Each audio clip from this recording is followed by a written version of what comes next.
A translator who has never felt his self-imposed task to be a light one may be excused from entering into explanations that would but too naturally take the form of apologies. I will only say that, while I have striven to be as faithful as I could to the words as well as to the sense of my author, the following translation is not offered as being always closely literal. The kind of verse employed I believe to be that best fitted to give some idea, however faint, of the rigidly measured, and yet easy strength of Dante's terza rima. But whoever chooses to adopt it with its constantly recurring demand for rhymes necessarily becomes, in some degree, its servant. Such students as wish to follow the poet word by word will always find what they need in Dr. J. A. Carlyle's excellent prose version of the Inferno, a work to which I have to acknowledge my own indebtedness at many points. The matter of the notes, it is needless to say, has been in very great part found ready to my hand in existing commentaries. My edition of John Villani is that of Florence, 1823. The note at page CX was printed before it had been resolved to provide the volume with a copy of Giotto's portrait of Dante. I have to thank the Council of the Arundel Society for their kind permission to Messrs. Dawson to make use of their lithograph of Mr. Seymour Kirkup's invaluable sketch in the production of the frontispiece privilege that would have been taken more advantage of had it not been deemed advisable to work chiefly from the photograph of the same sketch. Given in the third volume of the late Lord Vernon's sumptuous and rare edition of the Inferno, Florence, 1865. In this Vernon photograph, as well as in the Arundel Society's chromolithograph, the disfiguring mark on the face caused by the damage to the plaster of the fresco is faithfully reproduced. A less degree of fidelity has been observed in the frontispiece, although the restoration has not been carried the length of replacing the lost eye. Edinburgh, February, 1884. Dante is himself the hero of the Divine Comedy, and ere many stages of the Inferno have been passed, the reader feels that all his steps are being taken in a familiar companionship. When every allowance has been made for what the exigencies of art required him to heighten or suppress, it is still impossible not to be convinced that the author is revealing himself much as he really was in some of his weakness as well as in all his strength.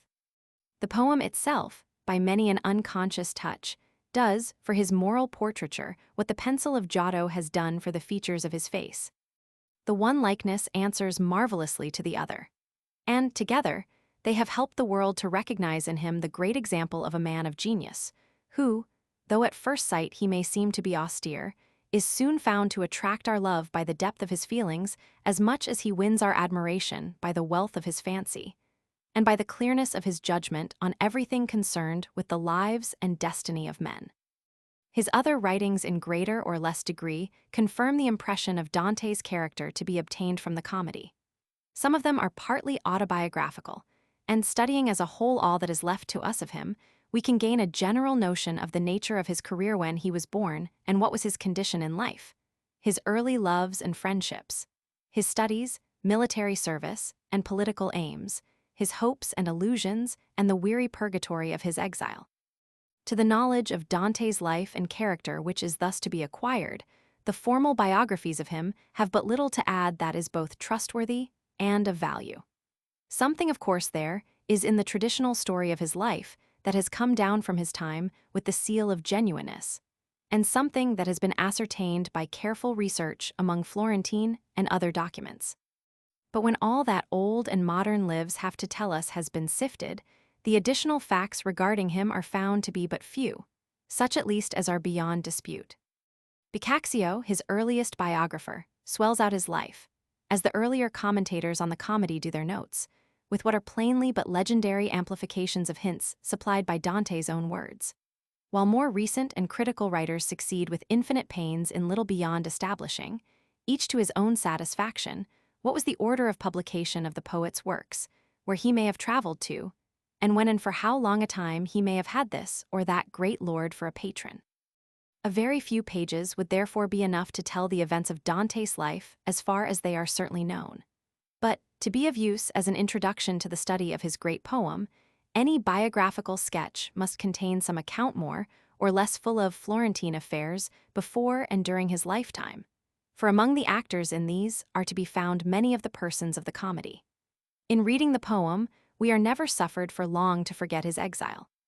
From one point of view, it is an appeal to future ages from Florentine injustice and ingratitude. From another, it is a long and passionate plea with his native town to shake her in her stubborn cruelty. In spite of the worst she can do against him, he remains no less her son. In the early copies of it, the comedy is well described as the work of Dante Alighieri, the Florentine, since not only does he people the other world by preference with Florentines, but it is to Florence that, even when his words are bitter against her, his heart is always feeling back. Among the glories of paradise, he loves to let his memory rest on the church in which he was baptized and the streets he used to tread. He takes pleasure in her stones, and with her towers and palaces, Florence stands for the unchanging background to the changing scenes of his mystical pilgrimage. The history of Florence during the 12th and 13th centuries agrees in general outline with that of most of its neighbors. At the beginning of the period, it was a place of but little importance, ranking far below Pisa both in wealth and political influence. Though retaining the names and forms of municipal government, inherited from early times, it was in reality possessed of no effective control over its own affairs, and was subject to its feudal superior almost as completely as was ever any German village planted in the shadow of a castle. To Florence, as to many a city of northern and central Italy, the first opportunity of winning freedom came with the contest between emperor and pope in the time of Hildebrand. In this quarrel, the church found its best ally in Matilda, Countess of Tuscany. She, to secure the goodwill of her subjects as against the emperor, yielded first one and then another of her rights in Florence, generally by way of a pious gift and endowment for a religious house or an increase of jurisdiction to the bishop. These concessions, however veiled, being in effect so many additions to the resources and liberties of the townsmen. She made Rome her heir, and then Florence was able to play off the papal against the imperial claims, yielding a kind of barren homage to both emperor and pope, and only studious to complete a virtual independence of both. Florence had been Matilda's favorite place of residence, and benefiting largely as it did by her easy rule, it is no wonder that her name should have been cherished by the Florentines for ages after as a household word. Nor is the greatest Florentine unmindful of her. Foe of the empire though she was, he only remembers her piety, and it is by Matilda, as representing the active religious life, that Dante is ushered into the presence of Beatrice in the earthly paradise. It was a true instinct, which led Florence and other cities to side rather with the Pope than with the emperor in the long-continued struggle between them for predominance in Italy. With the Pope for overlord, they would at least have a master who was an Italian, and one who, his title being imperfect, would in his own interest be led to treat them with indulgence. While, in the permanent triumph of the emperor, Italy must have become subject and tributary to Germany, and would have seen new estates carved out of her fertile soil for members of the German garrison.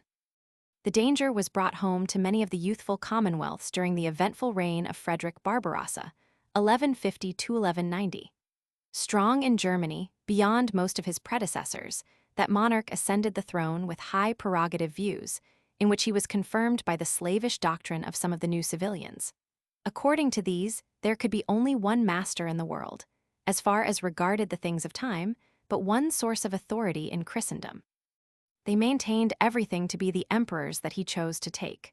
When he descended into Italy to enforce his claims, the cities of the Lombard League met him in open battle.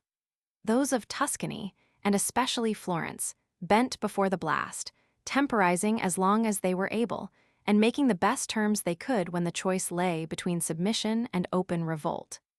Even Florence, it is true, strong in her allies, did once take arms against an imperial lieutenant. But as a rule, she never refused obedience in words, and never yielded it in fact beyond what could not be helped. In her pursuit of advantages, skillfully using every opportunity, and steadfast of aim even when most she appeared to waver, she displayed something of the same address that was long to be noted as a trait in the character of the individual Florentine. The storm was weathered, although not wholly without loss. When, towards the close of his life, and after he had broken his strength against the obstinate patriotism of Lombardy, Frederick visited Florence in 1185, It was as a master justly displeased with servants who, while they had not openly rebelled against him, had yet proved eminently unprofitable, and whom he was concerned to punish if not to destroy. On the complaint of the neighboring nobles that they were oppressed and had been plundered by the city, he gave orders for the restoration to them of their lands and castles. This accomplished, all the territory left to Florence was a narrow belt around the walls. Villani even says that for the 4 years during which Frederick still lived, the Commonwealth was wholly landless. And here, rather than lose ourselves among the endless treaties, leagues, and campaigns which fill so many pages of the Chronicles, it may be worth while shortly to glance at the constitution of Florentine society, and especially at the place held in it by the class which found its protector in Barbarossa.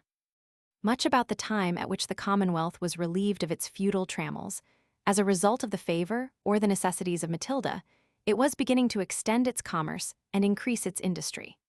Starting somewhat late on the career on which Venice, Genoa, and Pisa were already far advanced, Florence was as if strenuous to make up for lost time and soon displayed a rare comprehension of the nature of the enterprise.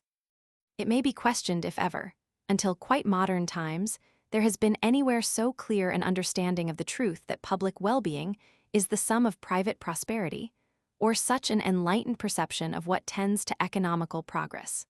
Florence had no special command of raw material for her manufactures, no seaport of her own, and no monopoly unless in the natural genius of her people. She could therefore thrive only by dint of holding open her communications with the world at large, and grudged no pains either of war or diplomacy to keep at Pisa a free way out and in for her merchandise. Already in the 12th century, she received through that port the rough woolens of Flanders, which, after being skillfully dressed and dyed, were sent out at great profit to every market of Europe.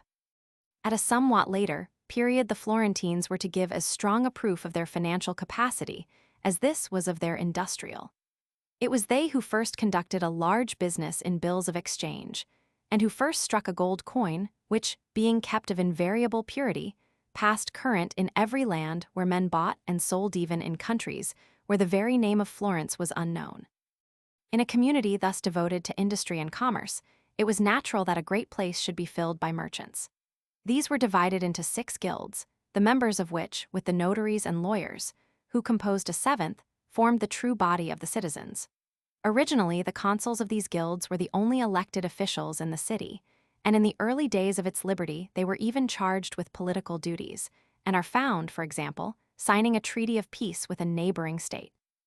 In the fully developed commune, it was only the wealthier citizens, the members, we may assume, of these guilds who, along with the nobles, were eligible for and had the right of electing to the public offices.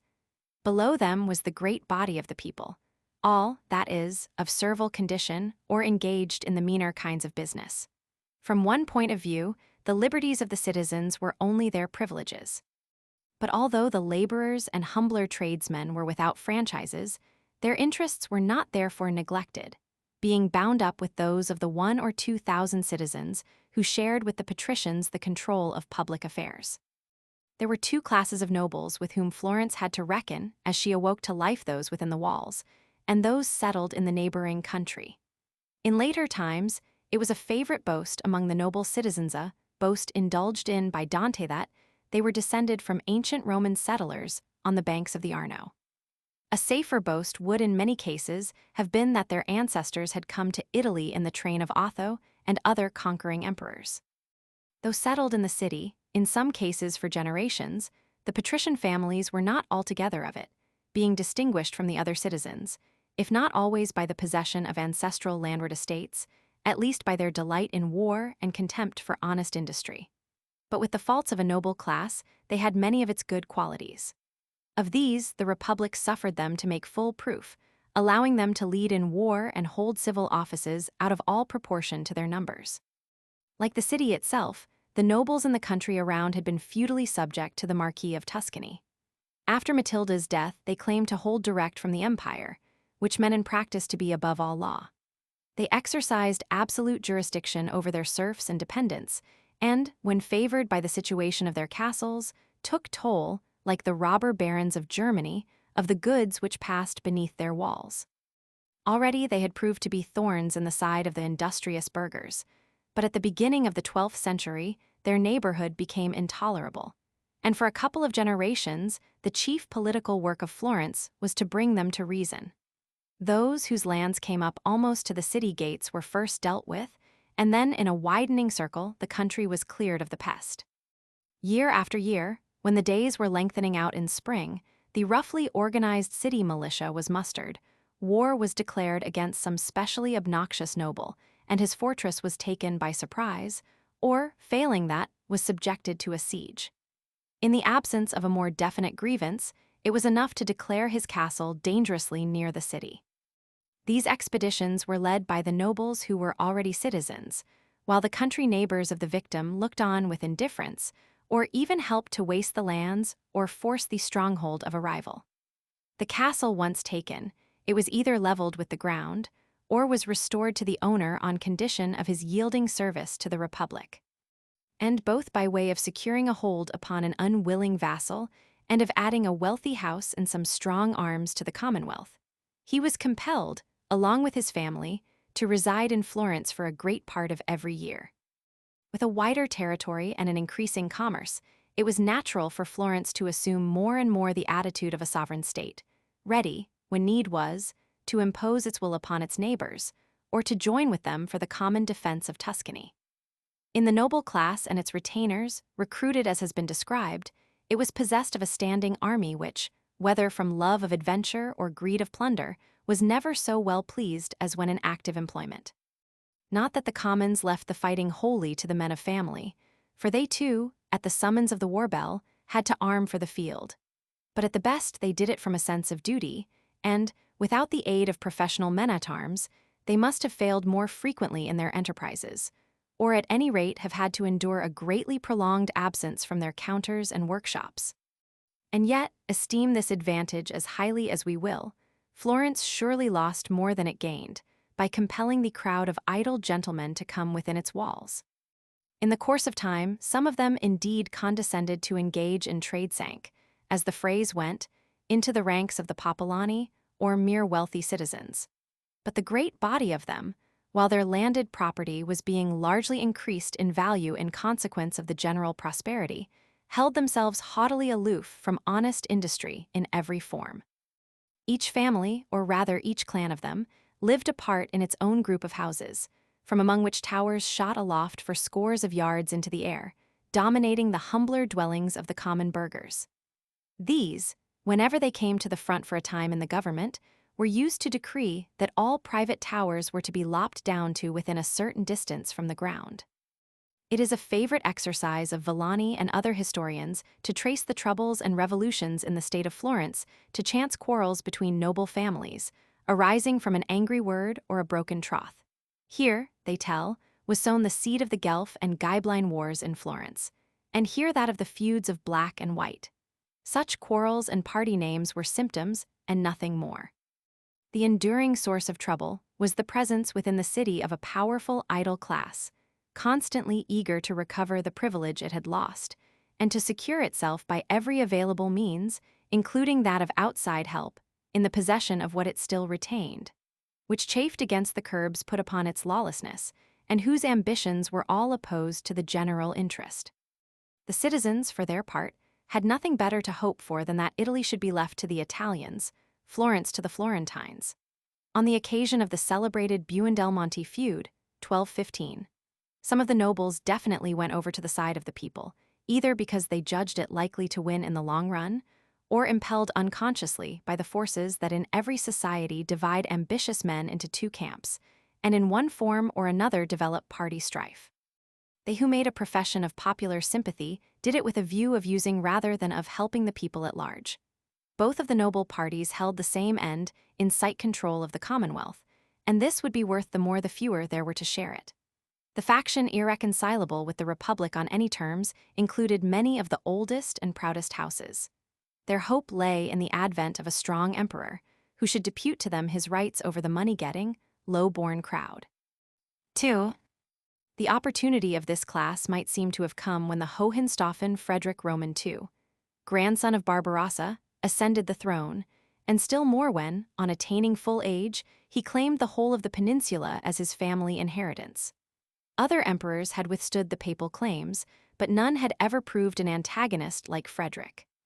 His quarrel seemed indeed to be with the Church itself, with its doctrines and morals as well as with the ambition of churchmen.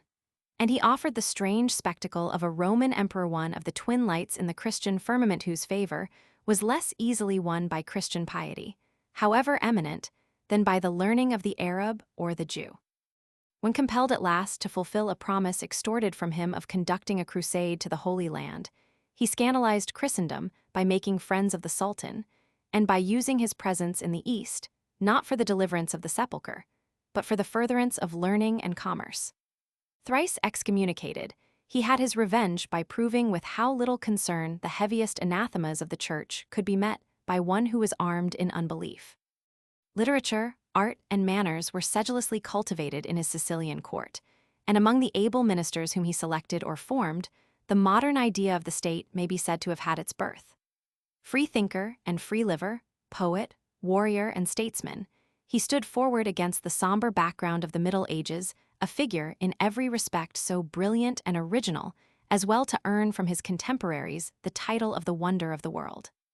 On the goodwill of Italians, Frederick had the claim of being the most Italian of all the emperors since the revival of the Western Empire, and the only one of them whose throne was permanently set on Italian soil. Yet he never won the popular heart. To the common mind, he always appeared as something outlandish and terrible as the man who had driven a profitable but impious trade in the Sultan's land. Dante, in his childhood, must have heard many a tale of him, and we find him keenly interested in the character of the emperor who came nearest to uniting Italy into a great nation, in whose court there had been a welcome for every man of intellect, and in whom a great original poet would have found a willing and munificent patron. In the Inferno, by the mouth of Pierre Delvine, the imperial chancellor, he pronounces Frederick to have been worthy of all honor.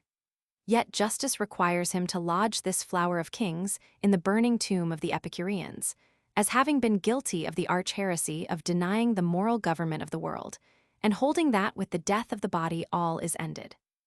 It was a heresy fostered by the lives of many churchmen, high and low, but the example of Frederick encouraged the profession of it by nobles and learned laymen. On Frederick's character, there was a still darker stain than this of religious indifference, that of cold-blooded cruelty.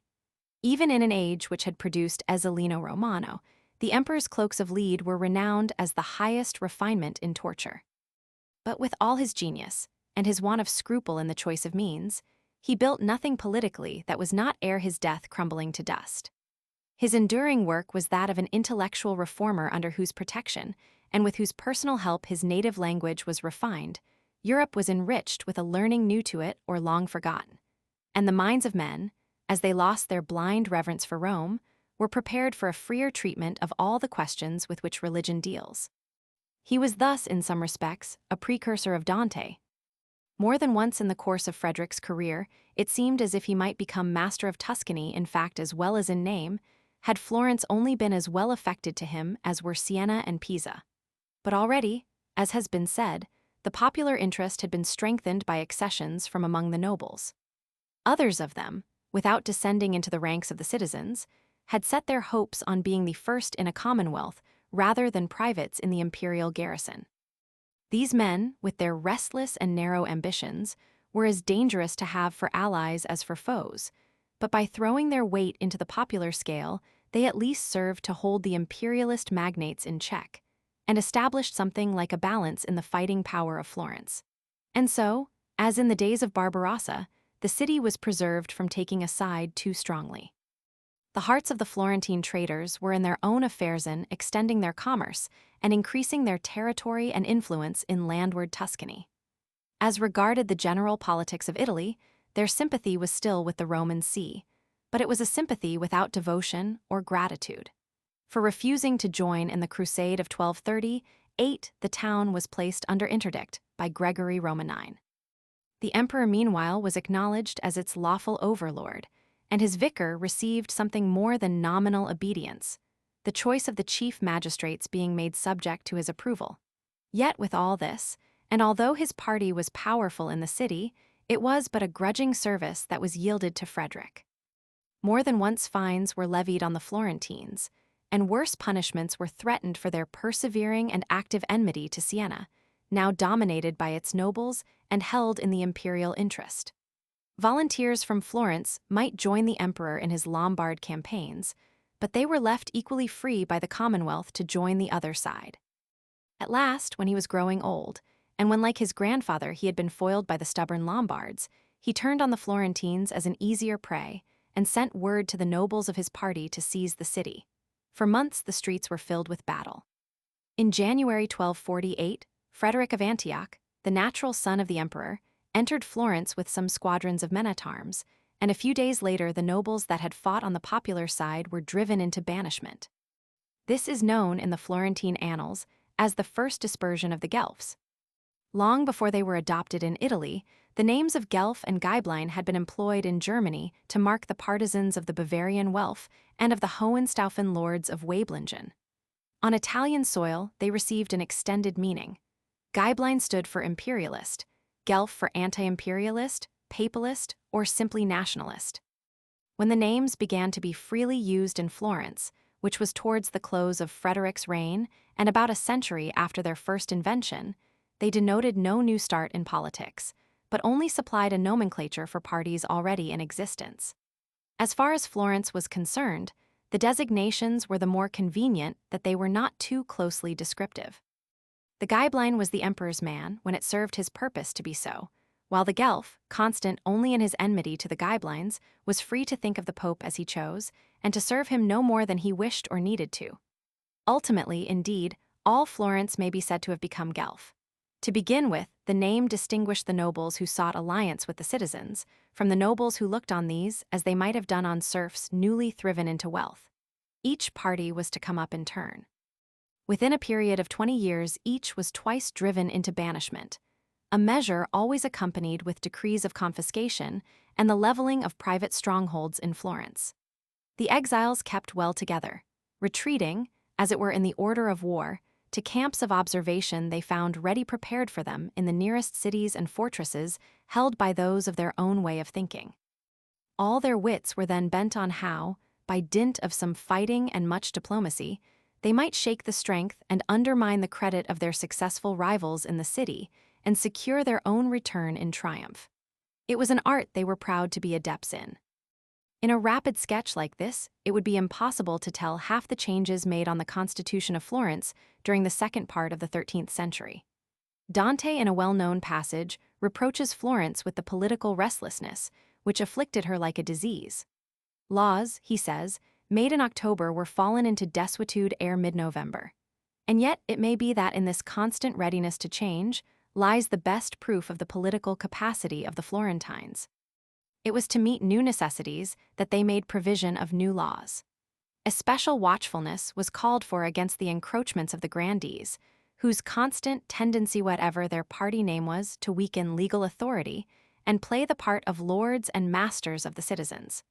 But these were no mere weavers and quill drivers to be plundered at will. Even before the return of the Guelphs, banished in 1248, the citizens, taking advantage of a check suffered in the field by the dominant Gaibleins, had begun to recast the Constitution in a popular sense, and to organize the townsmen as a militia on a permanent footing.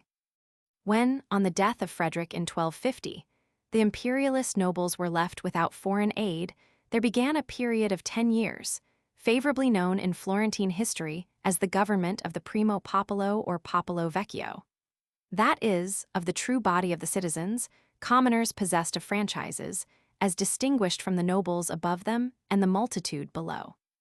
For it is never to be forgotten that Florence, like Athens and like the other Italian republics, was far from being a true democracy. The time was yet to come, and it was not far distant, when the ranks of citizenship were to be more widely opened than now to those below and more closely shut to those above.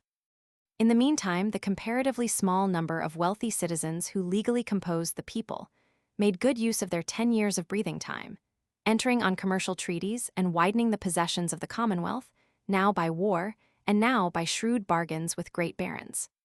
To balance the influence of the podesta, who had hitherto been the one great officer of state criminal judge, civil governor, and commander-in-chief all in one, they created the office of captain of the people.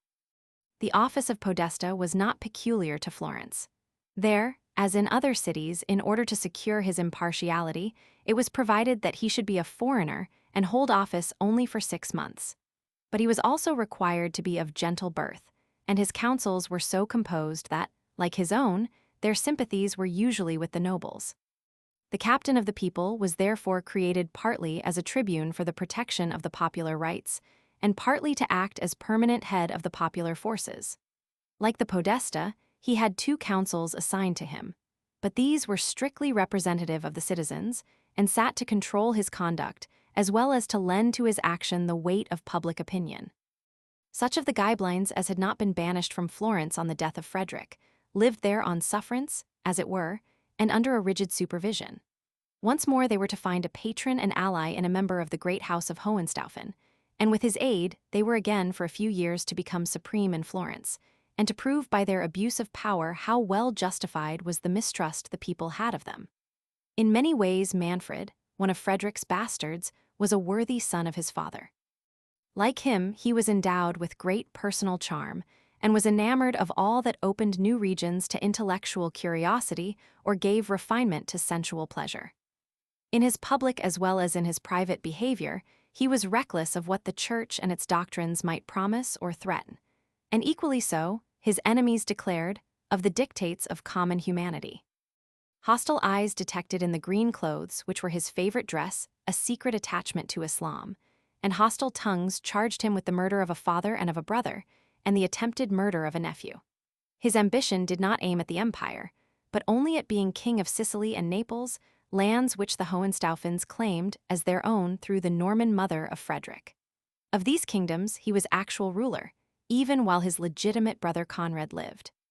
On the death of that prince, he brushed aside the claims of Conradin, his nephew, and bid boldly for recognition by the Pope, who claimed to be overlord of the southern kingdoms. A recognition refused, or given only to be immediately withdrawn. In the eyes of Rome, he was no more than Prince of Tarentum, but by arms and policy, he won what seemed a firm footing in the south. And 8 years after the rule of the Popolo Vecchio began in Florence, he was the acknowledged patron of all in Italy who had been imperialist, for the imperial throne was now practically vacant. And Manfred was trusted all the more that he cared nothing for Germany, and stood out even more purely an Italian monarch than his father had ever been. The Ghibelines of Florence looked to him to free them of the yoke under which they groaned. When it was discovered that they were treating with Manfred, there was an outburst of popular wrath against the disaffected nobles. Some of them were seized and put to death, a fate shared by the abbot of Vallombrosa, whom neither his priestly office nor his rank as papal legate availed to save from torture and a shameful end. Well accustomed, as was the age, to violence and cruelty, it was shocked at this free disposal of a great ecclesiastic by a mercantile community.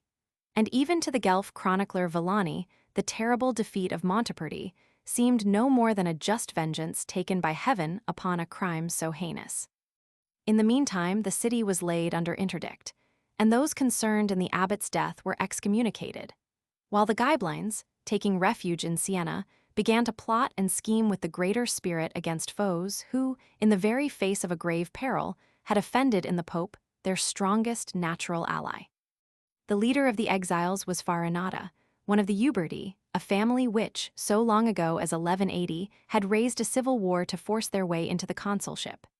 Ever since, they had been the most powerful, perhaps and certainly the most restless, clan in Florence, rich in men of strong character, fiercely tenacious of their purpose. Such was Farinata. To the Florentines of a later age, he was to stand for the type of the great Ghibeline gentleman, haughty as Lucifer, a Christian in name though scarcely by profession, and yet almost beloved for his frank excess of pride. It detracted nothing from the grandeur of his character, in the judgment of his countrymen, that he could be cunning as well as brave. Manfred was coy to afford help to the Tuscan Ghibelines, standing out for an exorbitant price for the loan of his men-at-arms, and to Farinata was attributed the device by which his point of honor was effectually touched. When at last a reinforcement of 800 cavalry entered Siena, the exiles and their allies felt themselves more than a match for the militia of Florence and set themselves to decoy it into the field. Earlier in the same year, the Florentines had encamped before Siena and sought in vain to bring on a general engagement. They were now misled by false messengers, primed by Farinata, into a belief that the Sienese, weary of the arrogance of Provenzano Salvani, then all-powerful in Siena, were ready to betray a gate to them. In vain did Tegiaio Aldobrandi, one of the Guelph nobles, counsel delay till the German men-at-arms, wearied with waiting on and perhaps dissatisfied with their wages, should be recalled by Manfred. A march in full strength upon the hostile city was resolved on by the eager townsmen. The Battle of Monteperti was fought in September 1260, among the earthy hills washed by the Arbia and its tributary rivulets, a few miles to the east of Siena. It marked the close of the rule of the Popolo Vecchio. Till then no such disastrous day had come to Florence, and the defeat was all the more intolerable that it was counted for a victory to Siena. Yet the battle was far from being a test of the strength of the two rival cities. Out of the 30,000 foot in the Guelph army, there were only about 5,000 Florentines. In the host which poured out on them from Siena, beside the militia of that city and the Florentine exiles, were included the Ghibelines of Arezzo, the retainers of great lords still unsubdued by any city, and, above all, the German men-at-arms of Manfred. But the worst enemies of Florence were the traitors in her own ranks. She bore it long in mind that it was her merchants and handicraftsmen who stood stubbornly at bay, and tinged the Arbia red with their lifeblood, while it was among the men of high degree that the traitors were found. On one of them, Bacca di Gliabadi, who struck off the right hand of the standard-bearer of the cavalry, and so helped on the confusion and the rout, Dante takes vengeance in his pitiless verse. The fortifications of Florence had been recently completed and strengthened, and it was capable of a long defense. But the spirit of the people was broken for the time, and the conquerors found the gates open. Then it was that Farinata almost atoned for any wrong he ever did his native town, by withstanding a proposal made by the Ghibelines of the rival Tuscan cities, that Florence should be destroyed, and Empoli advanced to fill her room. Alone, with open face, I defended her, Dante makes him say. But the wonder would rather be if he had voted to destroy a city of which he was about to be one of the tyrants. Florence had now a fuller experience than ever of the oppression which it was in the character of the Ghibelines to exercise. A rich booty lay ready to their hands, for in the panic after Monteperti crowds of the best in Florence had fled, leaving all behind them except their wives and children, whom they would not trust to the cruel mercy of the victors. It was in this exile that for the first time the industrious citizen was associated with the Guelph noble. From Lucca, not powerful enough to grant them protection for long, they were driven to Bologna, suffering terribly on the passage of the Apennines from cold and want of food, but safe when the mountains lay between them and the Val d'Arno. While the nobles and young men with a taste for fighting found their livelihood in service against the Lombard Ghibelines, the more sober-minded scattered themselves to seek out their commercial correspondence and increase their acquaintance with the markets of Europe. When at length the way was open for them to return home, they came back educated by travel, as men must always be who travel for a purpose. And from this second exile of the Guelphs dates a vast extension of the commerce of Florence. Their return was a fruit of the policy followed by the papal court. The interests of both were the same. The Roman see could have as little independence of action, while a hostile monarch was possessed of the southern kingdoms, as the people of Florence could have freedom, while the Ghibeline nobility had for patron a military prince, to whom their gates lay open by way of Siena and Pisa. To Sicily and Naples the Pope laid claim by an alternative title. They were either dependent on the See of Rome, or, if they were imperial fiefs, then, in the vacancy of the empire, the Pope, as the only head of Christendom, had a right to dispose of them as he would. A champion was needed to maintain the claim, and at length the man was found in Charles of Anjou, brother of St. Louis. This was a prince of intellectual powers far beyond the common, of untiring industry in affairs, pious, chaste as a monk, and cold-hearted as a usurer. Gifted with all the qualities, in short, that make a man feared and well-served, and with none that make him beloved. He was not one to risk failure for want of deliberation and foresight, and his measures were taken with such prudence that by the time he landed in Italy, his victory was almost assured. He found his enemy at Benevento, in the Neapolitan territory, February 1266. In order to get time for reinforcements to come up, Manfred sought to enter into negotiations, but Charles was ready and knew his advantage. He answered with the splendid confidence of a man sure of a heavenly if he missed an earthly triumph. "Go tell the Sultan of Lucera," was his reply, "that today I shall send him to hell, or he will send me to paradise." Manfred was slain, and his body, discovered only after long search, was denied Christian burial. Yet, excommunicated though he was, and suspected of being at heart as much Mohammedan as Christian, he, as well as his great rival, is found by Dante in purgatory. And while the Christian poet pours his invective on the pious Charles, he is at no pains to hide how pitiful appeared to him the fate of the frank and handsome Manfred, all whose followers adored him. He, as more than once it happens in the comedy to those whose memory is dear to the poet, is saved from Inferno by the fiction that in the hour of death he sent one thought heavenward so wide, is the embrace of infinite mercy. To Florence, Charles proved a useful if a greedy and exacting protector. Under his influence as pacificator of Tuscany and office, created for him by the Pope, the Guelphs were enabled slowly to return from exile, and the Ghibellines were gradually depressed into a condition of dependence on the goodwill of the citizens over whom they had so lately domineered. Henceforth failure attended every effort they made to lift their heads. The stubbornly irreconcilable were banished or put to death. Elaborate provisions were enacted in obedience to the Pope's commands, by which the rest were to be at peace with their old foes. Now they were to live in the city, but under disabilities as regarded eligibility to offices. Now they were to be represented in the public councils, but so as to be always in a minority. The result of the measures taken, and of the natural drift of things, was that ere many more years had passed there were no avowed Ghibellines in Florence. One influence constantly at work in this direction was that of the Part Guelpha, a Florentine society formed to guard the interests of the Guelphs, and which was possessed of the greater part of the Ghibeline property confiscated after the triumph of Charles had turned the balance of power in Italy. This organization has been well described as a state within a state, and it seems as if the part it played in the Florentine politics of this period were not yet fully known. This much seems sure, that the members of the society were mostly Guelph nobles, that its power, derived from the administration of vast wealth to a political end, was so great that the captain of the Part Guelpha held a place almost on a level with that of the chief officials of the Commonwealth, and that it made loans of ready money to Florence and the Pope, on condition of their being used to the damage of the Ghibellines. The Commonwealth, busy in resettling its government, was but slightly interested in much that went on around it. The boy Conradin, grandson of Frederick, nephew of Manfred, and in a sense the last of the Hohenstaufens, came to Italy to measure himself with Charles and paid for his audacity upon the scaffold.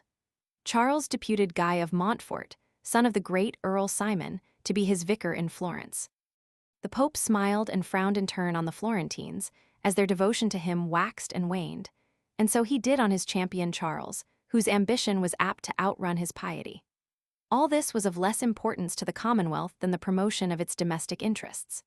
It saw with equanimity a check given to Charles by the election of a new emperor in Rudolph of Habsburg, 1273, and a further check by the Sicilian Vespers, which lost him half his kingdom, 1283. But Siena and Pisa, Arezzo, and even Pistoia were the objects of a sleepless anxiety. Pisa was the chief source of danger, being both from sentiment and interest stubbornly Ghibeline. When at length its power was broken by Genoa, its great maritime rival, in the naval battle of Meloria, 1284, there was no longer any city in Tuscany to be compared for wealth and strength with Florence. 3. It was at this period that Dante, reaching the age of manhood, began to perform the duties that fell to him as a youthful citizen duties, which till the age of 30 was reached, were chiefly those of military service. The family to which he belonged was a branch of the Alici, who are included by Villani in the earliest catalogue given by him of the great Florentine houses. Caxiagita, one of the Alici, born in 1106, married a daughter of the Alighieri, a family of Ferrara. Their son was christened Aldeghiro, and this was adopted by the family as a surname, afterwards changed to Alighieri. The son of Aldeghiro was Belenchen, father of Aldeghiro Roman II, the father of Dante. It serves no purpose to fill a page of biography with genealogical details when the hero's course in life was in no way affected by the accident of who was his grandfather. In the case of Dante, his position in the state, his political creed, and his whole fashion of regarding life were vitally influenced by the circumstances of his birth. He knew that his genius, and his genius alone, was to procure him fame. He declares a virtuous and gentle life to be the true proof of nobility, and yet his family pride is always breaking through. In real life, from his family's being decayed in wealth and fallen in consideration compared with its neighbors, he may have been led to put emphasis on his assertion of gentility.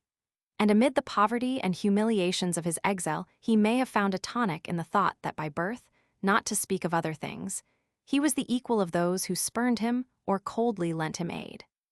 However this may be, there is a tacit claim of equality with them in the easy grace with which he encounters great nobles in the world of shades. The bent of his mind in relation to this subject is shown by such a touch as that when he esteems it among the glories of Francis of Assisi not to have been ashamed of his base extraction. In Paradise, he meets his great crusading ancestor Caxiagita, and feigns contrition for the pleasure with which he listens to a declaration of the unmixed purity of their common blood. In Inferno, he catches a glimpse, sudden and terrible, of a kinsman whose violent death had remained unavenged. And, for the nonce, the philosopher-poet is nothing but the member of an injured Florentine clan and winces at the thought of a neglected blood feud. And when Farinata, the great Gibelline and haughtiest of all the Florentines of the past generation, asks him, "Who were thine ancestors?" Dante says with a proud pretense of humility, anxious to obey, "I hid nothing, but told him all he demanded." Dante was born in Florence in the May of 1265. A brother of his father had been one of the guards of the Florentine Carroccio, or standard-bearing car, at the Battle of Monteperti, 1260. Whether Dante's father necessarily shared in the exile of his party may be doubted. He is said on slight authority to have been a jurisconsult. There is no reason to suppose he was at Monteperti. It is difficult to believe that Florence was quite emptied of its lawyers and merchants as a consequence of the Gibelline victory. In any case, it is certain that while the fugitive Guelphs were mostly accompanied by their wives, and did not return till 1267, we have Dante's own word for it that he was born in the great city by the Arno, and was baptized in the baptistery, his beautiful St. John's. At the font he received the name of Durante, shortened, as he bore it, into Dante. It is in this form that it finds a place in the comedy, once, and only once, written down of necessity.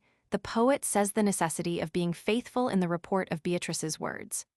From the wider necessity, we may assume, of embedding in the work itself the name by which the author was commonly known, and by which he desired to be called for all time.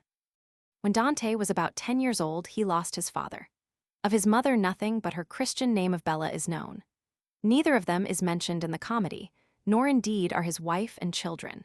Boccaccio describes the Alighieri as having been in easy though not in wealthy circumstances, and Leonardo Bruni, who in the 15th century sought out what he could learn of Dante, says of him that he was possessed of a patrimony sufficient for an honorable livelihood. That he was so might be inferred from the character of the education he received. His studies, says Boccaccio, were not directed to any object of worldly profit. That there is no sign of their having been directed by churchmen tends to prove the existence in his native town of a class of cultivated laymen, and that there was such appears from the ease with which, when, passing from boyhood to manhood, he felt a craving for intellectual and congenial society, he found in nobles of the stamp of Guido Cavalcanti men like-minded with himself. It was indeed impossible but that the revival of the study of the civil law, the importation of new learning from the East, and the skeptical spirit fostered in Italy by the influence of Frederick Roman II, and his court should all have told on the keen-witted Florentines, of whom a great proportion even of the common people could read, while the class with leisure had every opportunity of knowing what was going on in the world. Heresy, the rough word for intellectual life as well as for religious aspiration, had found in Florence a congenial soil. In the 13th century, which modern ignorance loves to reckon as having been in a special sense an age of faith, there were many Florentines who, in spite of their outward conformity, had drifted as far from spiritual allegiance to the church as the furthest point reached by any of their descendants, who some 2 ages later belonged to the school of Florentine Platonists. Chief among these freethinkers, and, sooth to say, free-livers though in this respect they were less distinguished from the orthodox was Brunetto Latini, for some time secretary to the Republic, and the foremost Italian man of letters of his day. Meager though his greatest work, the Tesoro or Treasure, must seem to anyone who now glances over its pages, to his contemporaries it answered the promise of its title and stood for a magazine of almost complete information in the domains of natural history, ethics, and politics. It was written in French, as being a more agreeable language than Italian, and was composed, there is reason to believe, while Latini lived in Paris as an exiled Guelph after Monteperti. His Tesoretto, or Little Treasure, a poem in jingling 8-syllabled Italian verse, has been thought by some to have supplied hints to Dante for the comedy. By neither of these works is he evinced a man of strong intellect or even of good taste. Yet there is the testimony of Villani that he did much to refine the language of his contemporaries and to apply fixed principles to the conduct of state affairs. Dante meets him in Inferno and hails him as his intellectual father, as the master who taught him from day to day how fame is to be won. But it is too much to infer from these words that Latini served as his teacher, in the common sense of the word. It is true they imply an intimacy between the veteran scholar and his young townsman, but the closeness of their intercourse is perhaps best accounted for by supposing that Latini had been acquainted with Dante's father, and by the great promise of Dante's boyhood was led to take a warm interest in his intellectual development. Their intimacy, to judge from the tone of their conversation down in Inferno, had lasted till Latini's death. But no tender reminiscence of the days they spent together avails to save him from condemnation at the hands of his severe disciple. By the manners of Brunetto and the Epicurean heresies of others of his friends, Dante, we may be sure, was never infected or defiled. Dante describes himself as having begun the serious study of philosophy and theology only at the mature age of 27. But ere that time he had studied to good effect, and not books alone, but the world around him too, and the world within. The poet was formed before the theologian and philosopher. From his earliest years he was used to write in verse, and he seems to have esteemed as one of his best endowments the easy command of his mother tongue acquired by him while still in boyhood. Of the poems written in his youth he made a selection, and with a commentary gave them to the world as his first work.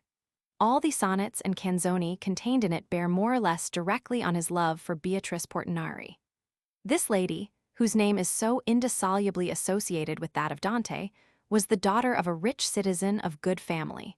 When Dante saw her first he was a child of 9, and she a few months younger. It would seem fabulous, he says, if he related what things he did, and of what a passion he was the victim during his boyhood. He seized opportunities of beholding her, but for long never passed beyond a silent worship, and he was 18 before she spoke to him, and then only in the way of a passing salutation. On this he had a vision, and that inspired him with a sonnet, certainly not the first he had written, but the first he put into circulation. The mode of publication he adopted was the common one of sending copies of it to such other poets as were within reach. The sonnet in itself contains a challenge to interpret his dream. Several poets attempted the riddle, among them the philosopher and poet Guido Cavalcanti. They all failed in the solution, but with some of them he was thus brought into terms of intimacy, and with Cavalcanti of the closest friendship.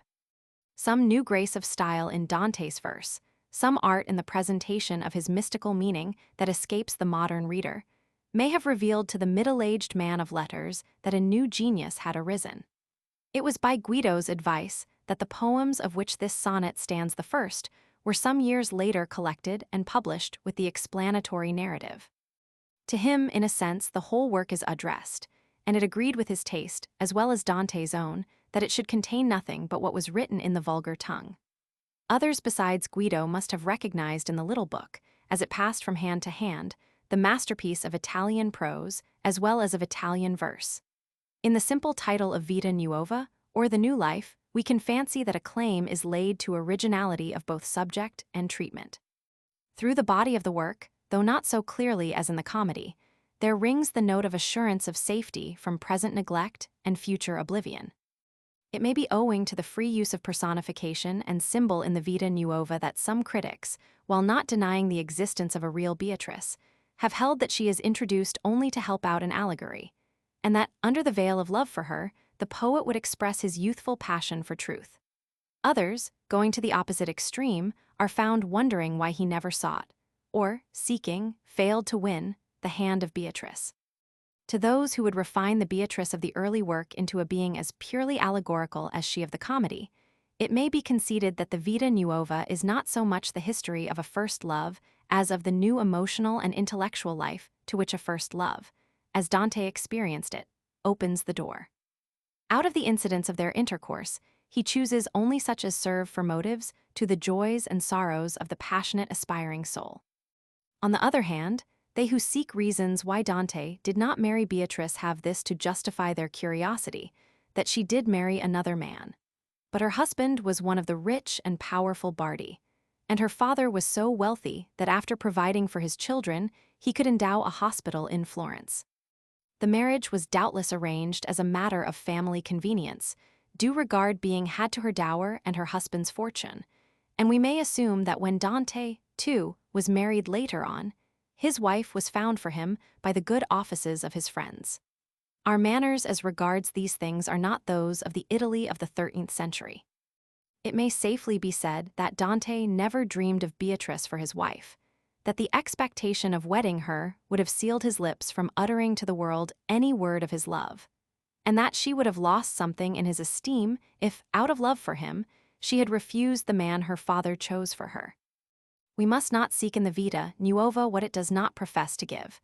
There was a real Beatrice Portinari, to a careless glance perhaps not differing much from other Florentine ladies of her age and condition, but her we do not find in Dante's pages. These are devoted to a record of the dreams and visions, the new thoughts and feelings of which she was the occasion or the object. He worshipped at a distance, and in a single glance found reward enough for months of adoration. He read all heaven into a smile. So high-strung is the narrative, that did we come on any hint of loving dalliance, it would jar with all the rest she is always at a distance from him, less a woman than an angel. In all this there is certainly as much of reticence as of exaggeration. When he comes to speak of her death, he uses a phrase on which it would seem as if too little value had been set. He cannot dwell on the circumstances of her departure, he says, without being his own painjurist. Taken along with some other expressions in the Vita Nuova, and the tone of her words to him when they meet in the earthly paradise, we may gather from this that not only was she aware of his long devotion, but that, ere she died, he had been given to understand how highly she rated it. And on the occasion of her death, one described as being her nearest relative by blood, and after Cavalcanti, Dante's chief friend, her brother, no doubt came to him and begged him to write something concerning her. It would be strange, indeed, if they had never looked frankly into one another's faces, and yet, for anything that is directly told in the Vita Nuova, they never did. The chief value of the Vita Nuova is therefore psychological. It is a mine of materials illustrative of the author's mental and emotional development, but as regards historical details, it is wanting in fullness and precision. Yet, even in such a sketch of Dante's life as this tries to be, it is necessary to dwell on the turning points of the narrative contained in the Vita Nuova. The reader always remembering that on one side Dante says more than the fact that so he may glorify his love, and less on another that he may not fail in consideration for Beatrice. She is first a maiden whom no public breath is to disturb in her virgin calm, and afterwards a chaste wife, whose lover is as jealous of her reputation as any husband could be. The youthful lover had begun by propounding the riddle of his love so obscurely that even by his fellow poets it had been found insoluble, adepts though they themselves were in the art of smothering a thought. Then, though all his longing is for Beatrice, lest she become the subject of common talk, he feigns that he is in love first with one lady and then with another. He even pushes his deceit so far that she rebukes him for his fickleness to one of his sham loves, by denying him the customary salutation, when they meet, this salutation being the only sign of friendship she has ever shown. It is already some few years since the first sonnet was written.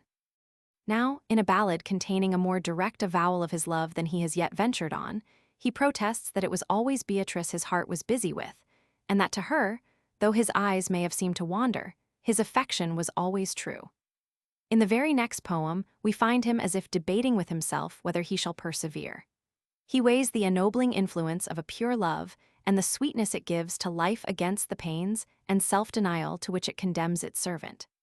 Here, he tells us in his commentary, he was like a traveler who has come to where the ways divide. His only means of escape and, he feels it, is a poor one is to throw himself into the arms of pity. From internal evidence, it seems reasonably certain that the marriage of Beatrice fell at the time when he describes himself as standing at the parting of the ways. Before that, he has been careful to write of his love in terms so general as to be understood only by those in possession of the key. Now, he makes direct mention of her, and seeks to be in her company, and he even leads us to infer that it was owing to his poems that she became a well-known personage in the streets of Florence. Immediately after the sonnet in which he has recourse to pity, he tells how he was led by a friend into the house of a lady, married only that day, whom they find surrounded by her lady friends, met to celebrate her homecoming after marriage. It was the fashion for young gentlemen to offer their services at such a feast. On this occasion, Dante for one can give no help. A sudden trembling seizes him. He leans for support against the painted wall of the chamber.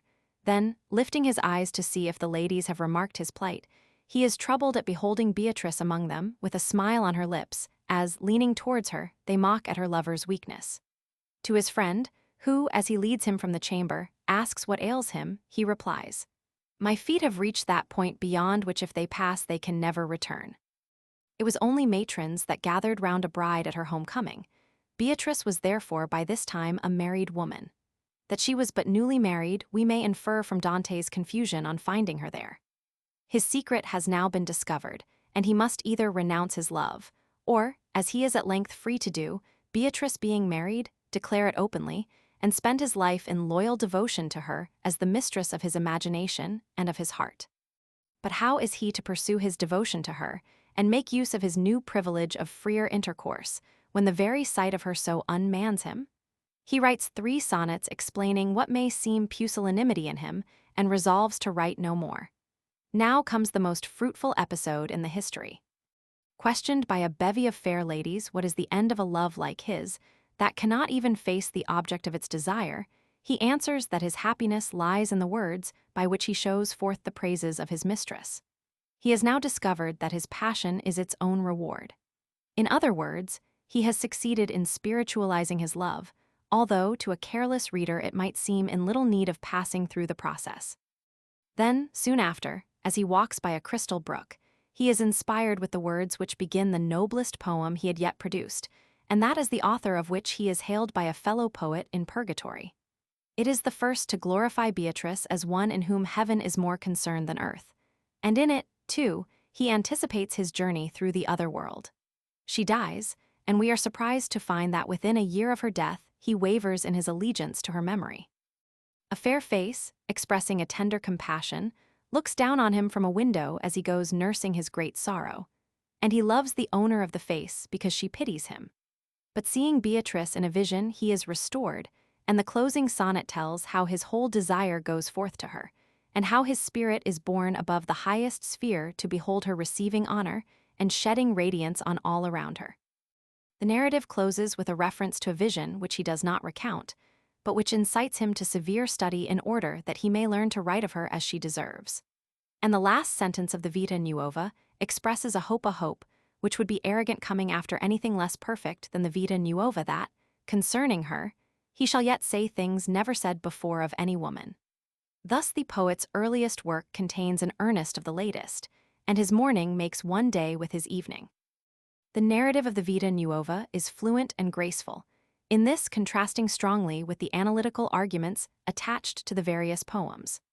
Dante treats his readers as if they were able to catch the meaning of the most recondite allegory, and yet were ignorant of the alphabet of literary form.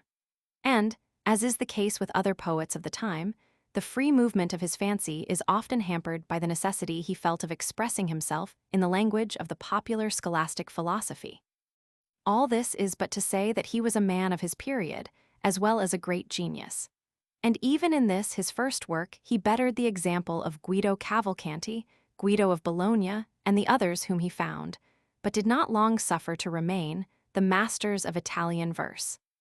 These inherited from the Provencal and Sicilian poets much of the cant of which European poetry has been so slow to clear itself, and chiefly that of presenting all human emotion and volition under the figure of love for a mistress, who is often merely a creature of fancy, set up to act as queen of beauty while the poet ran his intellectual jousts. But Dante dealt in no feigned inspiration, and distinguishes himself from the whole school of philosophical and artificial poets as one who can only speak as love inspires. He may deal in allegory and utter sayings dark enough, but the first suggestions of his thoughts are obtained from facts of emotion or of real life. His lady was no creature of fancy, but his neighbor Beatrice Portinari, and she who ends in the Paradiso as the embodied beauty of holiness was, to begin with, a fair Florentine girl.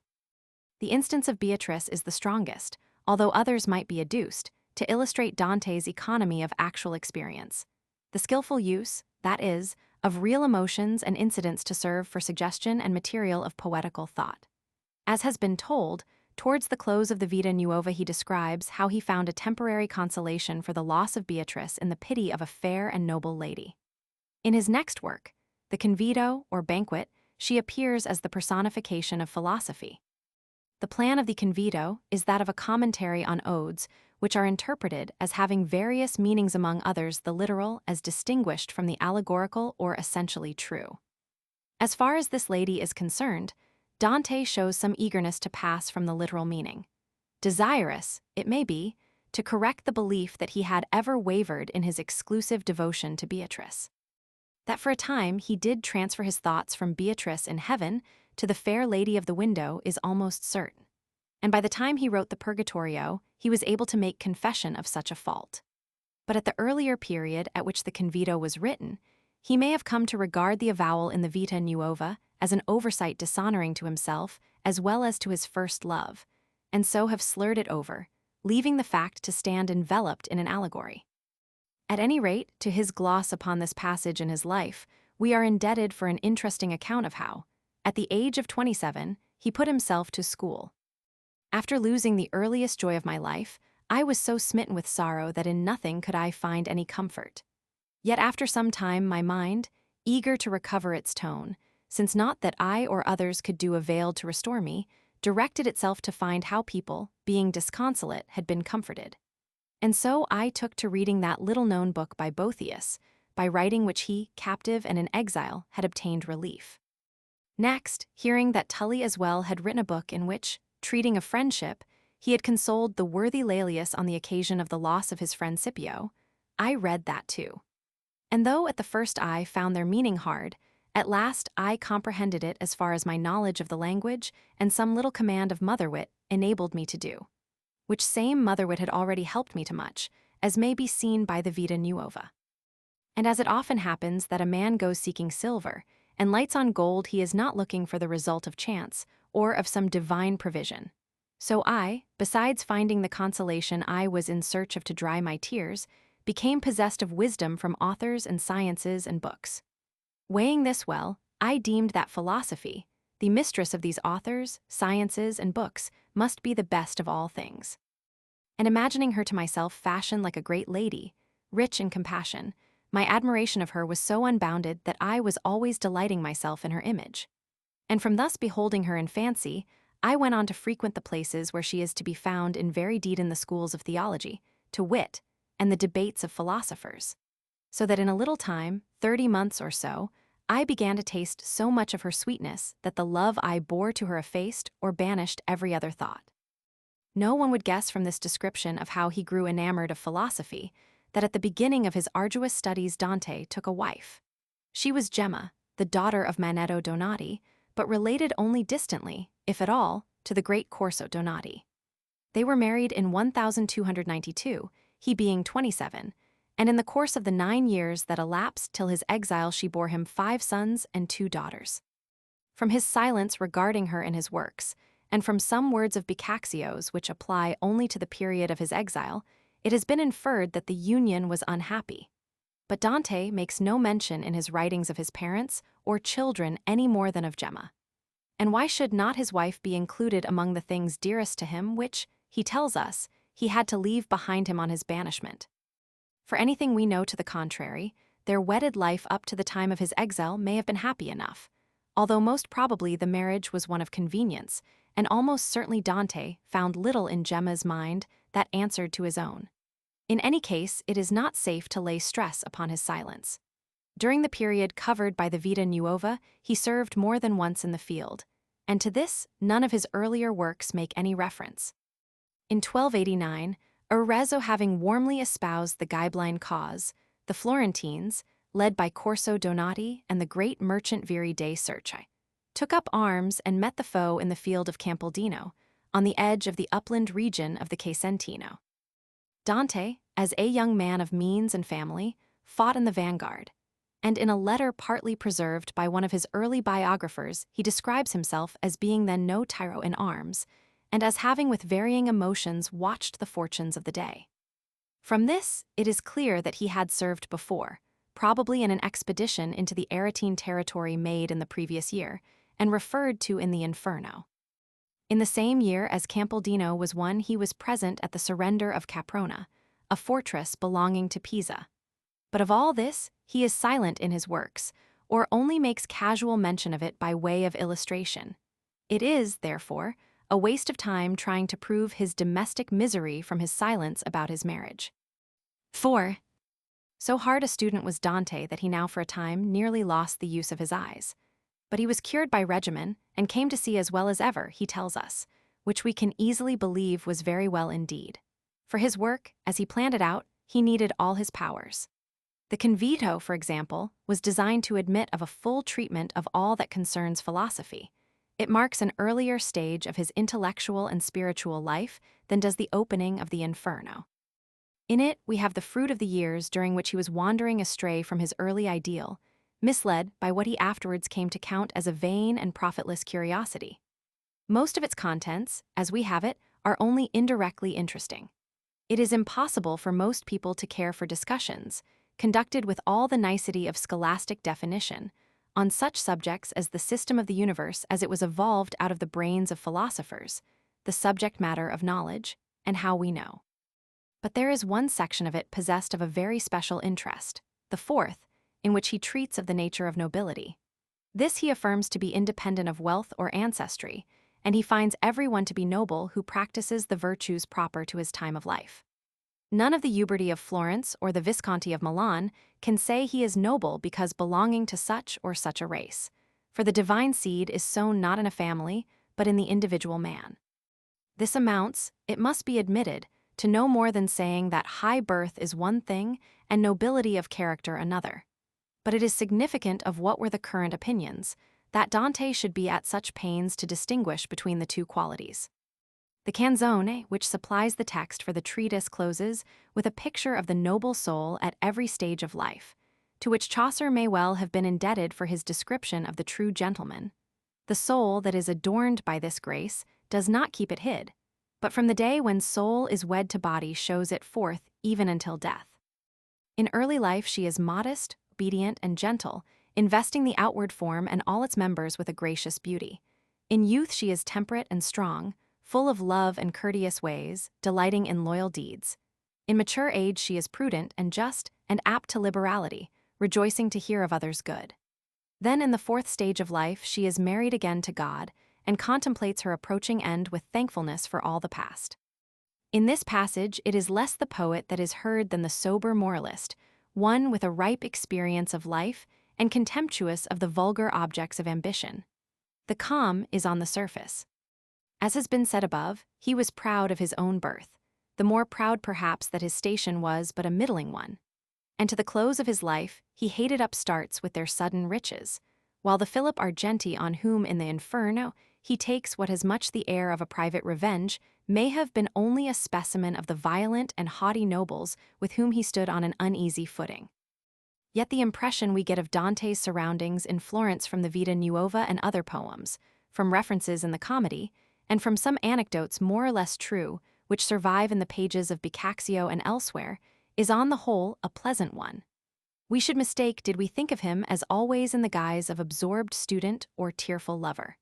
Friends he had, and society of various kinds.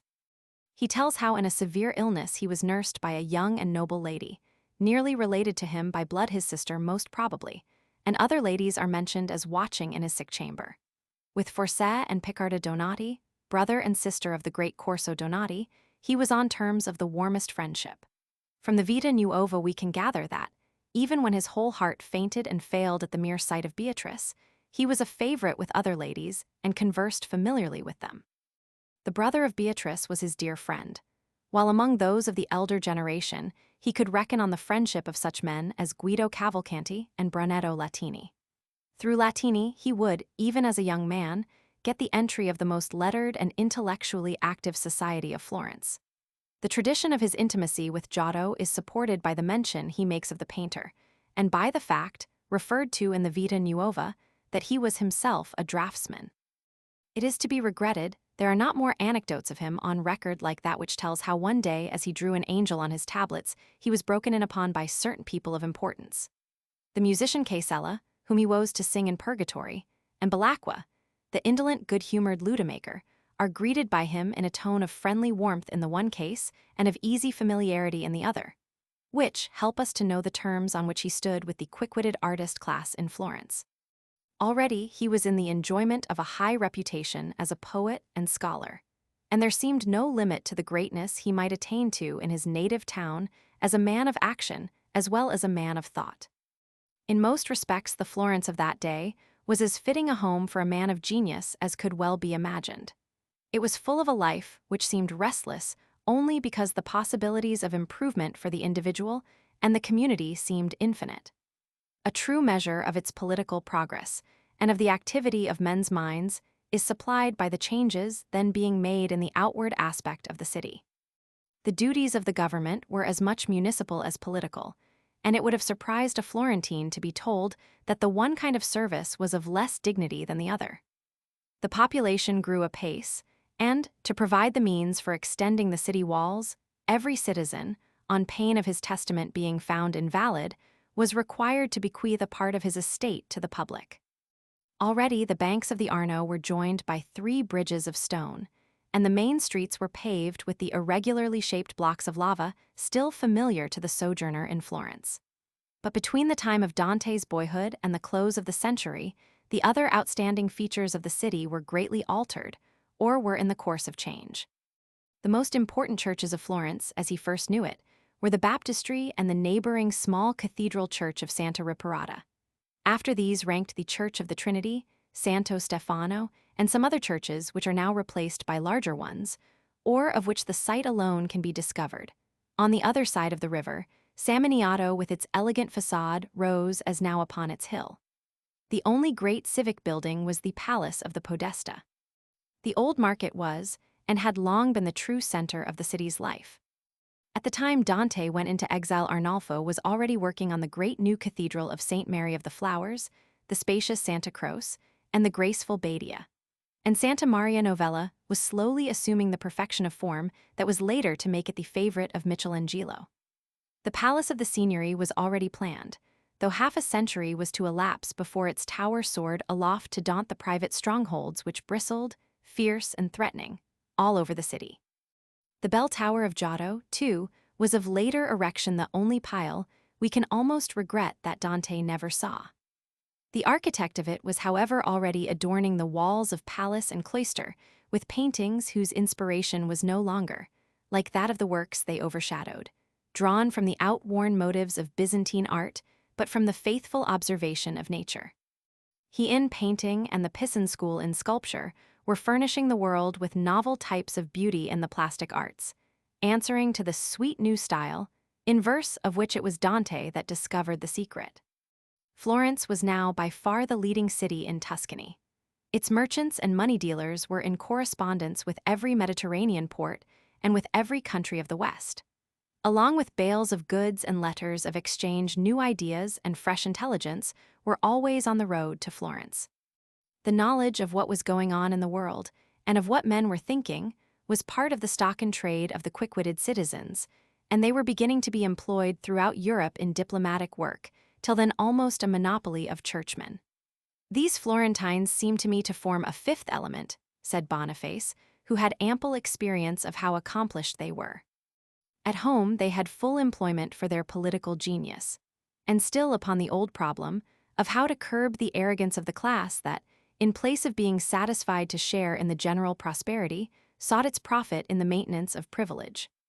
It is necessary, at the cost of what may look like repetition, to revert to the presence and activity of this class in Florence, if we are to form a true idea of the circumstances of Dante's life, and enter into the spirit with which much of the comedy is informed.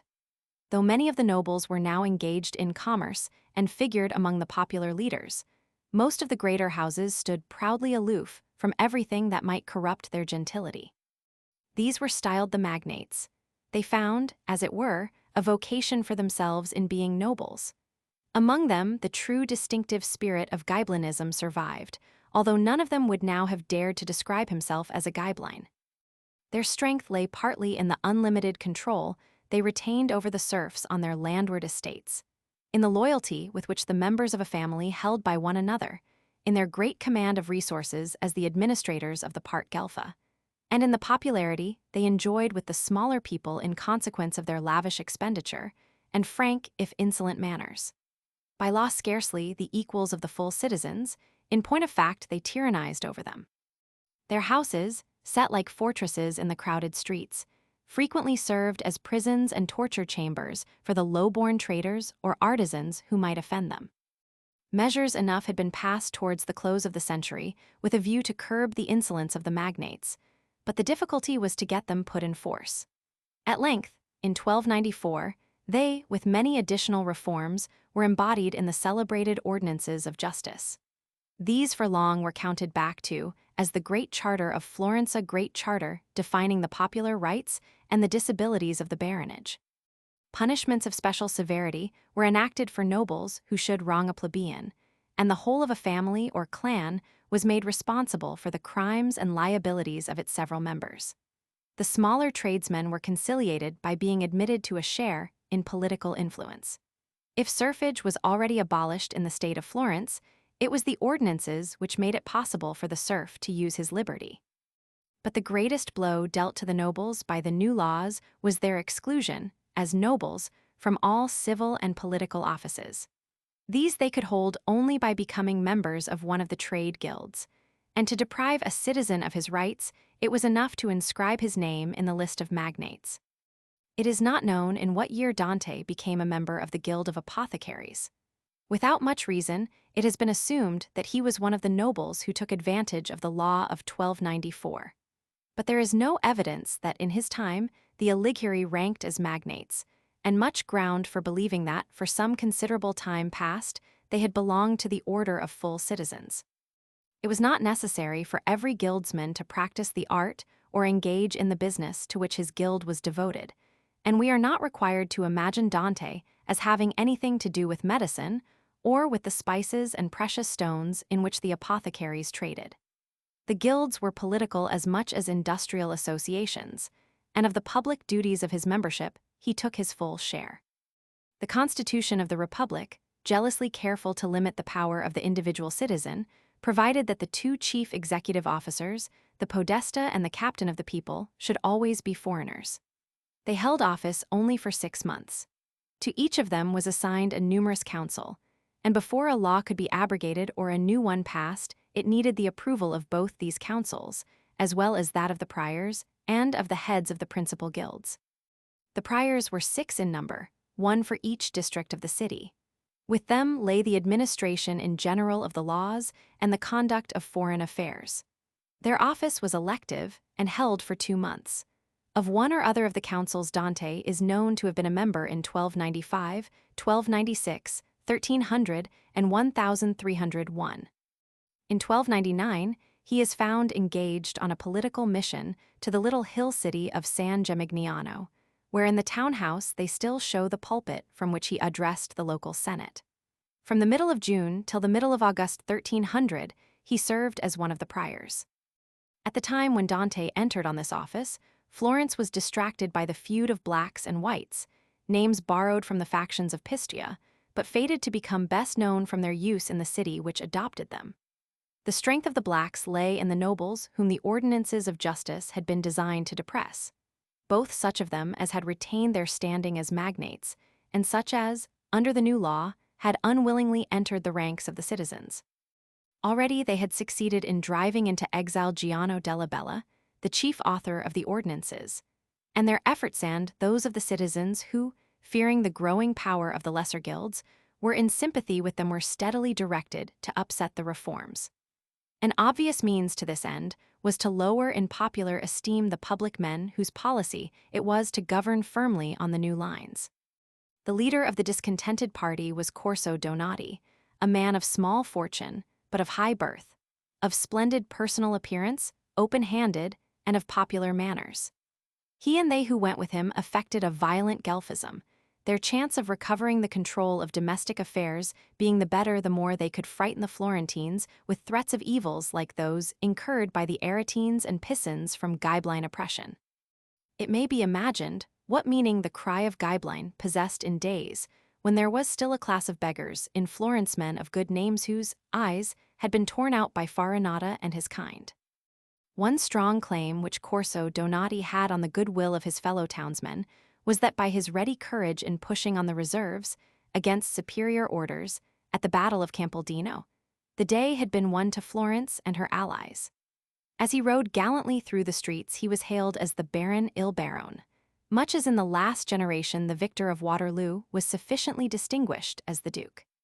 At the same battle, Viri de Cerchi, the leader of the opposite party of the Whites, had shown no less bravery, but he was ignorant of the art, or despised it, of making political capital out of the performance of his duty.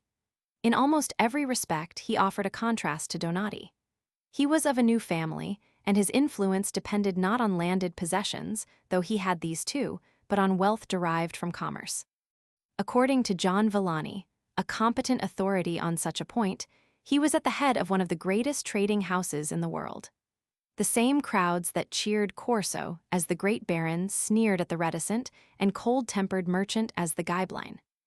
It was a strange perversion of ideas, and yet had this of justification, that all the nobles of Ghibelline tendency and all the citizens who, on account of their birth, were suspected of leaning that way were driven into the party of the Whites by the mere fact of the blacks hoisting so defiantly the Guelph flag and commanding the resources of the part Guelpha. But if Ghibellinism meant, as 50 years previously it did mean, a tendency to exalt privilege as against the general liberties and to court foreign interference in the affairs of Florence, it was the blacks and not the whites who had served themselves heirs to Ghibellinism. That the appeal was now taken to the Pope instead of to the Emperor did not matter, or that French soldiers in place of German were called in to settle domestic differences. The Roman See was at this time filled by Boniface Roman VIII, who 6 years previously, by violence and fraud, had procured the resignation of Celestine Vihim, who made the great refusal. Boniface was at once arrogant and subtle, wholly faithless, and hampered by no scruple either of religion or humanity. But these qualities were too common among those who before and after him filled the papal throne to secure him in a special infamy. That he has won from the ruthless hatred which blazes out against him in many a verse of Dante's, and for this hatred he is indebted to his interference in the affairs of Florence, and what came as one of the fruits of it the poet's exile. And yet, from the point of view not only of the interest of Rome, but also of Italy, there is much to be said for the policy of Boniface. German domination was a just subject of fear, and the imperialist element was still so strong in northern and central Italy that if the Emperor Albert had been a man of a more resolute ambition, he might so contemporaries deemed have conquered Italy at the cost of a march through it. The cities of Romagna were already in Ghibelline revolt, and it was natural that the Pope should seek to secure Florence on the papal side. It was for the Florentines rather than for him to judge what they would lose or gain by being dragged into the current of general politics. He made a fair beginning with an attempt to reconcile the two parties. The Whites were then the dominant faction, and to them reconciliation meant that their foes would at once divide the government with them, and at the long run sap the popular liberties, while the Pope's hand would soon be allowed to dip freely into the communal purse. The policy of the Whites was therefore one of steady opposition to all foreign meddling with Florence. But it failed to secure general support, for without being Gaeblein, in fact, it had the air of being so. And the name of Gaeblein was one that no reasoning could rob of its terrors. As was usual in Florence when political feeling ran high, the hotter partisans came to blows, and the streets were more than once disturbed by violence and bloodshed. To an onlooker, it must have seemed as if the interposition of some external authority was desirable. And almost on the same day as the new priors, of whom Dante was one and who were all whites, took office in the June of 1300, the Cardinal Acquasparta entered the city, deputed by the Pope to establish peace. His proposals were declined by the party in power, and having failed in his mission, he left the city and took the priestly revenge upon it of placing it under interdict. Ere many months were passed, the blacks, at a meeting of the heads of the party, resolved to open negotiations anew with Boniface. For this illegal step some of them, including Corso Donati, were ordered into exile by the authorities, who, to give an appearance of impartiality to their proceedings, at the same time banished some of the whites, and among them Guido Cavalcanti. It was afterwards made a charge against Dante that he had procured the recall of his friend Guido and the other whites from exile. But to this, he could answer that he was not then in office. Corso, in the meantime, was using his enforced absence from Florence to treat freely with the Pope. Boniface had already entered into correspondence with Charles of Valois, brother of Philip, the reigning king of France, with the view of securing the services of a strongly connected champion. It was the game that had been played before by the Roman court when Charles of Anjou was called to Italy to crush the Hohenstaufens. This second Charles was a man of ability of a sort, as he had given cruel proof in his brother's Flemish wars, by the death of his wife, daughter of his kinsman Charles Roman II. Of Naples and so granddaughter of Charles of Anjou, he had lost the dominions of Maine and Anjou, and had got the nickname of Lackland from his want of a kingdom. He lent a willing ear to Boniface, who presented him with the crown of Sicily on condition that he first wrested it from the Spaniard who wore it. All the papal influence was exerted to get money for the expenses of the descent on Sicily. Even churchmen were required to contribute, for it was a holy war, and the hope was that when Charles, the champion of the Church, had reduced Italy to obedience, won Sicily for himself by arms, and perhaps the Eastern Empire by marriage, he would win the Holy Sepulchre for Christendom. Charles crossed the Alps in August 1301 with 500 men-at-arms, and avoiding Florence on his southward march, found Boniface at his favorite residence of Anagni. He was created pacificator of Tuscany and loaded with other honors. What better served the purpose of his ambition, he was urged to retrace his steps and justify his new title by restoring peace to Florence. There the whites were still in power, but they dared not declare themselves openly hostile to the papal and Guelph interest by refusing him admission to the city. He came with gentle words and ready to take the most stringent oaths not to tamper with the liberties of the Commonwealth. But once he had gained an entrance, November 1301, and secured his hold on Florence, he threw off every disguise, gave full play to his avarice, and amused himself with looking on at the pillage of the dwellings and warehouses of the whites by the party of Corso Donati. By all this, says Dante, Charles gained no land, Lackland as he was, but only sin and shame. There is a want of precise information as to the events of this time, but it seems probable that Dante formed one of an embassy sent by the rulers of Florence to the Pope in the autumn of this year, and that, on the occasion of the entrance of Charles, he was absent from Florence. What the embassy had to propose which Boniface could be expected to be satisfied with, short of complete submission, is not known and is not easy to guess. It seems clear at least that Dante cannot have been chosen as a person likely to be specially pleasing to the Roman court. Within the 2 years preceding, he had made himself prominent in the various councils of which he was a member, by his sturdy opposition to affording aid to the Pope in his Romagnese wars. It is even possible that his theory of the empire was already more or less known to Boniface, and as that pontiff claimed imperial authority over such states as Florence, this would be sufficient to secure him a rough reception. Where he was when the terrible news came to him that for some days there had been no law in Florence, and that Corso Donati was sharing in the triumph of Charles, we do not know. Presageful of worse things to come, he did not seek to return, and is said to have been in Siena when he heard that, on the 27th January 1302, he had been sentenced to a heavy fine and political disabilities for having been guilty of extortion while a prior, of opposing the coming of Charles, and of crimes against the peace of Florence and the interest of the part Guelpha. If the fine was not paid within 3 days, his goods and property were to be confiscated. This condemnation he shared with 3 others. In the following March, he was one of 12 condemned, for contumacy, to be burned alive if ever they fell into the hands of the Florentine authorities. We may perhaps assume that the cruel sentence, as well as the charge of peculation, was uttered only in order to conform to some respectable precedents. 5. Besides Dante, many other whites had been expelled from Florence. Whether they liked it or not, they were forced to seek aid from the guidelines of Arezzo and Romagna.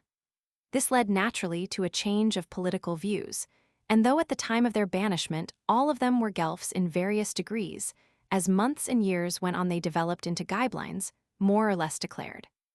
Dissensions, too, would be bred among them out of recriminations touching the past, and charges of deserting the general interest for the sake of securing private advantage in the way of making peace with the Republic. For a time, however, the common desire of gaining a return to Florence held them together. Of the council constituted to bring this about, Dante was a member. Once only with his associates does he appear to have come the length of formal negotiations with a view to getting back. Charles of Valois had passed away from the temporary scene of his extortions and treachery upon the futile quest of a crown. Boniface, ere being persecuted to death by his old ally, Philip of France, 1303, had vainly attempted to check the cruelty of the blacks. And Benedict, his successor, sent the Cardinal of Ostia to Florence with powers to reconcile the two parties. Dante is usually credited with the composition of the letter in which Viri de Cerci and his fellow exiles answered the call of the cardinal to discuss the conditions of their return home. All that had been done by the banished party, said the letter, had been done for the public good. The negotiations came to nothing, nor were the exiles more fortunate in arms. Along with their allies, they did once succeed by a sudden dash in penetrating to the marketplace, and Florence lay within their grasp when, seized with panic, they turned and fled from the city, which many of them were never to see again. Almost certainly Dante took no active part in this attempt, and indeed there is little to show that he was ever heartily associated with the exiles. In his own words, he was compelled to break with his companions owing to their imbecility and wickedness, and to form a party by himself. With the whites, then, he had little more to do, and the story of their fortunes need not longer detain us. It is enough to say that while, like Dante, the chief men among them were forever excluded from Florence, the principles for which they had contended survived, and even obtained something like a triumph within its walls. The success of Donati and his party, though won with the help of the people, was too clearly opposed to the popular interest to be permanent. Ere long, the inveterate contradiction between magnate and merchant was again to change the course of Florentine politics. The disabilities against lawless nobles were again to be enforced, and Corso Donati himself was to be crushed in the collision of passions he had evoked, but could not control, 1308. Though tenderly attached to members of his family, Dante bore Corso a grudge as having been the chief agent in procuring his exile, a grudge which years could do nothing to wipe out. He places in the mouth of Forse Donati a prophecy of the great baron's shameful death, expressed in curt and scornful words, terrible from a brother. It is no figure of speech to say that Dante nursed revenge. For some few years, his hopes were set on Henry of Luxembourg, elected emperor in 1308. A Ghibelline, in the ordinary sense of the term, Dante never was. We have in his De Monarchia a full account of the conception he had formed of the empire, that of authority in temporal affairs embodied in a just ruler, who, being already supreme, would be delivered from all personal ambition, who should decree justice and be a refuge for all that were oppressed. He was to be the captain of Christian society and the guardian of civil right. As in another sphere, the Pope was to be the shepherd of souls and the guardian of the deposit of divine truth. In Dante's eyes, the one great officer was as much God's vicegerent as the other. While the most that a Ghibelline or a moderate Guelph would concede was that there should be a division of power between Pope and Emperor the Gaibline, leaving it to the Emperor and the Guelph, to the Pope, to define their provinces Dante held. And in this, he stood almost alone among politicians, that they ought to be concerned with wholly different kingdoms, and that Christendom was wronged by the trespass of either upon the other's domain. An equal wrong was done by the neglect by either of his duty, and both, as Dante judged, had been shamefully neglecting it. For more than half a century, no emperor had set foot in Italy, and since the papal court had under Clement V been removed to Avignon, 1305, the Pope had ceased to be a free agent, owing to his neighborhood to France and the unscrupulous Philip. Dante trusted that the virtuous, single-minded Henry Roman VII would prove a monarch round whom all the best in Italy might gather to make him emperor in deed as well as in name. His judgment took the color of his hopes, for under the awful shadow of the emperor he trusted to enter Florence. Although no Gaibline or imperialist in the vulgar sense, he constituted himself Henry's apologist and herald, and in letters addressed to the wicked Florentines, to the emperor, and to the princes and peoples of Italy, he blew as it were a trumpet blast of triumph over the emperor's enemies and his own. Henry had crossed the Alps and was tarrying in the north of Italy, when Dante, with a keen eye for where the key of the situation lay, sharpened by his own wishes, urged him to lose no more time in reducing the Lombard cities to obedience, but to descend on Florence, the rotten sheep which was corrupting all the Italian flock. The men of Florence he bids prepare to receive the just reward of their crimes. The Florentines answered Dante's bitter invective and the emperor's milder promises by an unwearied opposition with the arms which their increasing command of all that tends to soften life made them now less willing to take up, and by the diplomacy in which they were supreme the exiles were recalled, always excepting the more stubborn or dangerous, and among these was reckoned Dante. Alliances were made on all hands, an art which Henry was notably wanting in the trick of. Wherever he turned, he was met and checkmated by the Florentines, who, wise by experience, were set on retaining control of their own affairs. After his coronation at Rome, 1312, he marched northwards, and with his Pisan and Aretine allies for 6 weeks laid fruitless siege to Florence. King Robert of Naples, whose aid he had hoped to gain by means of a family alliance, was joined to the League of Guelphs, and Henry passed away from Florence to engage in an enterprise against the southern kingdom, a design cut short by his death, 1313. He was the last emperor that ever sought to take the part in Italian affairs which on Dante's theory belonged to the imperial office. Well-meaning but weak, he was not the man to succeed in reducing to practice a scheme of government which had broken down even in the strong hands of the two Fredericks, and ere the commonwealths of Italy had become each as powerful as a northern kingdom. To explain his failure, Dante finds that his descent into Italy was unseasonable. He came too soon. Rather, it may be said, he came far too late. When, on the death of Henry, Dante was disappointed in his hopes of a true revival of the empire, he devoted himself for a time to urging the restoration of the papal court to Rome, so that Italy might at least not be left without some center of authority. In a letter addressed to the Italian cardinals, he besought them to replace Clement V, who died in 1314, by an Italian pope. Why should they, he asked, resign this great office into Gascon hands?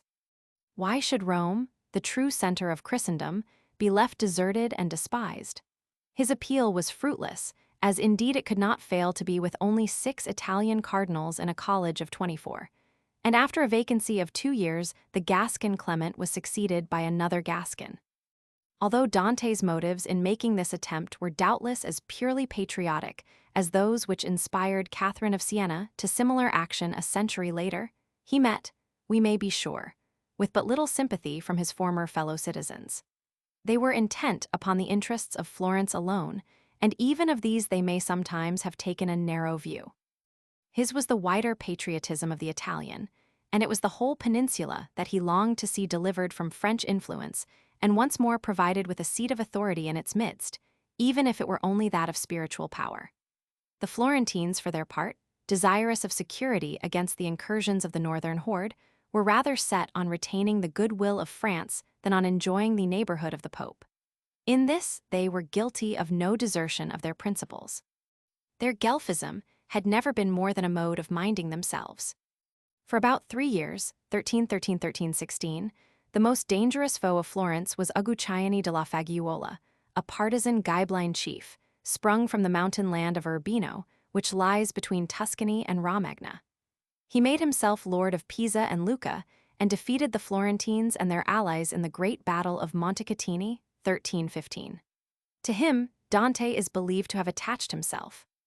It would be easy for the Republic to form an exaggerated idea of the part which the exile had in shaping the policy or contributing to the success of his patron. And we are not surprised to find that, although Dante's fighting days were done, he was after the defeat subjected to a third condemnation, November 1315. If caught, he was to lose his head, and his sons, or some of them, were threatened with the same fate. The terms of the sentence may again have been more severe than the intentions of those who uttered it. However this may be, an amnesty was passed in the course of the following year, and Dante was urged to take advantage of it. He found the conditions of pardon too humiliating. Like a malefactor, he would require to walk, taper in hand and a shameful mitre on his head, to the church of St. John, and there make an oblation for his crimes. It was not in this fashion that in his more hopeful hours the exile had imagined his restoration. If ever he trod again the pavement of his beautiful St. John's, it was to be proudly, as a patriot touching whom his country had confessed her sins, or, with a poet's more bashful pride, to receive the laurel crown beside the font in which he was baptized. But as he would not enter his well-beloved, well-hated Florence on the terms imposed by his enemies, so he never had the chance of entering it on his own. The spirit in which he, as it were, turned from the open gates of his native town is well expressed in a letter to a friend, who would seem to have been a churchman who had tried to win his compliance with the terms of the pardon. After thanking his correspondent for his kindly eagerness to recover him, and referring to the submission required, he says, "And is it in this glorious fashion that Dante Alighieri, wearied with an almost trilustral exile, is recalled to his country? Is this the desert of an innocence known to all, and of laborious study which for long has kept him a sweat? But, father, this is no way for me to return to my country by, though if by you or others one can be hit upon through which the honor and fame of Dante will take no hurt, it shall be followed by me with no tardy steps. If by none such Florence is to be entered, I will never enter Florence. What then? Can I not, wherever I may be, behold the sun and stars? Is not meditation upon the sweetness of truth as free to me in one place as another? To enjoy this, no need to submit myself ingloriously and with ignominy to the state and people of Florence. And wherever I may be thrown, in any case I trust at least to find daily bread. The cruelty and injustice of Florence to her greatest son have been the subject of much eloquent blame. But, in justice to his contemporaries, we must try to see Dante as they saw him, and bear in mind that the very qualities fame makes so much of his fervent temper and devotion to great ideas placed him out of the reach of common sympathy. Others besides him had been banished from Florence, with as much or as little reason, and had known the saltness of bread which has been begged, and the steepness of strange stairs. The pains of banishment made them the more eager to have it brought to a close. With Dante, all that he suffered went to swell the count of grievances for which a reckoning was some day to be exacted. The art of returning was, as he himself knew well, one he was slow to learn. His noble obstinacy, which would stoop to no loss of dignity or sacrifice of principle, must excite our admiration. It also goes far to account for his difficulty in getting back. We can even imagine that in Florence his refusal to abate one tittle of what was due to him in the way of apology was, for a time, the subject of wondering speculation to the citizens, ere they turned again to their everyday affairs of politics and merchandise. Had they been more used to deal with men, in whom a great genius was allied to a stubborn sense of honor, they would certainly have left less room in their treatment of Dante for happier ages to cavil at. How did the case stand? In the letter above quoted from, Dante says that his innocence was known to all. As far as the charge of corruption in his office-bearing went, his banishment, no one can doubt it for a moment, was certainly unjust.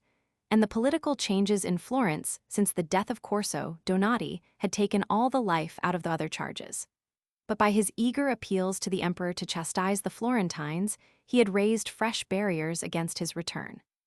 The governors of the Republic could not be expected to adopt his theory of the empire and share his views of the imperial claims.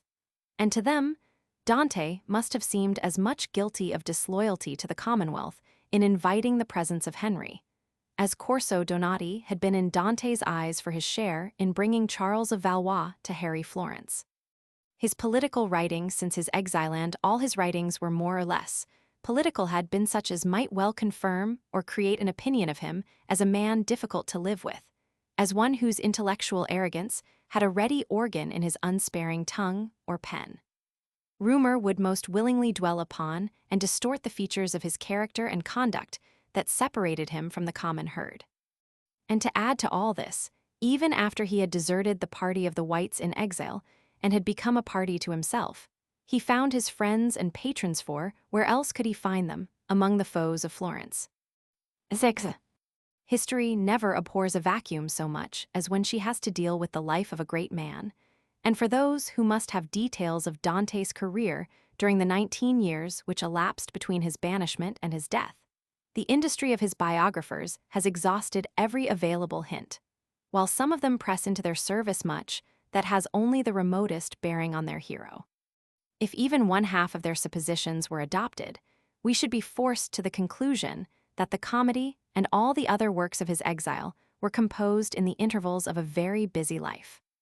We have his own word for this much, Convito I3, that since he was cast forth out of Florence, in which he would fain rest his wearied soul and fulfill his appointed time, he had been a pilgrim, nay, even a mendicant, in every quarter of Italy, and had been held cheap by many who, because of his fame, had looked to find him come in another guise. But he gives no journal of his wanderings, and, as will have been observed, says no word of any country but Italy. Keeping close to well-ascertained facts, it seems established that in the earlier period of his exile he sojourned with members of the great family of the Counts Guidi, and that he also found hospitality with the Malaspini, lords of the Val di Magra, between Genoa and Lucca. At a still earlier date, August 1306, he is found witnessing a deed in Padua. It was most probably in the same year that Dante found Giotto there, painting the walls of the Scrovegni chapel, and was courteously welcomed by the artist and taken to his house. At some time of his life he studied at Bologna. John Villani says, during his exile, of his supposed residence in Paris, though it is highly probable, there is a want of proof. Of a visit to England, none at all that is worth a moment's consideration. Some of his commentators and biographers seem to think he was so short-witted that he must have been in a place before it could occur to him to name it in his verse. We have Dante's own word for it, that he found his exile almost intolerable. Besides the bitter resentment which he felt at the injustice of it, he probably cherished the conviction that his career had been cut short when he was on the point of acquiring great influence in affairs.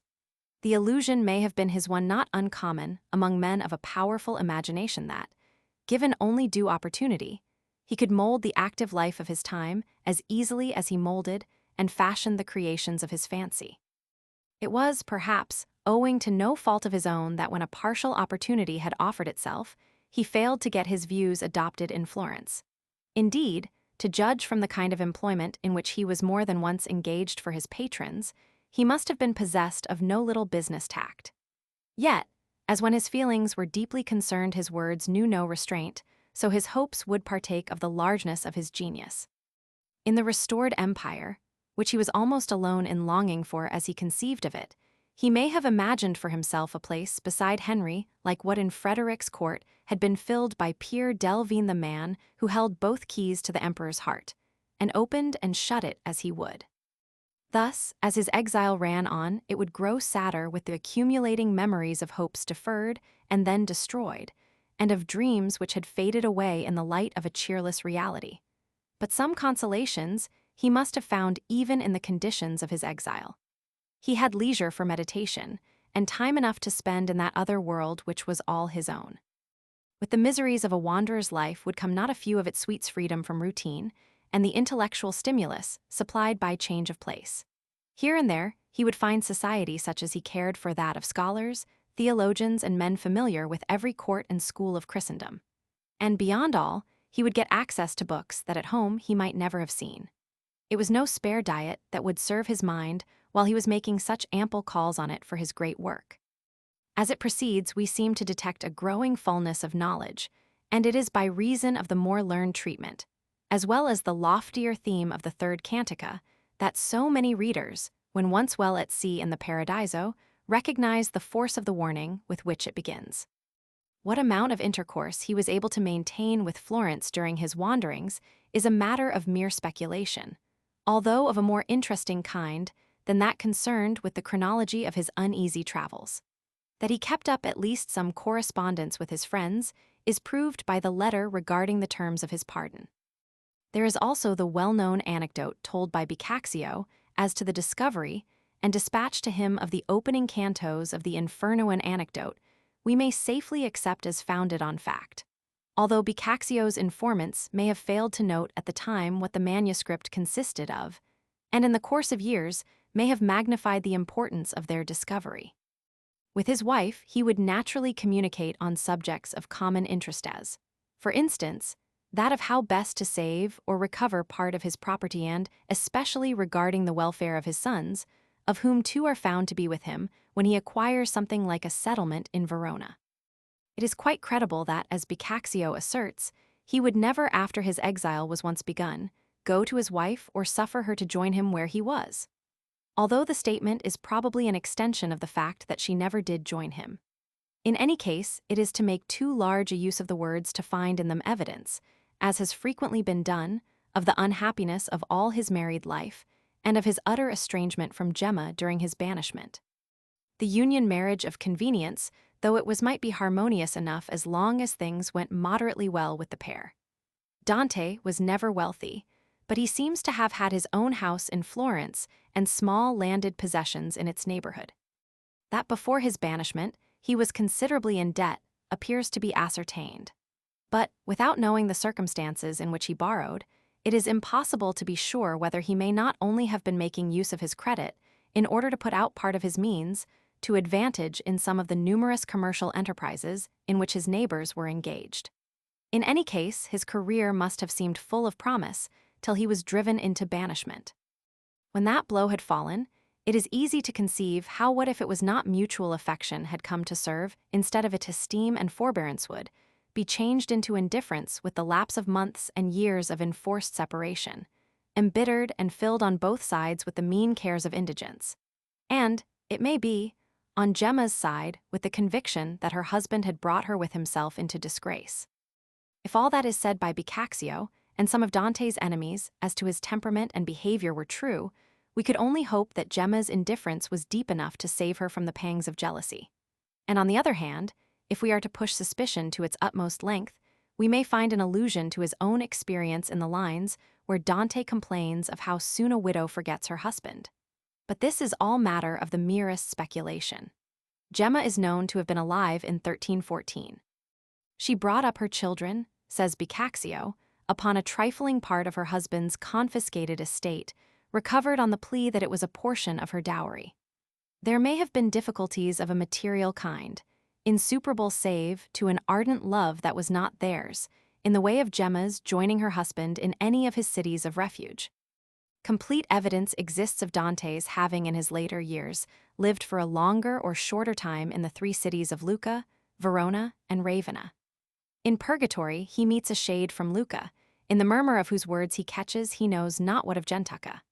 And when he charges the Lucchese to speak plainly out, he is told that Lucca shall yet be found pleasant by him because of a girl not yet grown to womanhood. Agucciani, acting in the interest of Pisa, took possession of Lucca in 1314, and Dante is supposed to have taken up his residence there for some considerable time. What we may certainly infer from his own words in the Purgatorio is that they were written after a stay in Lucca had been sweetened to him by the society of a lady named Gentacca. He cannot well have found shelter there before the city was held by Agucciani, and research has established that at least two ladies of the uncommon name of Gentacca were resident there in 1314. From the whole tone of his allusion, the mention of her very name and of her innocent girlhood, we may gather that there was nothing in his liking for her of which he had any reason to feel ashamed. In the Inferno, he had covered the whole people of Lucca with his scorn. By the time he got thus far with the Purgatorio, his thoughts of the place were all softened by his memory of one fair face, or, shall we rather say, of one compassionate and womanly soul. That Dante was more than susceptible to feminine charms is coarsely asserted by Boccaccio.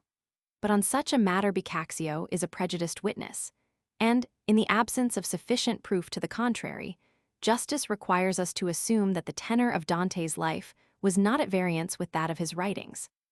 He who was so severe a judge of others was not, as we can infer from more than one passage of the comedy, a lenient judge when his own failings were concerned. That his conduct never fell short of his standard, no one will venture to maintain. But what should have hindered him, in his hours of weariness, and when even his hold on the future seemed to slacken, in lonely castle or strange town, to seek sympathy from some fair woman who might remind him in something of Beatrice? When, in 1316, Uguccione was driven out of Lucca and Pisa, that great partisan took military service with King Grand. It has been disputed whether Dante had earlier enjoyed the hospitality of the Scaligers, or was indebted for his first reception in Verona to the good offices of Uguccione. It is barely credible that by this time in his life he stood in need of anyone to answer for him in the court of King Grand. His fame as a political writer must have preceded him, and it was of a character to commend him to the good graces of the great imperialist. In his De Monarchia he had, by an exhaustive treatment of propositions which now seem childish or else the mere commonplaces of everyday political argument, established the right of the civil power to independence of church authority. And though to the Scaliger who aimed at becoming imperial lieutenant for all the north of Italy, he might seem needlessly tender to the spiritual lordship of the Holy Father, yet the drift of his reasoning was all in favor of the Ghibelline position. Besides this, he had written on the need of refining the dialects of Italian and reducing them to a language fit for general use in the whole of the peninsula.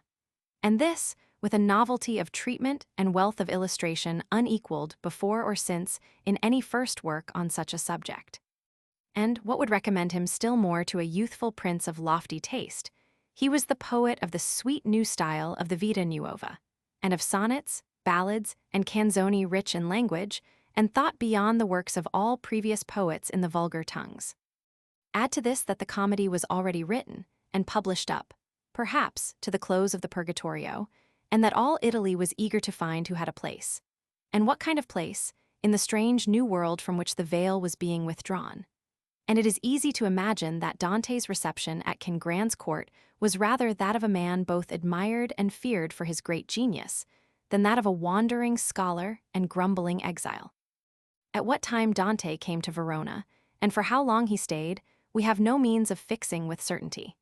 He himself mentions being there in 1320, and it is usually supposed that his residence covered 3 years previous to that date, as also that it was shared by his 2 sons, Piero and Jacopo. One of these was afterwards to find a settlement at Verona in a high legal post. Except some frivolous legends, there is no evidence that Dante met with anything but generous treatment from King Grand.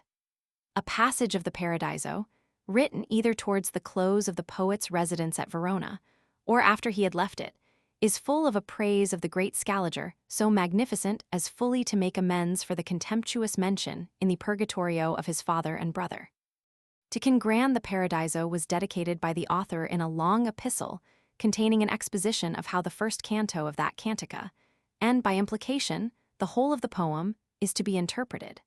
The letter is full of gratitude for favors already received, and of expectation of others yet to come. From the terms of the dedication, it has been assumed that ere it was made, the whole of the Paradiso was written, and that Dante praises the Lord of Verona after a long experience of his bounty. Whether owing to the restlessness of an exile, or to some prospect of attaining a state of greater ease, or of having the command of more congenial society, we cannot tell. But from the splendid court of King Grand he moved down into Romagna, to Ravenna, the city which of all in Italy would now be fixed upon by the traveler as the fittest place for a man of genius, weighed down by infinite sorrows, to close his days in and find a tomb. Some writers on the life of Dante will have it that in Ravenna he spent the greater part of his exile, and that when he is found elsewhere in Lucca or Verona he is only on a temporary absence from his permanent home. But this conclusion requires some facts to be ignored and others unduly dwelt on. In any case, his patron there, during at least the last year or two of his life, was Guido Novello of Polenta, Lord of Ravenna, the nephew of her who above all the persons of the comedy lives in the hearts of its readers. Bernardino, the brother of Francesca and uncle of Guido, had fought on the side of Florence at the Battle of Campoldino, and Dante may then have become acquainted with him. The family had the reputation of being moderate Guelphs, but ere this the exile, with his ripe experience of men, had doubtless learned, while retaining intact his own opinions as to what was the true theory of government, to set good-heartedness and a noble aim in life above political orthodoxy. This Guido Novello the Younger, Guido bears the reputation of having been well-informed, of gentle manners, and fond of gathering around him men accomplished in literature and the fine arts. On the death of Dante, he made a formal oration in honor of the poet. If his welcome of Dante was as cordial as is generally supposed, and as there is no reason to doubt that it was, it proved his magnanimity. For in the Purgatorio, a family, specially hostile to the Polentas, had been mentioned with honor, while that to which his wife belonged had been lightly spoken of. How he got over the condemnation of his kinswoman, to Inferno even under such gentle conditions it would be more difficult to understand. Were there not reason to believe that ere Dante went to Ravenna, it had come to be a matter of pride, in Italy for a family, to have any of its members placed anywhere in that other world of which Dante held the key. It seems as if we might assume that the poet's last months or years were soothed by the society of his daughter the child, whom he had named after the object of his first and most enduring love. Whether or not, he was acting as ambassador for Guido to Venice when he caught his last illness. It appears to be pretty well established that he was held in honor by his patron and all around him. For his hours of meditation, he had the solemn churches of Ravenna with their storied walls, and the still more solemn pine forest of Classis, by him first annexed to the world of romance. For hours of relaxation, when they came, he had neighbors who dabbled in letters and who could at any rate sympathize with him in his love of study. He maintained correspondence with poets and scholars in other cities. In at least one instance, this was conducted in the bitter fashion with which the humanists of a century or two later were to make the world familiar. But with the Bolognese scholar, Giovanni del Virgilio, he engaged in a good-humored, half-bantering exchange of Latin pastoral poems, through the artificial imagery of which there sometimes breaks a natural thought, as when in answer to the pedant's counsel to renounce the vulgar tongue and produce in Latin something that will entitle him to receive the laurel crown in Bologna, he declares that if ever he is crowned as a poet it will be on the banks of the Arno. Most of the material for forming a judgment of how Dante stood affected to the religious beliefs of his time is to be gathered from the comedy, and the place for considering it would rather be in an essay on that work than in a sketch of his life, which necessity compels to be swift.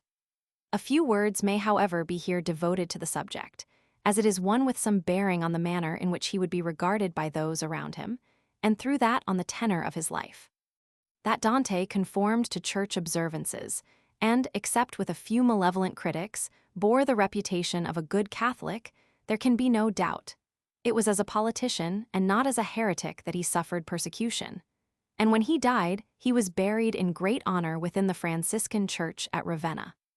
Some few years after his death, it is true, his De Monarchia was burned as heretical by orders of the papal legate in Lombardy, who would gladly, if he could, have had the bones of the author exhumed to share the fate of his book.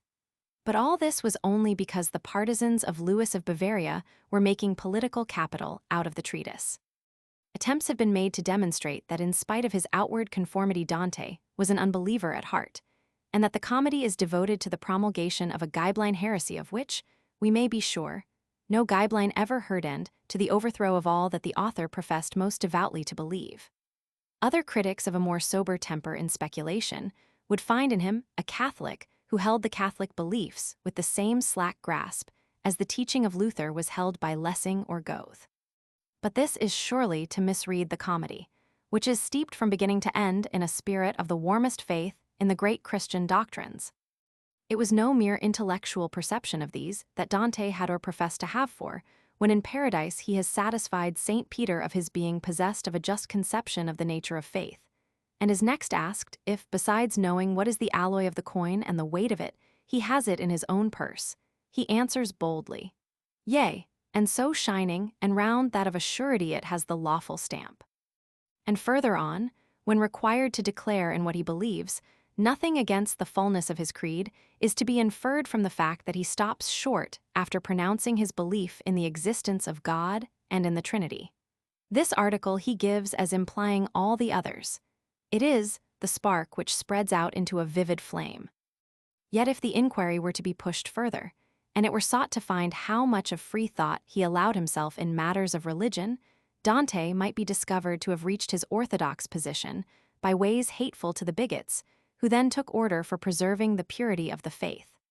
The office of the Pope he deeply revered, but the papal absolution avails nothing in his eyes compared with one tear of heartfelt repentance. It is not on the word of Pope or Council that he rests his faith, but on the Scriptures, and on the evidences of the truth of Christianity, freely examined and weighed.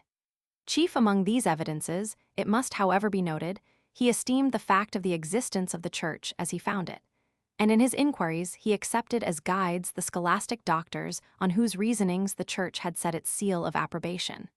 It was a foregone conclusion he reached by stages of his own. Yet that he sympathized at least as much with the honest search for truth as with the arrogant profession of orthodoxy is shown by his treatment of heretics. He could not condemn severely such as erred only because their reason would not consent to rest like his in the prevalent dogmatic system. And so, we find that he makes heresy consist less in intellectual error than in beliefs that tend to vitiate conduct, or to cause schism in societies divinely constituted. For his own part, orthodox although he was, or believed himself to be which, is all that needs to be contended for. In no sense was he priest-ridden. It was liberty that he went seeking on his great journey, and he gives no hint that it is to be gained by the observance of forms or in submission to sacerdotal authority. He knows it is in his reach only when he has been crowned, and mitred too, lord of himself subject to him alone of whom even popes were servants.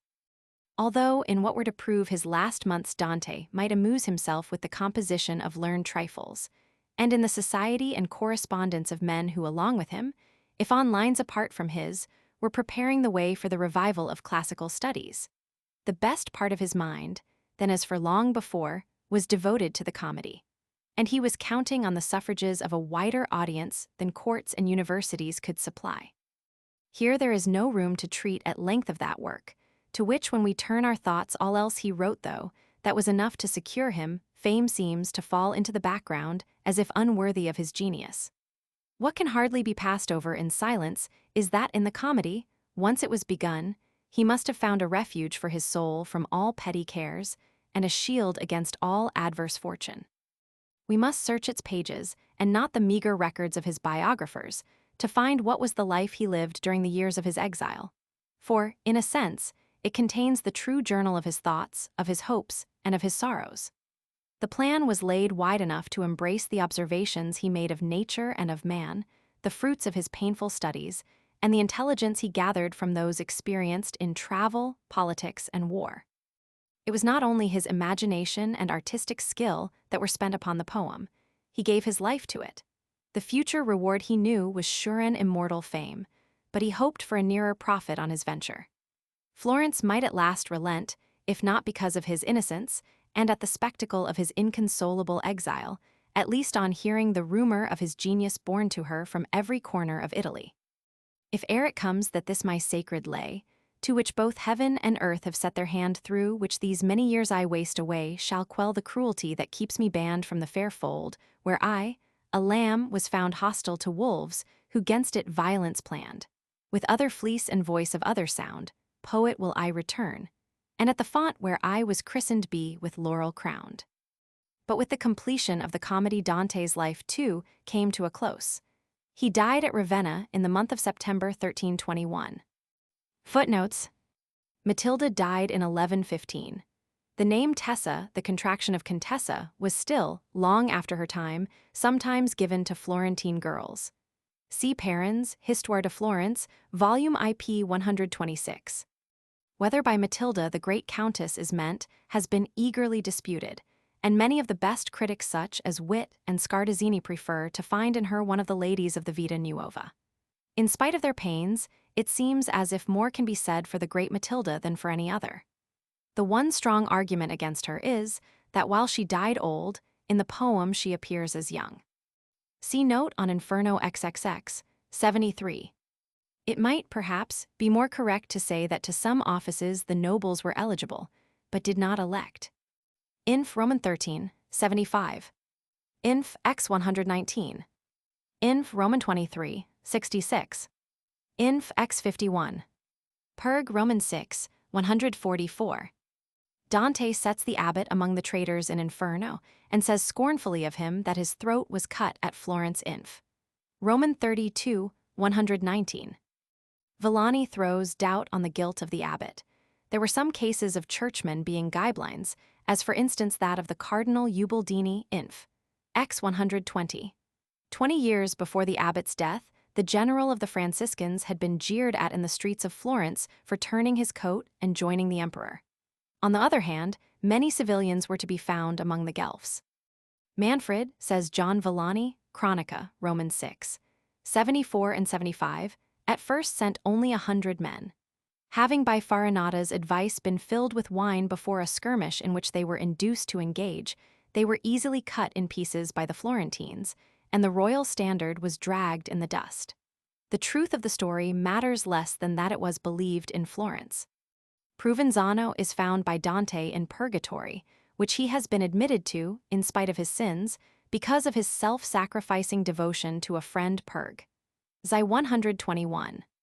For this good advice he gets a word of praise in Inferno Inf. Roman 16, 42.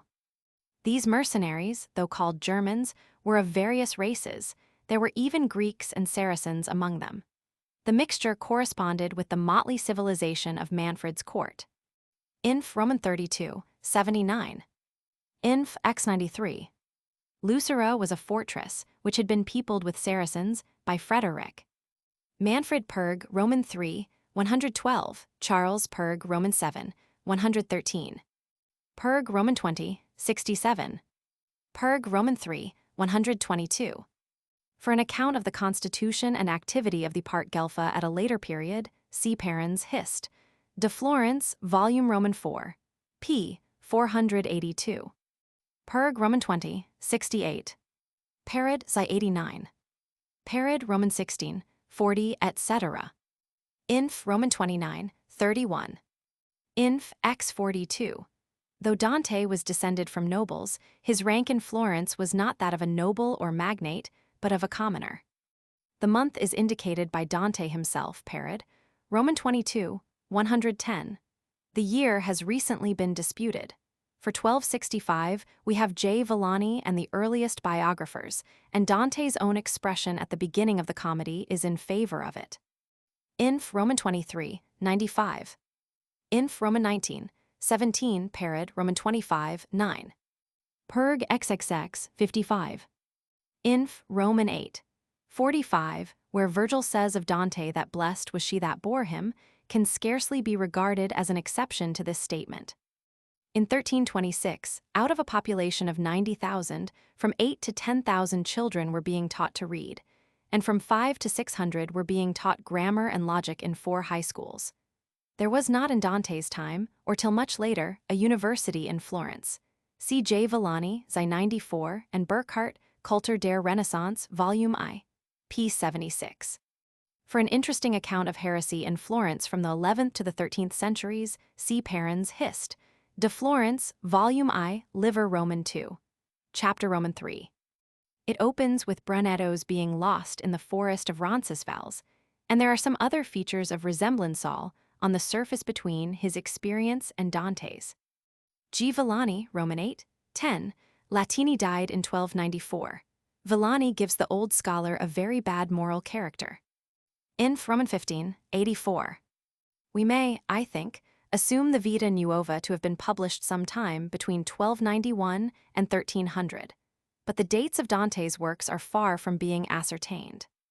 So long as even Italian critics are not agreed as to whether the title means new life or youth, I suppose one is free to take his choice, and it seems most natural to regard it as referring to the new world into which the lover is transported by his passion, as indeed Boccaccio Vita di Dante expressly says was the case.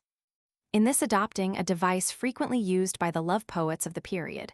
Wit, Dante Forshungen, Volume Roman 2, p. 312.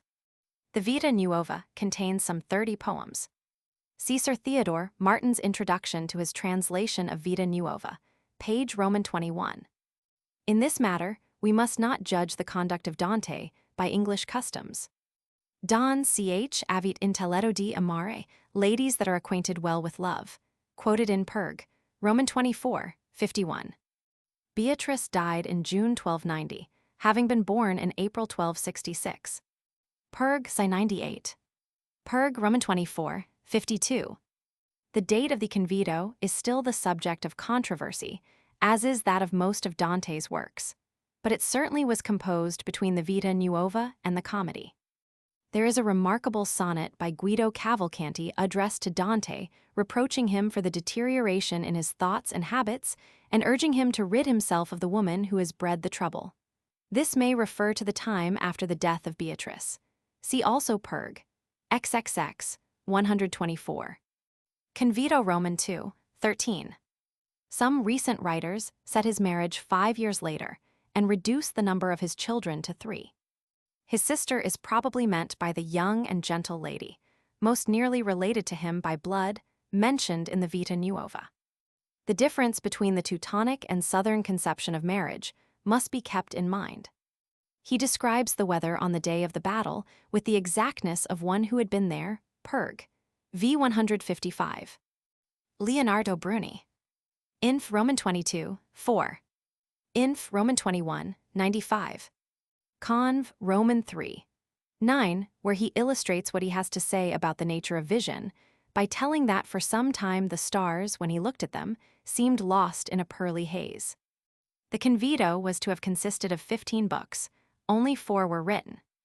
Wife of Bath's Tale, in the context he quotes Perg, Roman 7, 121 and takes ideas from the Convito. Dies to sensual pleasure and is abstracted from all worldly affairs and interests. See Convito Roman 4, 28. From the last canzone of the Convito. In the Vita Nuova. Perg Roman 23, 115 Roman 24, 75 Parod, Roman 3, 49. Perg Sci 95. Perg Roman 2, 91. Perg Roman 4, 123. Sacchetti's stories of how Dante showed displeasure with the blacksmith and the donkey driver who murdered his canzoni are interesting only as showing what kind of legends about him were current in the streets of Florence. Sacchetti, Novelle, Civ, CXV. Perg Roman 12, 101. Perg Sci 94. In painting, Cimabue deemed the field his own, but now on Giotto goes the cry, till by his fame the others is concealed. Giotto is often said to have drawn inspiration from the Comedy, but that Dante, on his side, was indebted to the new school of painting and sculpture appears from many a passage of the Purgatorio. Serfage had been abolished in 1289, but doubt has been thrown on the authenticity of the deed of abolition. See Perrin's Hist. De Florence, Volume Roman 2, p. 349. No unusual provision in the industrious Italian cities. Harsh though it may seem, it was probably regarded as a valuable concession to the nobles, for their disaffection appears to have been greatly caused by their uneasiness under disabilities. There is much obscurity on several points. How, for example, came the nobles to be allowed to retain the command of the vast resources of the Part Guelpha? This made them almost independent of the Commonwealth. At a later period, the priors were known as the Signory. Fraticelli, Storia della Vita di Dante, page 112 and note. It is to be regretted that Ampere in his charming Voyage Dantesque devoted no chapter to San Gemignano, than which no Tuscan city has more thoroughly preserved its medieval character. There is no authority for the assertion that Dante was employed on several Florentine embassies. The tendency of his early biographers is to exaggerate his political importance and activity. Under the date of April 1301, Dante is deputed by the Road Committee to see to the widening, leveling, and general improvement of a street in the suburbs. Wit, Dante Forshungen, Volume Roman 2, p. 279. Dante has a word of praise for Giotto at Parod, Roman 16, 127. at which Dante fought, see page Elze. Viri was called Messer, a title reserved for magnates, knights, and lawyers of a certain rank, notaries and jurisconsults. Dante, for example, never gets it. Villani acted for some time as an agent abroad of the great business house of Peruzzi. Inf Roman 3, 60. He is the prince of the modern Pharisees. Inf Roman 27, 85. His place is ready for him in hell. Inf Roman 19, 53, and he is elsewhere frequently referred to. In one great passage Dante seems to relent towards him. Purg, Roman 20, 86. Albert of Habsburg was chosen emperor in 1298, but was never crowned at Rome. As in the days of Guelph and Gaiblein, so now in those of blacks and whites, the common multitude of townsmen belonged to neither party. An interdict means that priests are to refuse sacred offices to all in the community, who are thus virtually subjected to the minor excommunication. Guido died soon after his return in 1301. He had suffered in health during his exile. See Inf. X 63. Charles of Anjou had lost Sicily at the Sicilian Vespers, 1282. Purg Roman 20, 76. Witt attributes the composition of the De Monarchia to a period before 1301, Dante Forschungen, volume I 4th art. But the general opinion of critics sets it much later. Inf Roman 6, 66, where their expulsion is prophesied. Dante's authorship of the letter is now much questioned. The drift of recent inquiries has been rather to lessen than to swell the bulk of materials for his biography. Parod Roman 17, 61. Purg Roman 24, 82. See at Purg, Roman 20, 43. Dante's invective against Philip and the Caputs in general. Henry had come to Italy with the Pope's approval. He was crowned by the cardinals who were in Rome as legates. Parod XXX, 136. High in heaven Dante sees an ample chair with a crown on it and is told it is reserved for Henry. He is to sit among those who are clothed in white. The date assigned to the action of the comedy, it will be remembered, is the year 1300. Inf Roman 19, 82, where the Gascon Clement is described as a lawless pastor from the west. The ingenious speculations of Troia del Veltro allegorico di Dante will always mark a stage in the history of the study of Dante, but as is often the case with books on the subject, his shows a considerable gap between the evidence adduced and the conclusions drawn from it. He would make Dante to have been for many years a satellite of the great Gaiblein chief. Dante's temper or pride, however we call it, seems to have been such as to preserve him from ever remaining attached for long to any patron. Inf X 81. The convito is in Italian, and his words are, wherever this language is spoken. His letter to the Florentines and that to the emperor are dated in 1311, from near the sources of the Arno, that is, from the Casentino, where the Guidi of Romna dwelt. If the letter of condolence with the Counts Oberto and Guido of Romna on the death of their uncle is genuine, it has great value for the passage in which he excuses himself for not having come to the funeral. It was not negligence or ingratitude, but the poverty into which I am fallen by reason of my exile. This, like a cruel persecutor, holds me as in a prison house where I have neither horse nor arms, and though I do all I can to free myself, I have failed as yet. The letter has no date. Like the other 10 or 12 epistles attributed to Dante, it is in Latin. There is a splendid passage in praise of this family, Purg, Roman 8, 121. A treaty is on record in which Dante acts as representative of the Malaspini in settling the terms of a peace between them and the Bishop of Luni in October 1306. The authority for this is Benvenuto of Imola in his comment on the comedy Purg. Zai? The portrait of Dante by Giotto, still in Florence, but ruined by modern bungling restoration, is usually believed to have been executed in 1301 or 1302. But with regard to this, see the note at the end of this essay.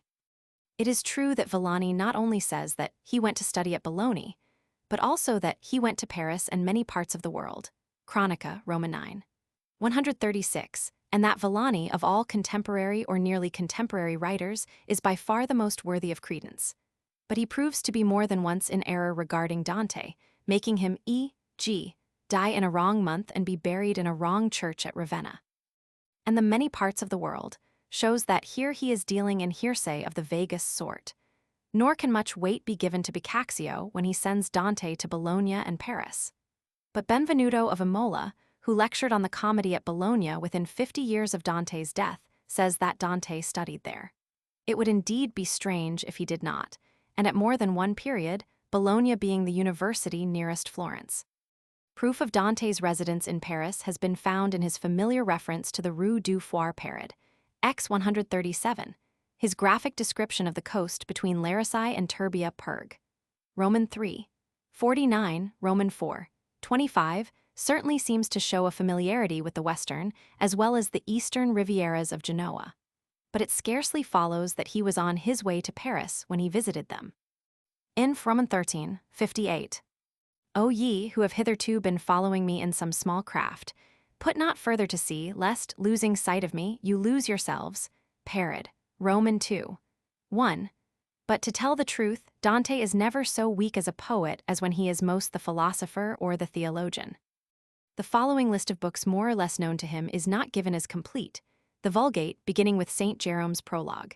Aristotle, through the Latin translation then in vogue. Averroes, etc., Thomas Aquinas and the other schoolmen, much of the civil and canon law Boethius, Homer only in scraps through Aristotle, etc. Virgil, Cicero in part, Livy, Horace, Ovid, Terence, Lucan, and Statius, the works of Brunetto Latini.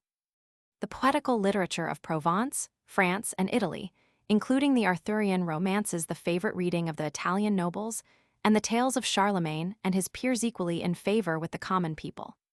There is little reason to suppose that among the treatises of a scientific and quasi-scientific kind that he fell in with, and of which he was an eager student, were included the works of Roger Bacon. These there was a conspiracy among priests and schoolmen to keep buried. Dante seems to have set little store on ecclesiastical legends of wonder. At least, he gives them a wide berth in his works.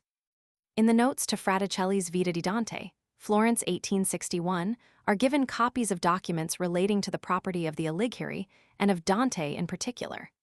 In 1343, his son Jacopo, by payment of a small fine, recovered vineyards and farms that had been his father's. Notes to chapter Roman 3. Fraticelli's admirable life is now in many respects out of date. He accepts, e.g., Dino Compagni as an authority, and believes in the romantic story of the letter of Fra Ilario. The details are given by Witt, Dante Verschungen, Vol. Roman 2. p. 61. The amount borrowed by Dante and his brother and a friend comes to nearly 1,000 gold florins. Witt takes this as equivalent to 37,000 francs, i.e. nearly 1,500 pounds. But the florin being the eighth of an ounce, or about 10 shillings worth of gold, 1,000 florins would be equal only to 500 pounds, representing, of course, an immensely greater sum nowadays. Perg. Roman 8, 76. See in Scartazzini, Dante Alighieri, 1879, page 552, extract from the will of her mother Maria Donati, dated February 1314. Many of these Florentine dates are subject to correction, the year being usually counted from Lady Day. In 1880, a document was discovered which proves Gemma to have been engaged in a lawsuit in 1332, Il Propugnator, Roman 13a. 156, Scheffer-Boechorst, Os Dantes Verbennung, page 213. Perg. Roman 24, 37. Inf. Roman 21, 40. In questo mirifico poeta trovo ampissimo lugo la lussuria, e non solamente ni giovanili anni, ma ancora ni maturi, Boccaccio, La Vita di Dante. After mentioning that Dante was married, he indulges in a long invective against marriage, confessing, however, that he is ignorant of whether Dante experienced the miseries he describes. His conclusion on the subject is that philosophers should leave marriage to rich fools, to nobles, and to handicraftsmen. In Purgatory, his conscience accuses him of pride, and he already seems to feel the weight of the grievous burden beneath which the proud bend as they purge themselves of their sin. Perg. Roman 13, 136. Some amount of self-accusation seems to be implied in such passages as Inf. v. 142 and Perg. Roman 27, 15, etc., but too much must not be made of it. In a letter of a few lines to one of the Marquise's Malaspina, written probably in the earlier years of his exile, he tells how his purpose of renouncing ladies' society and the writing of love songs had been upset by the view of a lady of marvelous beauty who in all respects answered to his tastes, habits, and circumstances. He says he sends with the letter a poem containing a fuller account of his subjection to this new passion. The poem is not found attached to the copy of the letter, but with good reason it is guessed to be the canzone beginning Amor, dac convian, which describes how he was overmastered by a passion born in the heart of the mountains in the valley of that river, beside which he had always been the victim of love. This points to the Casentino as the scene. He also calls the canzone his mountain song. The passion it expresses may be real, but that he makes the most of it appears from the close, which is occupied by the thought of how the verses will be taken in Florence. However early the De Monarchia may have been written, it is difficult to think that it can be of a later date than the death of Henry. The De Vulgari Eloquio is in Latin. Dante's own Italian is richer and more elastic than that of contemporary writers. Its base is the Tuscan dialect, as refined by the example of the Sicilian poets. His Latin, on the contrary, is, I believe, regarded as being somewhat barbarous, even for the period. In his Quaestio de Aqua et Terra, in it he speaks of having been in Mantua. The thesis was maintained in Verona, but of course he may, after a prolonged absence, have returned to that city. Parad Roman 17, 70. Perg Roman 18, 121. But in urgent need of more of it he says of the sublime Cantica, adorned with the title of the Paradiso, that elam sub presenti epistola, tamquem sub epigrammate propria dedicatum, vobis id scribo, vobis offero, vobis denique recommendo. But it may be questioned if this involves that the Cantica was already finished. As for instance, Herr Scheffer-Boechorst in his Os Dantes Verbenung, 1882. The Traversari Perg, Roman 14, 107. Guido's wife was of the Bagnacavalli Perg, Roman 14, 115. The only mention of the Polenta family, apart from that of Francesca, is at Inf, Roman 27, 41. In 1350, a sum of 10 gold florins was sent from Florence by the hands of Boccaccio to Beatrice, daughter of Dante, she being then a nun at Ravenna. The embassy to Venice is mentioned by Villani, and there was a treaty concluded in 1321 between the Republic and Guido. But Dante's name does not appear in it among those of the envoys from Ravenna. A letter, probably apocryphal, to Guido from Dante in Venice is dated 1314. If Dante, as is maintained by some writers, was engaged in tuition while in Ravenna, it is to be feared that his pupils would find in him an impatient master. Not that Dante ever mentions these any more than 100 other churches, in which he must have spent thoughtful hours. Perg Roman 28, 20. A certain secco discoli stuck to him like a burr, charging him, among other things, with lust, and a want of religious faith which would one day secure him a place in his own Inferno. Secco was himself burned in Florence, in 1327, for making too much of evil spirits, and holding that human actions are necessarily affected by the position of the stars. He had been at one time a professor of astronomy. Gabriel Rossetti, Comment on the Divina Commedia, 1826, and a Rue Dante, Hérétique, Révolutionnaire et Socialiste, 1854. Scartazzini, Dante Alighieri, Senzite, etc., 1879, page 268. Parad Roman 24, 86. Parad Roman 24, 145. Inf Roman 27, 101, Perg Roman 3, 118. Parad Roman 24, 91. Parad Roman 24, 106. Inf X and Roman 28. There is no place in purgatory where those who in their lives had once held heretical opinions are purified of the sin, leaving us to infer that it could be repented of in the world so as to obliterate the stain. See also Parad, Roman 4, 67. Perg I 71. Perg Roman 27, 139. Perg Roman 19, 134. Parad Roman 25, 1. Giotto's Portrait of Dante. Vasari, in his Lives of the Painters, tells that in his day the portrait of Dante by Giotto was still to be seen in the chapel of the Podesta's Palace in Florence. Writers of an earlier date had already drawn attention to this work. But in the course of an age when Italians cared little for Dante, and less for Giotto, it was allowed to be buried out of sight.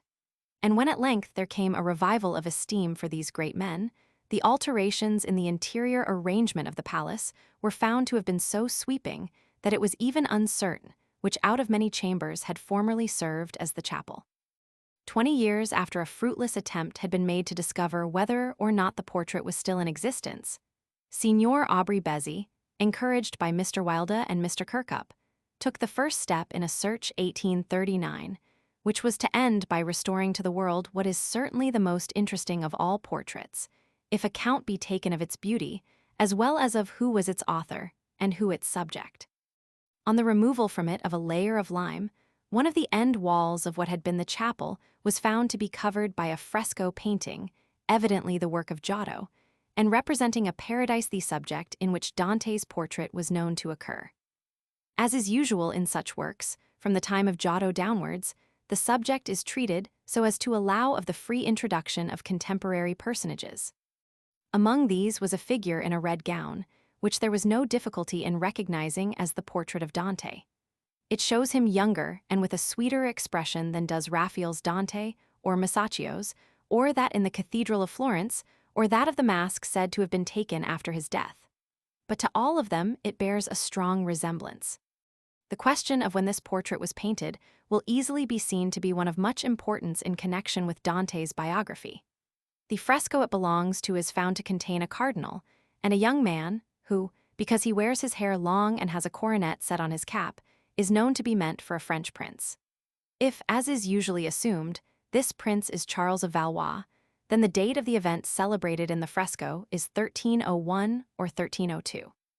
With regard to when the work was executed, Messrs. Crowe and Cavalcasel, in their valuable book, say as follows: all inferences to be deduced from the subject and form of these frescoes point to the date of 13012.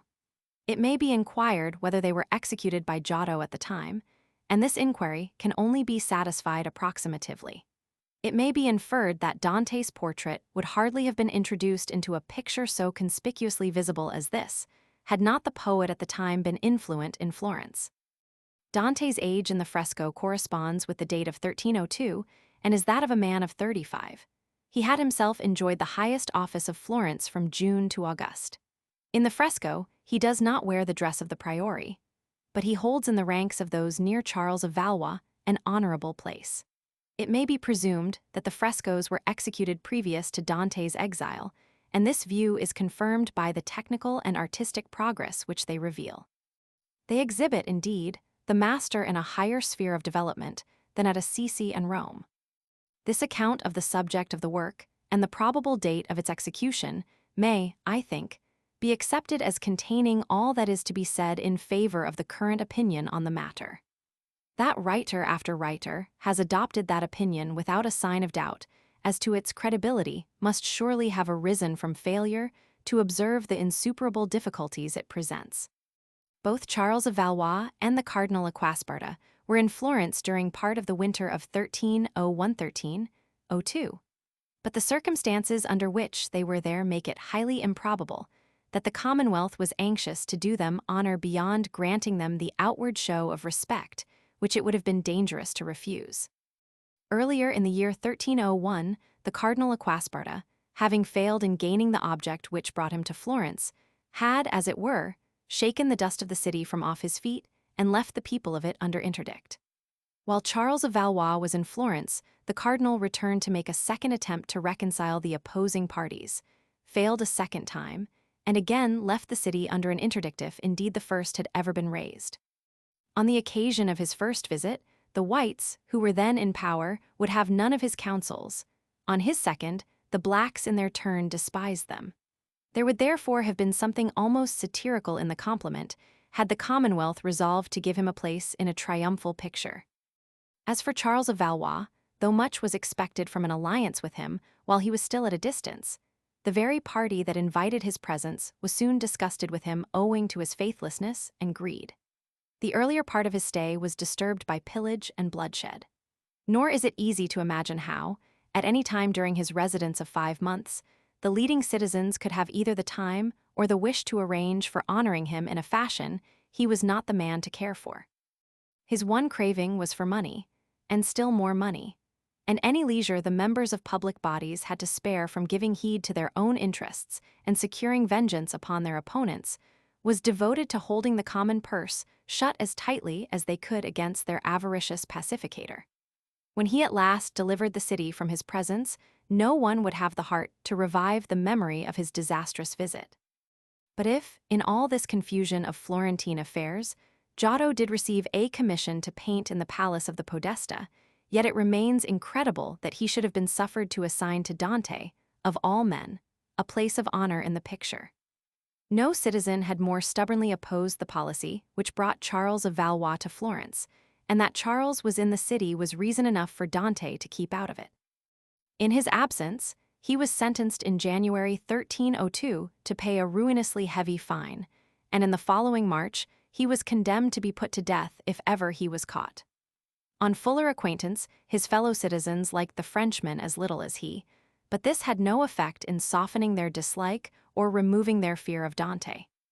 We may be sure that any friends he may still have had in Florence, as their influence could not protect his goods from confiscation or him from banishment, would hardly care to risk their own safety by urging, while his condemnation was still fresh, the admission of his portrait among those of illustrious Florentines. It is true that there have been instances of great artists having reached so high a pitch of fame as to be able to dictate terms to patrons, however exalted. In his later years, Giotto could perhaps have made such a point a matter of treaty with his employers. But in 1301 he was still young, and great although his fame already was, he could scarcely have ventured to insist on the Republic's confessing its injustice to his friend, as it would have done had it consented that Dante, newly driven into exile, should obtain a place of honor in a work painted at the public cost. These considerations seem to make it highly improbable that Giotto's wall painting was meant to do honor to Charles of Valois and the Cardinal Acquasparta. But if it should still be held that it was painted in 1302, we must either cease to believe, in spite of all that Vasari and the others say, that the portrait is meant for Dante, or else confess it to be inexplicable how it got there. A way out of the difficulty begins to open up as soon as we allow ourselves some latitude in speculating as to when Giotto may have painted the fresco. The order in which that artist's works were produced is very imperfectly settled, and it may easily be that the position in Vasari's pages of the mention made by him of this fresco has given rise to a misunderstanding regarding the date of it. He speaks of it at the very beginning of his life of Giotto. But this he does because he needs an illustration of what he has been saying in his opening sentences about the advance that painter made on Cimabue. Only after making mention of Dante's portrait does he begin his chronological list of Giotto's works. To the portrait he never returns, and so, as far as Vasari is concerned, it is without a date. Judging of it by means of Mr. Kirkup's careful and beautiful sketch-end, unfortunately, we have now no other means of knowing what the original was like. It may safely be asserted to be in Giotto's ripest style. Everything considered, it is therefore allowable to search the Florentine chronicles lower down for an event more likely to be the subject of Giotto's fresco than that usually fixed upon. We read in John Villani that in the middle of the year 1326, the Cardinal Gianni Orsini came to Florence as papal legate and pacificator of Tuscany. The city was greatly pleased at his coming, and as an earnest of gratitude for his services, presented him with a cup containing 1,000 florins. A month later there arrived Charles, Duke of Calabria, the eldest son of King Robert of Naples and great-grandson of Charles of Anjou. He came as protector of the Commonwealth, which office an extraordinary one, and with a great salary attached to it he had been elected to hold for 5 years. Never before had a spectacle like that of his entry been offered to Florence. Villani gives a long list of the barons who rode in his train, and tells that in his squadrons of men-at-arms there were no fewer than 200 knights. The chronicler pauses to bid the reader note how great an enterprise his fellow citizens had shown in bringing to sojourn among them, and in their interest, not only such a powerful lord as the Duke of Calabria was, but a papal legate as well. Italy counted it a great thing, he says, and he deems that the whole world ought to know of it. Charles took up his abode in the Podesta's palace. He appears to have gained a better place in the hearts of the Florentines than what they were used to give to strangers and princes. When a son was born to him, all the city rejoiced, and it mourned with him when, in a few weeks, he lost the child. After 17 months' experience of his rule, the citizens were sorry to lose him, and bade him a farewell as hearty as their welcome had been. To some of them, it is true, the policy seemed a dangerous one, which bore even the appearance of subjecting the Republic to the royal house of Naples, and some of them could have wished that he had shown more vigor in civil and military affairs. But he was a gentle lord, popular with the townsfolk, and in the course of his residence he greatly improved the condition of things in Florence and brought to a close many feuds. They felt that the 900,000 gold florins spent on him and his men had, on the whole, been well laid out. One detail of the Duke's personal appearance deserves remark. We have seen that the prince in the fresco has long hair. John Villani had known the Duke well by sight, and when he comes to record his death and describe what kind of man he was to look upon, he specially says that he wore his hair loose. A subject worthy of Giotto's pencil, and one likely to be offered to him if he was then in Florence, we have therefore found in this visit of the Duke and the Cardinal. But that Giotto was in Florence at that time is certain. He painted a portrait of the Duke in the palace of the Signory, and through that prince, as Vasari tells, he was invited by King Robert to go down to work in Naples. All this, in the absence of evidence of any value in favor of another date, makes it, at the very least, highly probable that the fresco was a work of 1326 or 1327. In 1326, Dante had been dead for 5 years. The grudge his fellow townsmen had nourished against him for so long was now worn out. We know that very soon after his death Florence began to be proud of him, and even such of his old enemies as still survived would be willing that Giotto should set him in a place of honor among the great Florentines who helped to fill the fresco of the Paradise. That he was already dead would be no hindrance to his finding room alongside of Charles of Calabria, for the age was wisely tolerant of such anachronisms. Had Dante been still living, the painter would have been less at liberty to create. Out of the records he doubtless possessed of the features of the friend who had paid him beforehand with one immortal line, the face which, as we look into it, we feel to be a glorified transcript of what it was in the flesh. It is the face of one who has well-nigh forgotten his earthly life, instead of having the worst of it still before him. Of one who, from that troubled Italy which like his own Sapia he knew but as a pilgrim, has passed to the true city, of which he remains for evermore a citizen, the city faintly imaged by Giotto upon the chapel wall. Footnotes. It is best known, and can now be judged of only through the lithograph after a tracing made by Mr. Seymour Kirkup before it was restored and ruined, published by the Arundel Society. Antonio Pucci, born in 1300, in his Centiloquio, describes the figure of Dante as being clothed in blood red. Philip Villani also mentions it. He wrote towards the close of the 14th century, Vasari towards the middle of the 16th. In the Munich collection of drawings, and ascribed to Masaccio, but with how much reason I do not know. Painted by Domenico Michelino in 1465, after a sketch by Alessio Baldavinto. Wearing over the long hair of the Frenchmen of the period a coroneted cap. Crowe and Cavalcasel, History of Painting in Italy, 1864, I 264. Volume IP 269. The priorate was the highest office to which a citizen could aspire, but by no means the highest in Florence. I suppose the meaning is immediately previous. John Villani, Chronica, Roman 8, 40 and 49, and Perrin's Hist. de Florence, under date of 1301. Charles entered Florence on the 1st of November of that year and left it in the following April. Who the other Florentines in the fresco are does not greatly affect the present question. Villani says that along with Dante, Giotto painted Corso Donati and Brunetto Latini. Only 25, if the commonly accepted date of his birth is correct. In any case, he was still a young man. It is true that, on technical grounds, it has been questioned if it is Giotto's at all, but there is more than sufficient reason to think it is.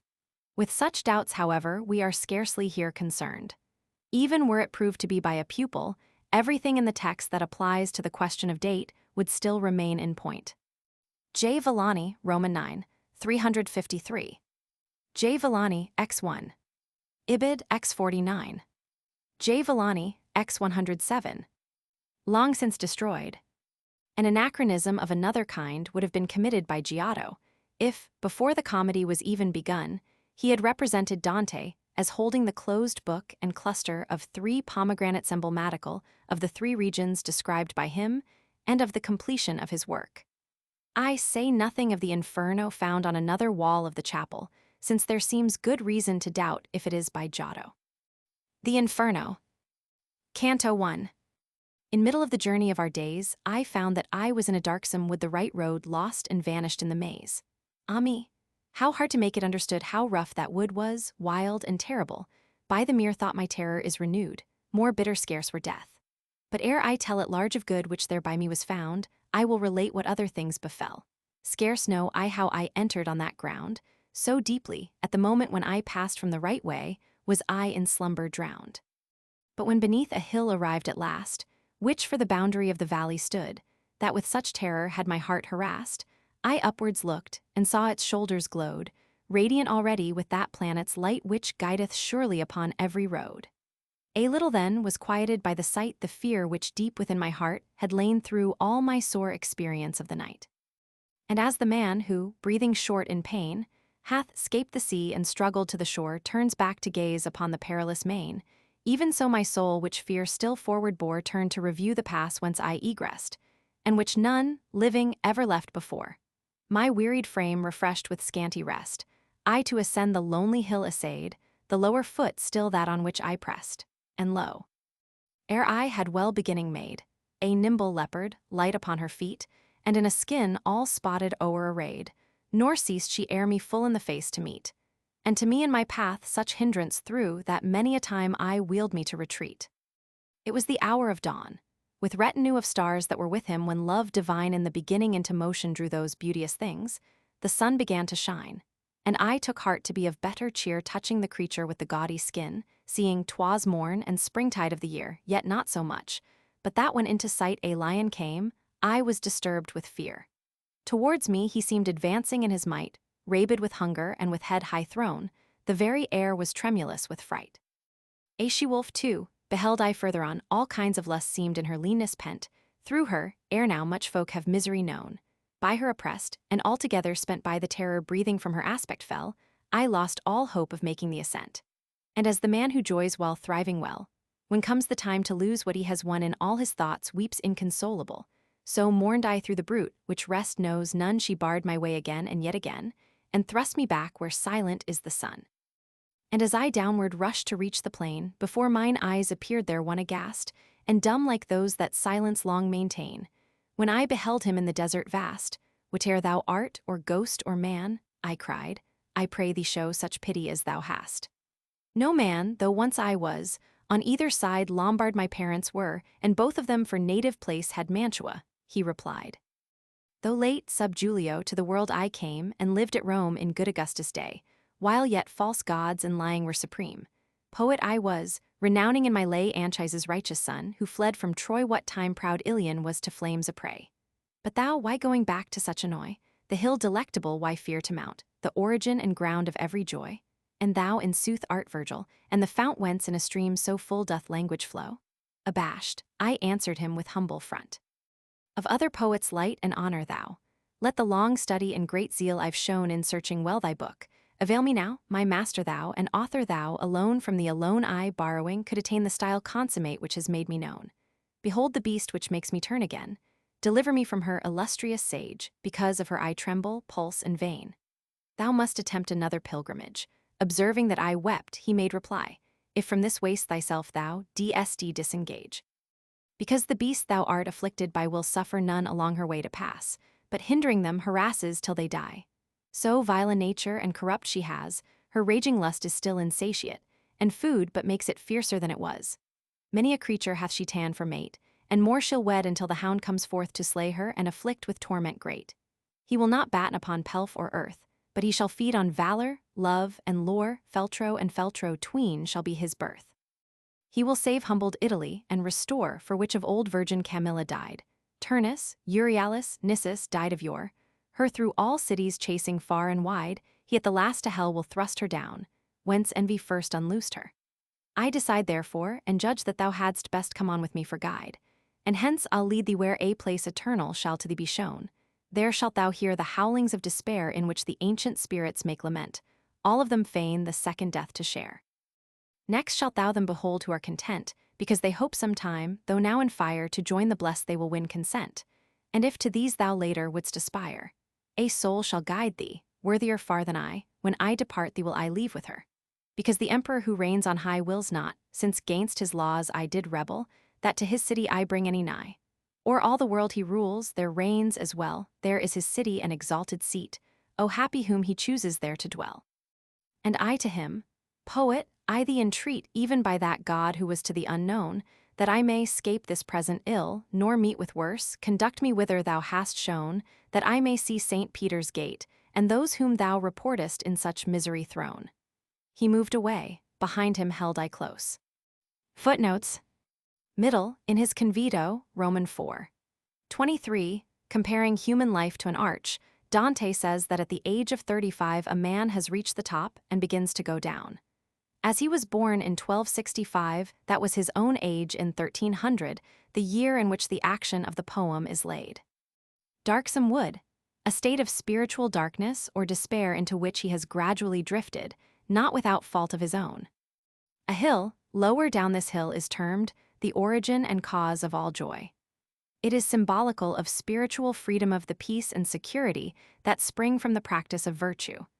Only, as it seems, by gaining such a vantage ground can he escape from the wilderness of doubt the valley of the shadow of death in which he is lost. That planet, on the Ptolemaic system, which, as perfected by the Arabian astronomers, and with some Christian additions, was that followed by Dante, the sun is reckoned as one of the 7 planets, all the others as well as the earth and the fixed stars deriving their light from it. Here the sunlight may signify the divine help granted to all men in their efforts after virtue. The lower foot, etc., this describes a cautious, slow ascent. A nimble leopard, the leopard and the lion and wolf that come with it are suggested by Jeremiah v6. A lion out of the forest shall slay them, etc. We have Dante's own authority for it, in his letter to Cangrande, that several meanings are often hidden under the incidents of the comedy. But whatever else the beasts may signify, their chief meaning is that of moral hindrances. It is plain that the lion and wolf are the sins of others' pride and avarice. If the leopard agrees with them in this, it most probably stands for the envy of those among whom Dante lived. At Inf. Romans 6:74 we find envy, pride, and avarice classed together as the sins that have corrupted Florence. But from Inf. Romans 16:106 it appears that Dante hoped to get the better of the leopard by means of a cord which he wore girt about his loins. The cord is emblematical of self-control, and hence the leopard seems best to answer the idea of sensual pleasure in the sense of a temptation that makes difficult the pursuit of virtue. But it will be observed that this hindrance Dante trusts to overcome.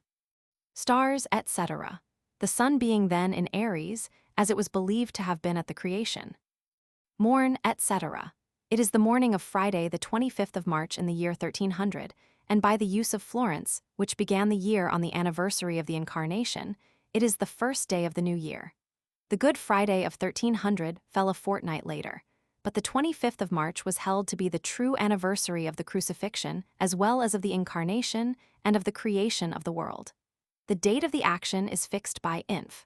Roman 21:112. The day was of good omen for success in the struggle with his lower self. A lion, pride or arrogance, to be taken in its widest sense of violent opposition to all that is good. A she-wolf, used elsewhere in the comedy to represent avarice. Dante may have had specially in his mind the greed and worldly ambition of the Pope and the court of Rome, but it is plain from line 110 that the wolf stands primarily for a sin, and not for a person or corporate body. No man, Brunetto Latini, the friend and master of Dante, says, "The soul is the life of man, but without the body is not man." Sub Julio, Julius was not even consul when Virgil was born, but Dante reckoned Julius as the founder of the empire, and therefore makes the time in which he flourished his. Virgil was only 25 years of age when Caesar was slain, and thus it was under Augustus that his maturer life was spent. Author: Dante defines an author as one worthy to be believed and obeyed, Convito Roman 4:6. For a guide and companion on his great pilgrimage, he chooses Virgil, not only because of his fame as a poet, but also because he had himself described a descent to the shades had been already there. The vulgar conception of Virgil was that of a virtuous great magician. The style, etc. Some at least of Dante's minor works had been given to the world before 1300, certainly the Vita Nuova and others of his poems. To his study of Virgil, he may have felt himself indebted for the purity of taste that kept him superior to the frigid and artificial style of his contemporaries. He prided himself on suiting his language to his theme, as well as on writing straight from the heart. Many a creature, etc. Great men and states, infected with avarice in its extended sense of encroachment on the rights of others. Feltro and Feltro, etc. Who the deliverer was that Dante prophesies the coming of is not known, and perhaps never can be. Against the claims of King Grand of Verona, the objection is that, at any date which can reasonably be assigned for the publication of the Inferno, he had done nothing to justify such bright hopes of his future career. There seems proof, too, that till the Paradiso was written Dante entertained no great respect for the Scala family Perg. Roman 16. 118, Roman 18. 121. Neither is Verona, or the widest territory over which King Grand ever ruled, at all described by saying it lay between Feltro and Feltro. I have preferred to translate Nazi one as birth rather than as nation or people. The birth of the deliverer will be found to have been between Feltro and Feltro. Feltro, as Dante wrote it, would have no capital letter, and according to an old gloss, the deliverer is to be of humble birth, Feltro being the name of a poor sort of cloth.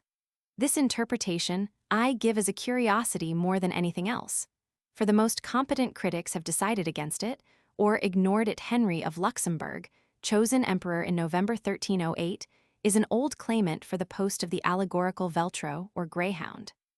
On him Dante's hopes were long set as the man who should save Italy, and it seems not out of place to draw attention to what is said of him by John Villani, the contemporary and fellow townsman of Dante. He was of a magnanimous nature, though, as regarded his family, of poor extraction. Chronica Roman 9. 1.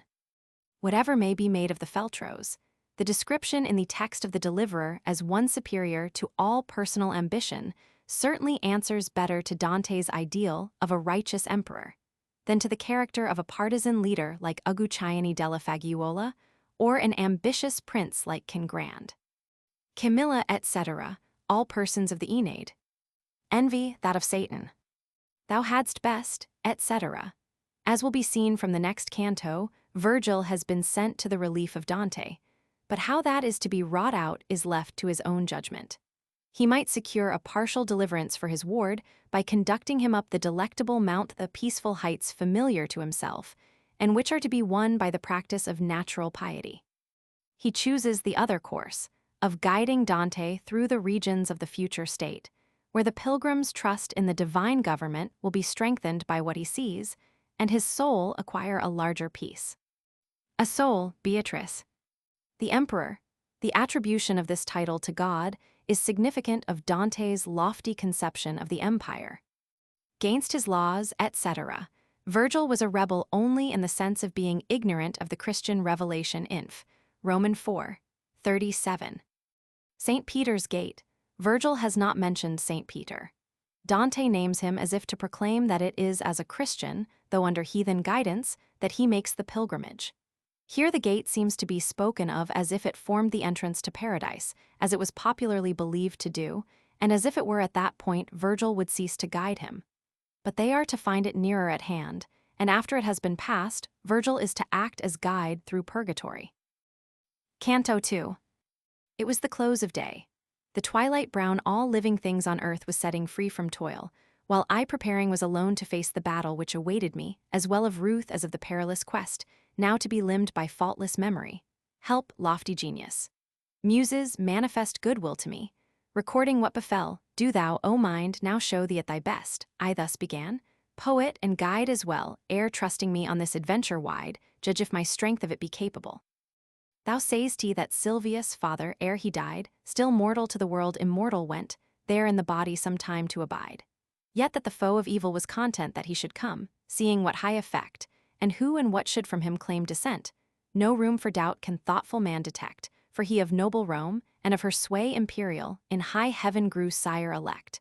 And both of these, the very truth to say, were founded for the holy seat, whereon the greater Peter's follower sits today. Upon this journey, praised by thee, were known and heard things by him, to the which he owed his triumph, whence derives the papal gown. That path the chosen vessel later trod so of the faith assurance to receive, which is beginning of salvation's road. But why should I go? Who will sanction give, for I am no Aeneas and no Paul, me worthy of it no one can believe, nor I myself. Hence, venturing at thy call, I dread the journey may prove rash. But vain for me to reason, wise, thou know'st it all. Like one no more for what he wished for fain, whose purpose shares mutation with his thought till from the thing begun he turns again, on that dim slope so grew I all distraught, because by brooding on it the design I shrank from which before I warmly sought. If well I understand these words of thine, the shade of him magnanimous made reply, thy soul neath cowardice hath sunk supine, which a man often is so burdened by, it makes him falter from a noble aim, as beasts at objects ill distinguished shy. To loose thee from this terror, why I came, and what the speech I heard, I will relate, when first of all I pitied thee. A dame hailed me where I mongst those in dubious state had my abode, so blessed was she and fair, her to command me I petitioned straight. Her eyes were shining brighter than the star, and she began to say in accents sweet and tunable as angels' voices are. O Mantuan shade, in courtesy complete, whose fame survives on earth, nor less shall grow through all the ages, while the world hath seat. A friend of mine, with fortune for his foe, has met with hindrance on his desert way, and, terror-smitten, can no further go, but turns, and that he is too far astray and that I rose too late for help. I dread from what in heaven concerning him they say. Go with thy speech persuasive him bestead, and with all needful help his guardian prove, that touching him I may be comforted. No, it is Beatrice seeks thee thus to move. Thence come I where I to return am fain, my coming and my plea are ruled by love. When I shall stand before my Lord again, often to him I will renew thy praise. And here she ceased, nor did I dumb remain. O virtuous lady, thou alone the race of man exaltest, bove all else that dwell beneath the heaven which wheels in narrowest space. To do thy bidding pleases me so well, though 'twere already done, 'twere all too slow, thy wish at greater length no need to tell. But say, what tempted thee to come thus low, even to this centre from the region vast, whither again thou art on fire to go? This much to learn since a desire thou hast, she answered, briefly thee I'll satisfy, how, coming here, I through no terrors passed. We are of right such things alarmed by as have the power to hurt us, all beside are harmless and not fearful.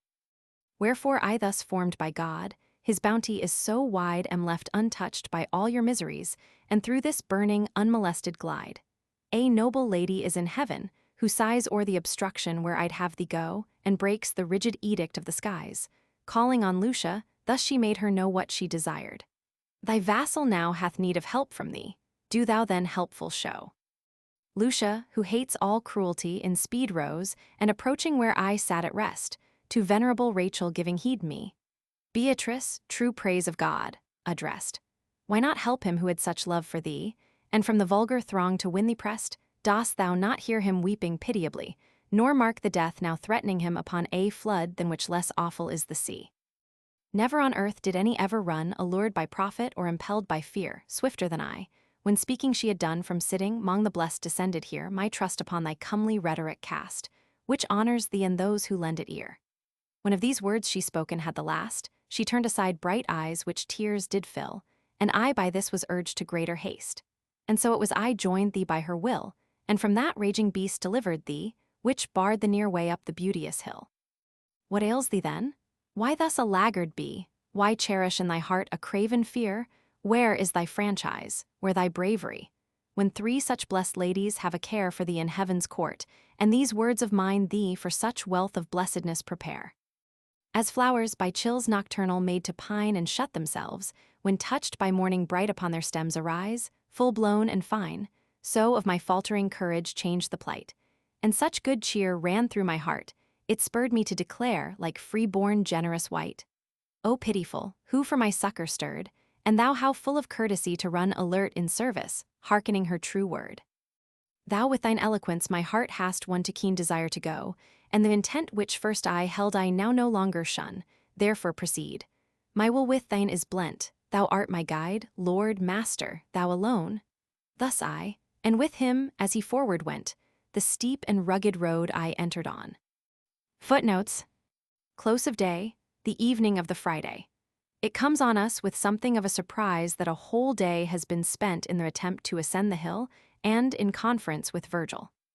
Alone, of earthly creatures, though in company with Virgil, a shade. In these words is to be found the keynote to the canto. With the sense of deliverance from immediate danger, his enthusiasm has died away. After all, Virgil is only a shade, and his heart misgives him at the thought of engaging, in the absence of all human companionship, upon a journey so full of terrors. He is not reassured till Virgil has displayed his commission. Muses, the invocation comes now, the first canto being properly an introduction. Here it may be pointed out, as illustrating the refinement of Dante's art, that the invocation in the Purgatorio is in a higher strain, and that in the Paradiso in a nobler still. Silvius, father, Aeneas, whose visit to the world of shades is described in the 6th Aeneid. He finds there his father Anchises, who foretells to him the fortunes of his descendants down to the time of Augustus. Both of these, Dante uses language slightly apologetic as he unfolds to Virgil, the great imperialist poet, the final cause of Rome and the empire. But while he thus exalts the papal office, making all Roman history a preparation for its establishment, Dante throughout his works is careful to refuse any but a spiritual or religious allegiance to the pope, and leaves himself free, as will be frequently seen in the course of the comedy, to blame the popes as men, while yielding all honor to their great office.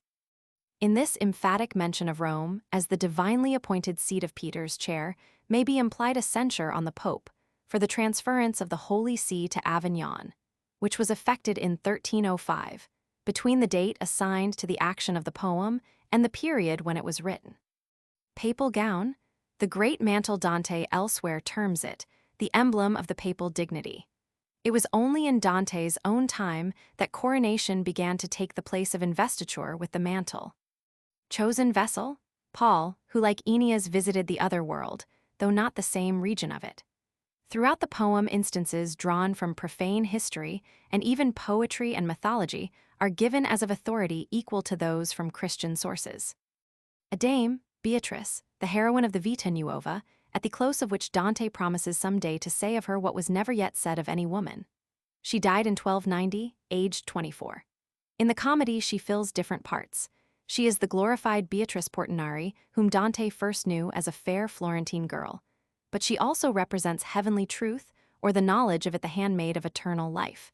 Theology is too hard and technical a term to bestow on her. Virgil, for his part, represents the knowledge that men may acquire of divine law by the use of their reason, helped by such illumination as was enjoyed by the virtuous heathen. In other words, he is the exponent of the divine revelation involved in the imperial system, for the empire was never far from Dante's thoughts. To him, it meant the perfection of just rule, in which due cognizance is taken of every right and of every duty. The relation Dante bears to these two is that of erring humanity struggling to the light. Virgil leads him as far as he can, and then commits him to the holier rule of Beatrice. But the poem would lose its charm if the allegorical meaning of every passage were too closely insisted on, and, worse than that, it cannot always be found. Dubious state, the limbo of the virtuous heathen, Canto 4. The star, in the Vita Nuova, Dante speaks of the star in the singular when he means the stars. In narrowest space, the heaven of the moon, on the Ptolemaic system the lowest of the 7 planets. Below it there is only the heaven of fire, to which all the flames of earth are attracted. The meaning is, above all on earth. The region vast, the empyrean or 10th and highest heaven of all. It is an addition by the Christian astronomers to the heavens of the Ptolemaic system, and extends above the primum mobile, which imparts to all beneath it a common motion, while leaving its own special motion to each. The empyrean is the heaven of divine rest. Burning, flame of this burning, allegorical, as applied to the limbo where Virgil had his abode. He and his companions suffer only from unfulfilled but lofty desire Roman 4:41. A noble lady, the Virgin Mary, of whom it is said, parod, Roman 33:16, that her benignity not only succors those who ask, but often anticipates their demand. As here, she is the symbol of divine grace in its widest sense. Neither Christ nor Mary is mentioned by name in the Inferno. Lucia, the martyr saint of Syracuse. Wit Dante Forshungen, volume Roman 2:30, suggests that Lucia Ubaldini may be meant, a 13th century Florentine saint and sister of the Cardinal Infx, 120. The day devoted to her memory was the 30th of May. Dante was born in May, and if it could be proved that he was born on the 30th of the month, the suggestion would be plausible. But for the greater Lucy, is to be said that she was especially helpful to those troubled in their eyesight, as Dante was at one time of his life. Here she is the symbol of illuminating grace. Thy vassal, Saint Lucy, being held in special veneration by Dante, or only that he was one that sought light. The word fedel may, of course, as it usually is, be read in its primary sense of faithful one. But it is Old Italian for vassal, and to take the reference to be to the duty of the overlord to help his dependent in need seems to give force to the appeal. Rachel, symbol of the contemplative life. A flood, etc., the sea of troubles in which Dante is involved. Tears, Beatrice weeps for human, misery especially, that of Dante though unaffected by the view of the sufferings of Inferno. My guide, etc. After hearing how Virgil was moved to come, Dante accepts him not only for his guide, as he did at the close of the first canto, but for his Lord and Master as well. Canto 3. Through me to the city dolorous lies the way, who pass through me shall pains eternal prove, through me are reached the people lost for aye. 'Twas justice did my glorious Maker move, I was created by the power divine, the highest wisdom and the primal love. No thing's creation earlier was than mine, if not eternal. I for I endure, ye who make entrance every hope resign, these words beheld I writ in hue obscure on summit of a gateway. Wherefore I? Hard is their meaning, master. Like one sure beforehand of my thought, he made reply. Here it behoves to leave all fears behind, all cowardice behoveth here to die. For now the place I told thee of we find, where thou the miserable folk should see who the true good of reason have resigned. Then, with a glance of glad serenity, he took my hand in his, which made me bold, and brought me in where secret things there be. Their sighs and plaints and wailings uncontrolled the dim and starless air resounded through, nor at the first could I from tears withhold. The various languages and words of woe, the uncouth accents, mixed with angry cries and smiting palms and voices loud and low, composed a tumult which doth circling rise for ever in that air obscured for eye as when the sand upon the whirlwind flies. And horror-stricken, I began to say, Master, what sound can this be that I hear, and who the folk thus whelmed in misery? And he replied, In this condition drear are held the souls of that inglorious crew who lived unhonored, but from guilt kept clear. Mingled they are with caitiff angels, who though from avowed rebellion they refrained, disloyal to God, did selfish ends pursue. Heaven hurled them forth, lest they her beauty stained, received they are not by the nether hell, else triumph thence were by the guilty gained. And I, what bear they, master, to compel their lamentations in such grievous tone? He answered, In few words I will thee tell. No hope of death is to the wretches known, so dim the life and abject where they sigh they count all sufferings easier than their own. Of them the world endures no memory, mercy and justice them alike disdain, speak we not of them. Glance and pass them by. I saw a banner when I looked again, which, always whirling round, advanced in haste as if despising steadfast to remain, and after it so many people chased in long procession, I should not have said that death had ever wrought such countless waste. Some first I recognized, and then the shade I saw and knew of him, the search to close, whose dastard soul the great refusal made. Straightway I knew, and was assured that those were of the tribe of caitiffs, even the race despised of God and hated of his foes. The wretches, who when living showed no trace of life, went naked, and were fiercely stung by wasps and hornets swarming in that place. Blood drawn by these out of their faces sprung, and mingled with their tears, was at their feet sucked up by loathsome worms it fell among. Casting mine eyes beyond, of these replete, people I saw beside an ample stream, whereon I said, O master, I entreat, tell who these are, and by what law they seem impatient till across the river gone, as I distinguish by this feeble gleam. And he, These things shall unto thee be known what time our footsteps shall at rest be found upon the woeful shores of Acheron. Then with ashamed eyes cast on the ground, fearing my words were irksome in his ear, until we reached the stream I made no sound.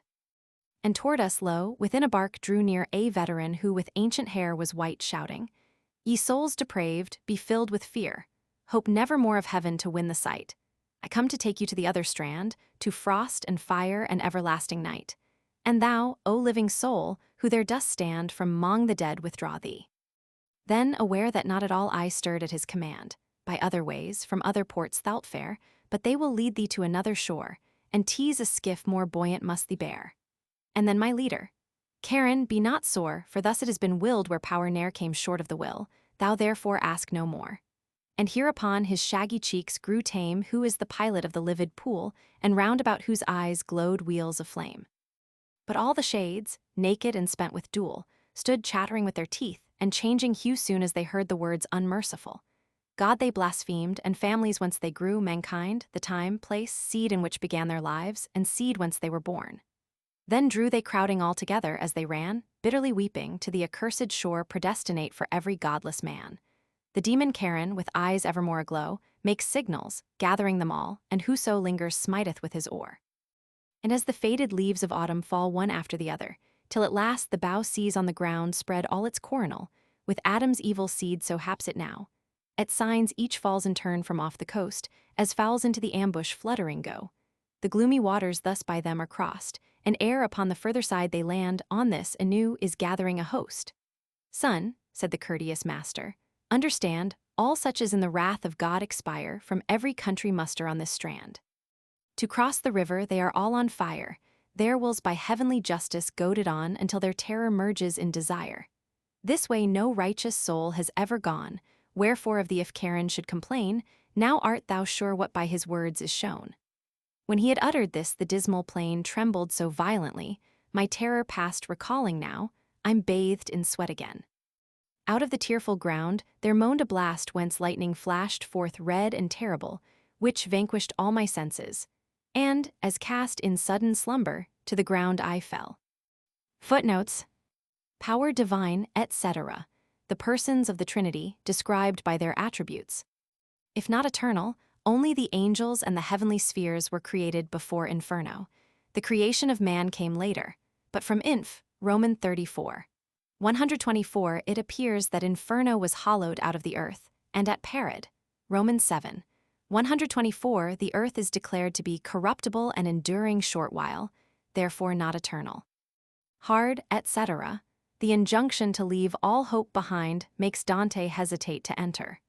Virgil anticipates the objection before it is fully expressed, and reminds him that the passage through Inferno is to be only one stage of his journey.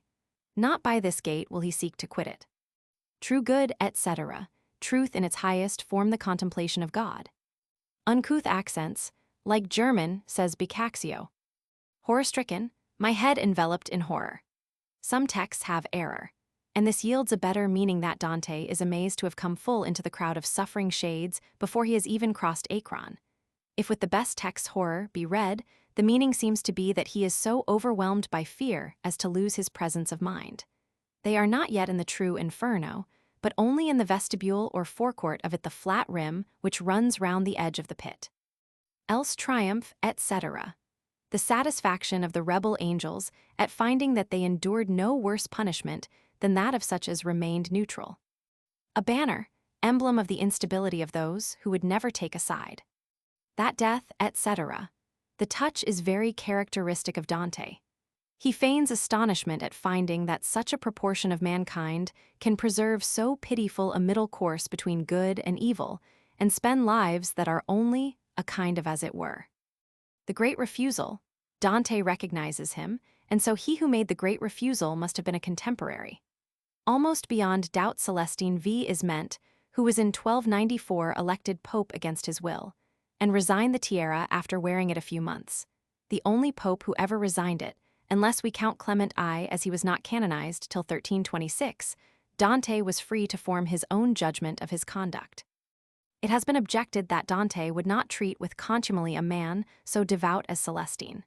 But what specially fits him to be the representative caitiff is just that being himself virtuous, he pusillanimously threw away the greatest opportunity of doing good. By his resignation, Boniface, Roman 8, became pope, to whose meddling in Florentine affairs it was that Dante owed his banishment. Indirectly, therefore, he owed it to the resignation of Celestine, so that here we have the first of many private scores to be paid off in the course of the comedy. Celestine's resignation is referred to Inf. Roman 27, 104. Esau and the rich young man in the Gospel have both been suggested in place of Celestine. To either of them, there lies the objection that Dante could not have recognized him. And besides, Dante's contemporaries appear at once to have discovered Celestine in him, who made the great refusal. In Paradise, the poet is told by his ancestor Caxiagita that his rebuke is to be like the wind, which strikes most fiercely on the loftiest summits. Parad. Romans 17, 133, and it agrees well with such a profession that the first stroke he deals in the comedy is at a pope. Caitiffs, to one who had suffered like Dante for the frank part he took in affairs, neutrality may well have seemed the unpardonable sin in politics. And no doubt but that his thoughts were set on the trimmers in Florence when he wrote, "Let us not speak of them." A veteran, Charon. In all this description of the passage of the river by the shades, Dante borrows freely from Virgil. It has been already remarked on Inf. Roman 2, 28 that he draws illustrations from pagan sources. More than that, as we begin to find, he boldly introduces legendary and mythological characters among the persons of his drama. With Milton in mind, it surprises, on a first acquaintance with the comedy, to discover how nearly independent of angels is the economy invented by Dante for the other world. Other ways, etc. The souls bound from earth to purgatory gather at the mouth of the Tiber, whence they are wafted on an angel's skiff to their destination, Purg. Roman 2, 100. It may be here noted that never does Dante hint a fear of one day becoming a denizen of Inferno. It is only the pains of purgatory that oppress his soul by anticipation. So here Charon is made to see at a glance that the pilgrim is not of those who make descent to Acheron. As fowls, etc. As a bird to its lure generally interpreted of the falcon when called back. But a witness of the sport of netting thrushes in Tuscany describes them as flying into the vocal ambush in a hurried, half-reluctant, and very remarkable manner. Courteous master. Virgil here gives the answer promised at line 76.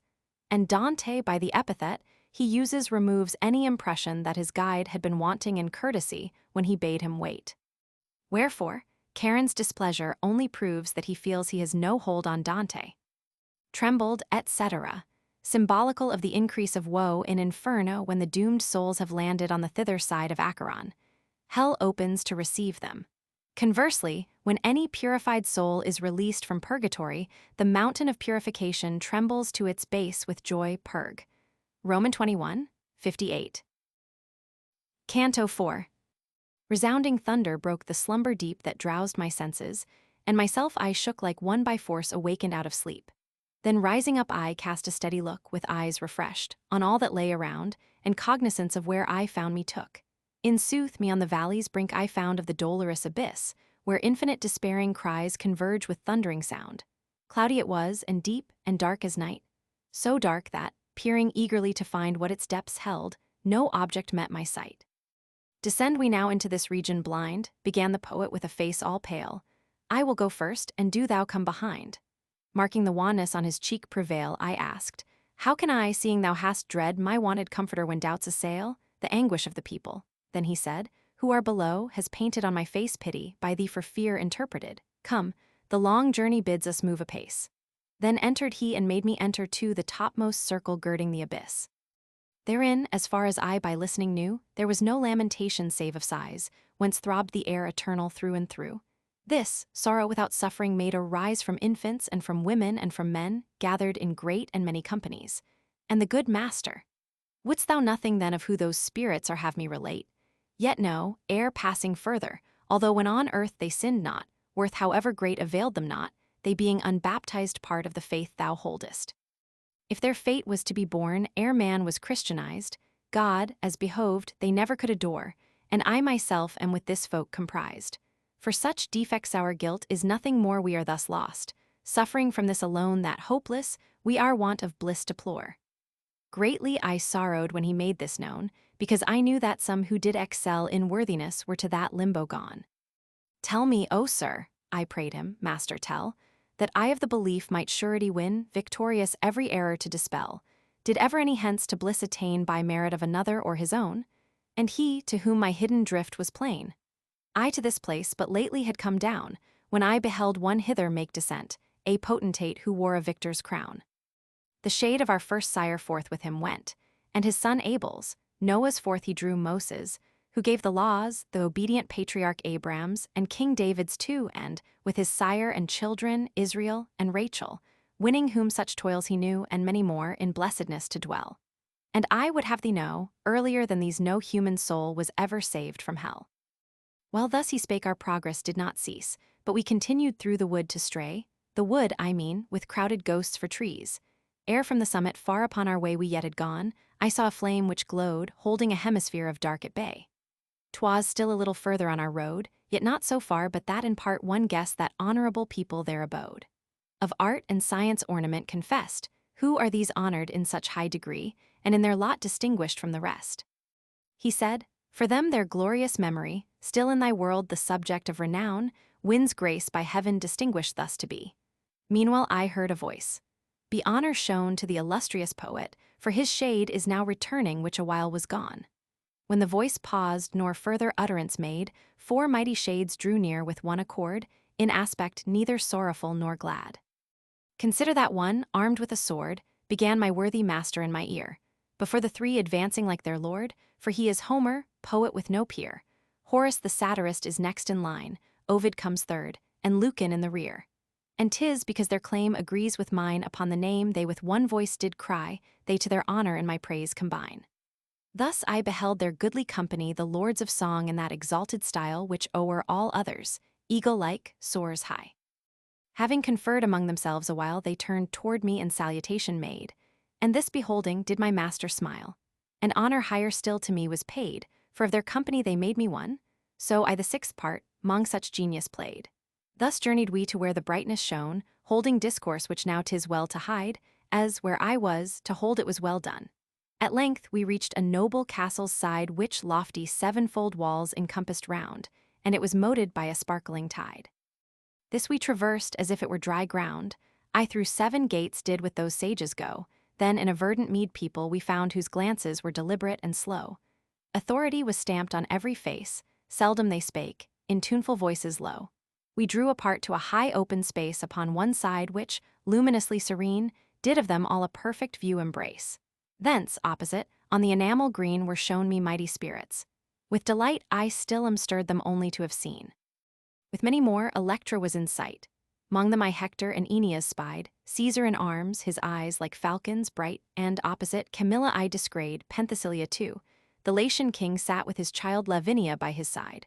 Brutus I saw, who Tarquin forth did fling, Cornelia, Marcia, Julia, and Lucrece. Saladin sat alone. Considering what lay beyond with somewhat lifted eyes, the master I beheld of those that know, 'mong such as in philosophy were wise. All gazed on him as if toward him to show becoming honor, Plato in advance with Socrates. The others stood below. Democritus, who set the world on chance, Thales, Diogenes, Empedocles, Zeno, and Anaxagoras met my glance, Heraclitus and Dioscorides, wise judge of nature. Tully, Orpheus, were with ethics Seneca and Linus. These and Ptolemy, too, and Euclid, Geometer, Galen, Hippocrates, and Avicen Averroes, the same who did prepare the comment, saw I, nor can tell again the names of all I saw. The subject wide so urgent is, time often fails me. Then into 2 bands the 6 of us divide, me by another way my leader wise doth from the calm to air which trembles, guide. I reach a part which all benighted lies. Footnotes. Thundering sound. In a state of unconsciousness, Dante, he knows not how, has been conveyed across Acheron, and is awakened by what seems like the thunderpeal following the lightning flash which made him insensible. He now stands on the brink of Inferno, where the sounds peculiar to each region of it converge and are reverberated from its rim. These sounds are not again to be heard by him except in their proper localities. No sooner does he actually pass into the first circle than he hears only sighs as regards the topography of Inferno.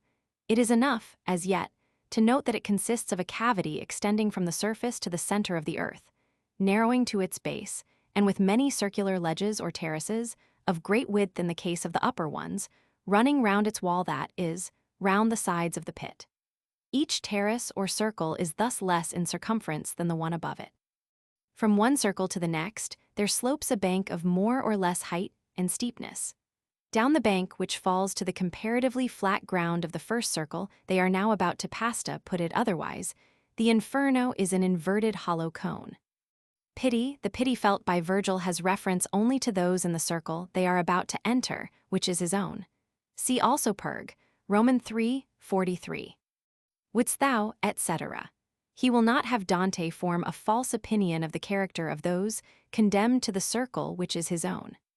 Part, altered by some editors into porta, but though baptism is technically described as the gate of the sacraments, it never is as the gate of the faith. A tenet of Dante's faith was that all the unbaptized are lost. He had no choice in the matter. Limbo, border or borderland. Dante makes the first circle consist of the two limbos of Thomas Aquinas, that of unbaptized infants, limbus puerorum, and that of the fathers of the Old Covenant, limbus sanctorum patrum. But the second he finds is now inhabited only by the virtuous heathen. Sir Master, as a delicate means of expressing sympathy, Dante redoubles his courtesy to Virgil. Hidden drift, to find out, at first hand as it were, if the article in the creed is true which relates to the descent into hell, and, perhaps, to learn if when Christ descended he delivered none of the virtuous heathen. Lately, Virgil died about half a century before the crucifixion. A potentate, the name of Christ is not mentioned in the Inferno. A hemisphere, etc., an elaborate way of saying that part of the limbo was clearly lit. The flame is symbolical of the light of genius or of virtue, both in Dante's eyes being modes of worth. Wins grace, etc. The thirst for fame was one keenly felt and openly confessed by Dante. See, e.g. De Monarchia, I1. In this he anticipated the humanists of the following century. Here we find that to be famous on earth helps the case of disembodied souls. Poet throughout the comedy with the exception of Parod. I, 29 and Roman 25. 8. The term poet is confined to those who wrote in Greek and Latin. In Purg, Roman 21. 85. The name of poet is said to be that which is most enduring and honorable. A sword, because Homer sings of battles. Dante's acquaintance with his works can have been but slight, as they were not then translated into Latin, and Dante knew little or no Greek. To their honor, and in that they do well, perhaps is showing themselves free from jealousy.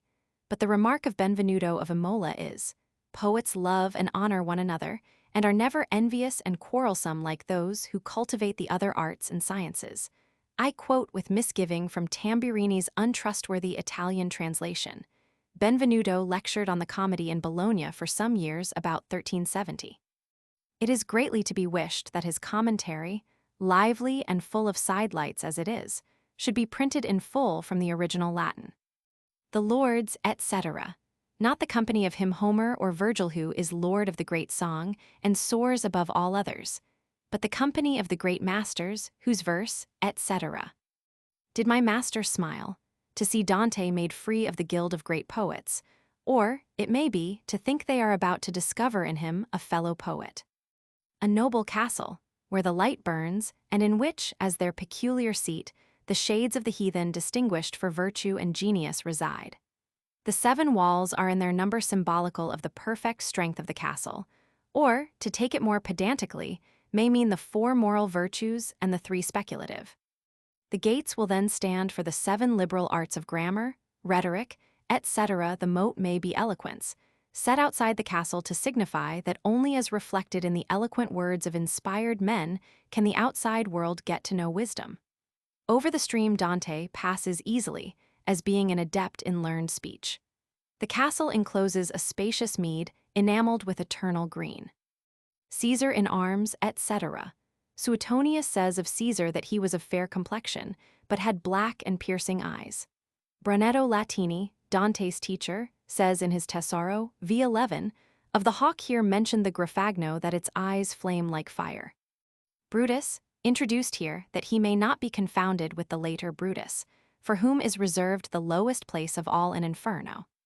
Marcia, wife of Cato, mentioned also in Purg. I Julia, daughter of Caesar and wife of Pompey. Saladin died 1193. To the 13th and 14th centuries, he supplied the ideal of a just Mohammedan ruler. Here are no other such. He sits apart, because not of gentle birth, says Boccaccio, which shows what even a man of genius risks when he becomes a commentator. The master, Aristotle, often spoken of by Dante as the philosopher, and reverenced by him as the genius to whom the secrets of nature lay most open. Democritus, etc., according to whom the world owes its form to a chance arrangement of atoms. Linus, not Livy, into which some have changed it. Linus is mentioned by Virgil along with Orpheus, Egil, Roman 4. Ptolemy, Greek geographer of the beginning of the 2nd century, and author of the system of the world believed in by Dante, and freely used by him throughout the poem.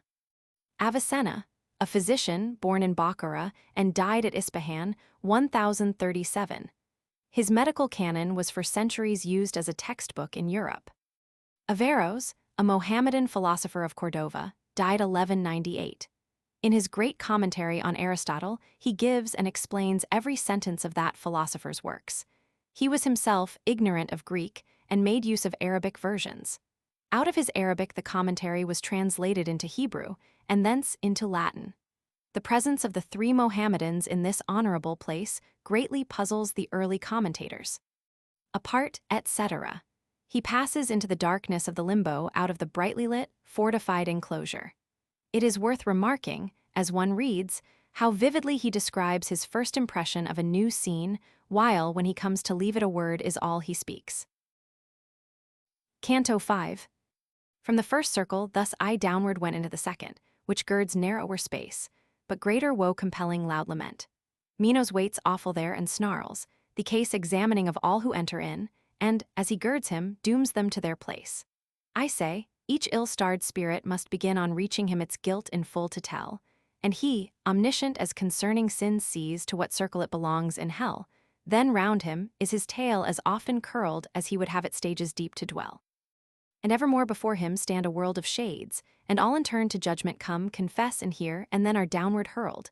O thou who comest to the very home of woe, when he beheld me Minos cried, ceasing a while from utterance of doom, enter not rashly nor in all confide, by ease of entering be not led astray.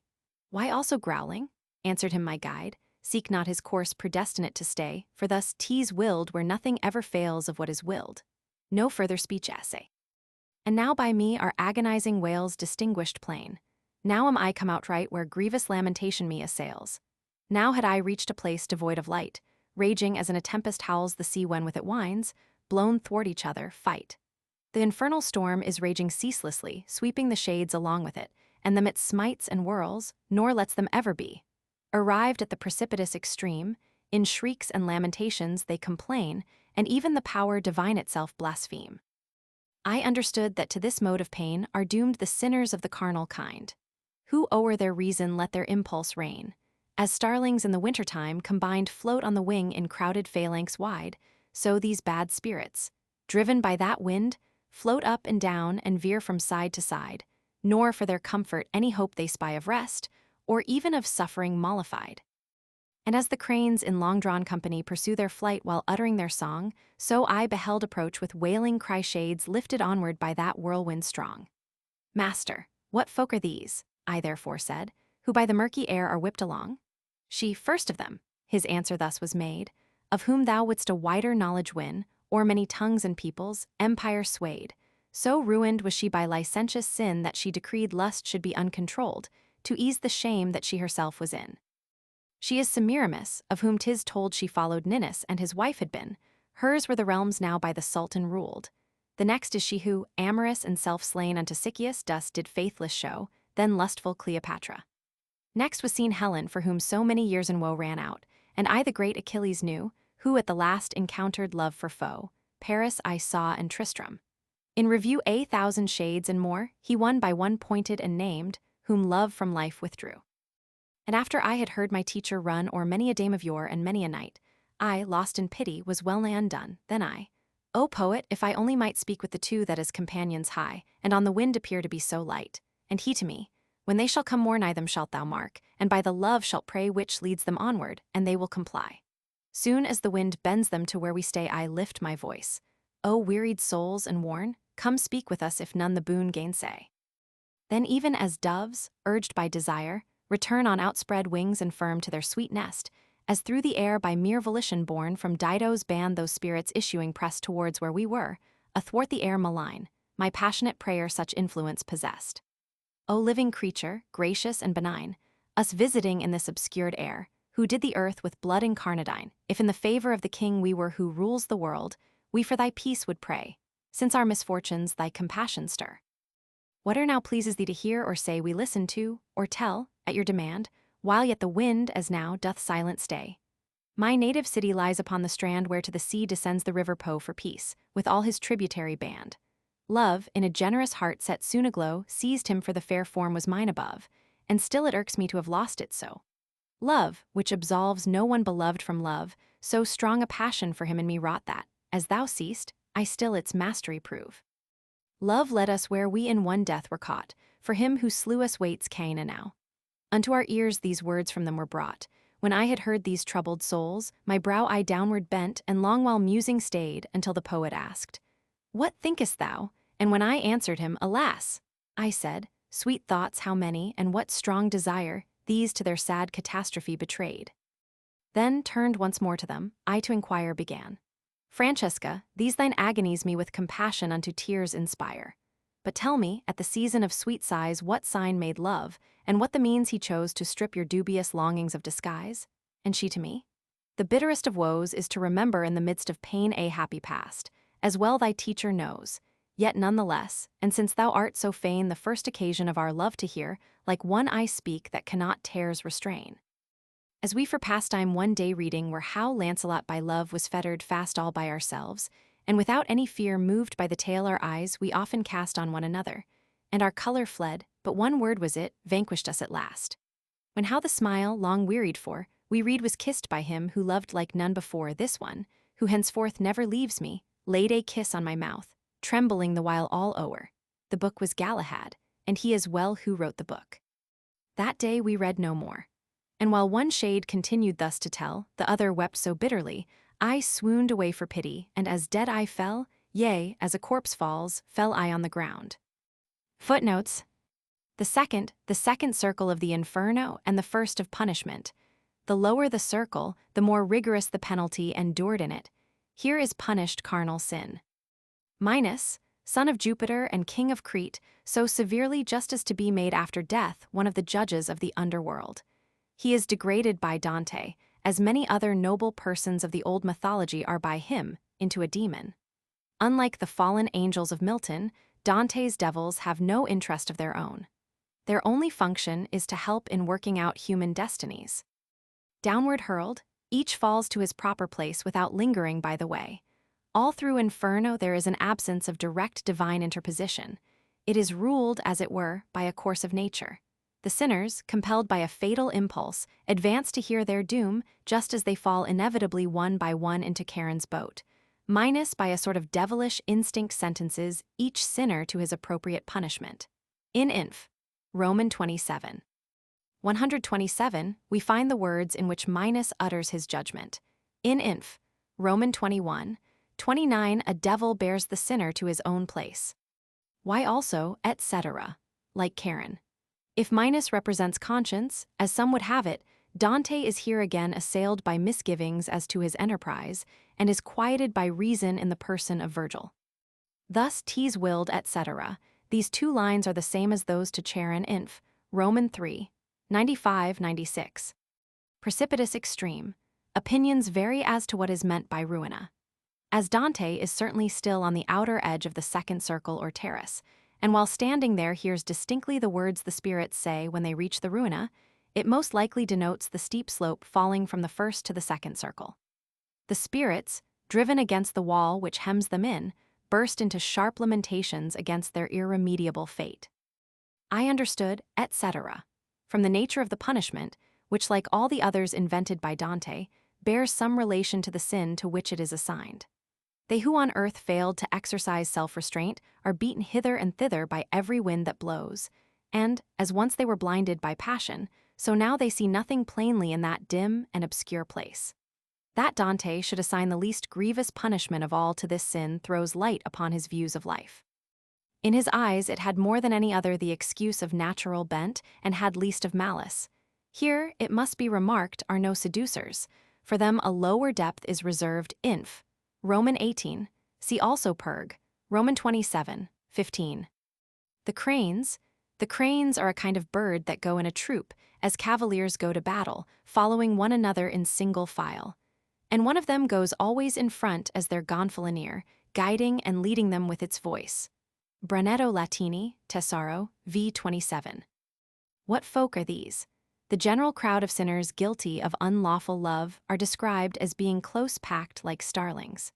The other troop, who go in single file like cranes, are those regarding whom Dante specially inquires, and they prove to be the nobler sort of sinners' lovers with something tragic or pathetic in their fate. The next, Dido, perhaps not named by Virgil because to him she owed her fame.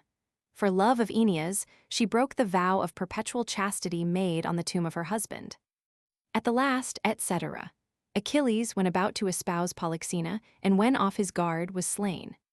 Paris and Tristram, Paris of Troy, and the Tristram of King Arthur's Table. So light, denoting the violence of the passion to which they had succumbed. If no superior power. Doves, the motion of the tempest-driven shades, is compared to the flight of bird-starlings, cranes, and doves. This last simile prepares us for the tenderness of Francesca's tale. Dido has been already indicated and is now named.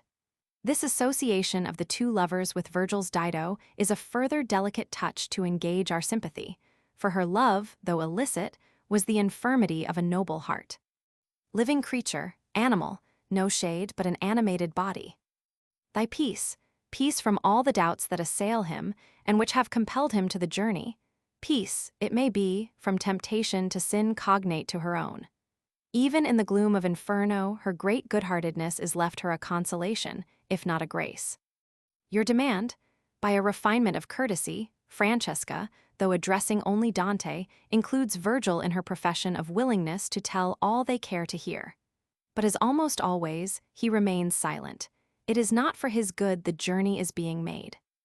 Native city, Ravenna. The speaker is Francesca, daughter of Guido of Polenta, lord of Ravenna.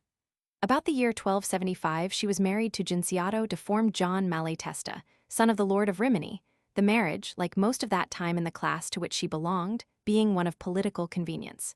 She allowed her affections to settle on Paolo, her husband's handsome brother, and Giotto's suspicions having been aroused, he surprised the lovers and slew them on the spot. This happened at Pesaro. The association of Francesca's name with Rimini is merely accidental. The date of her death is not known.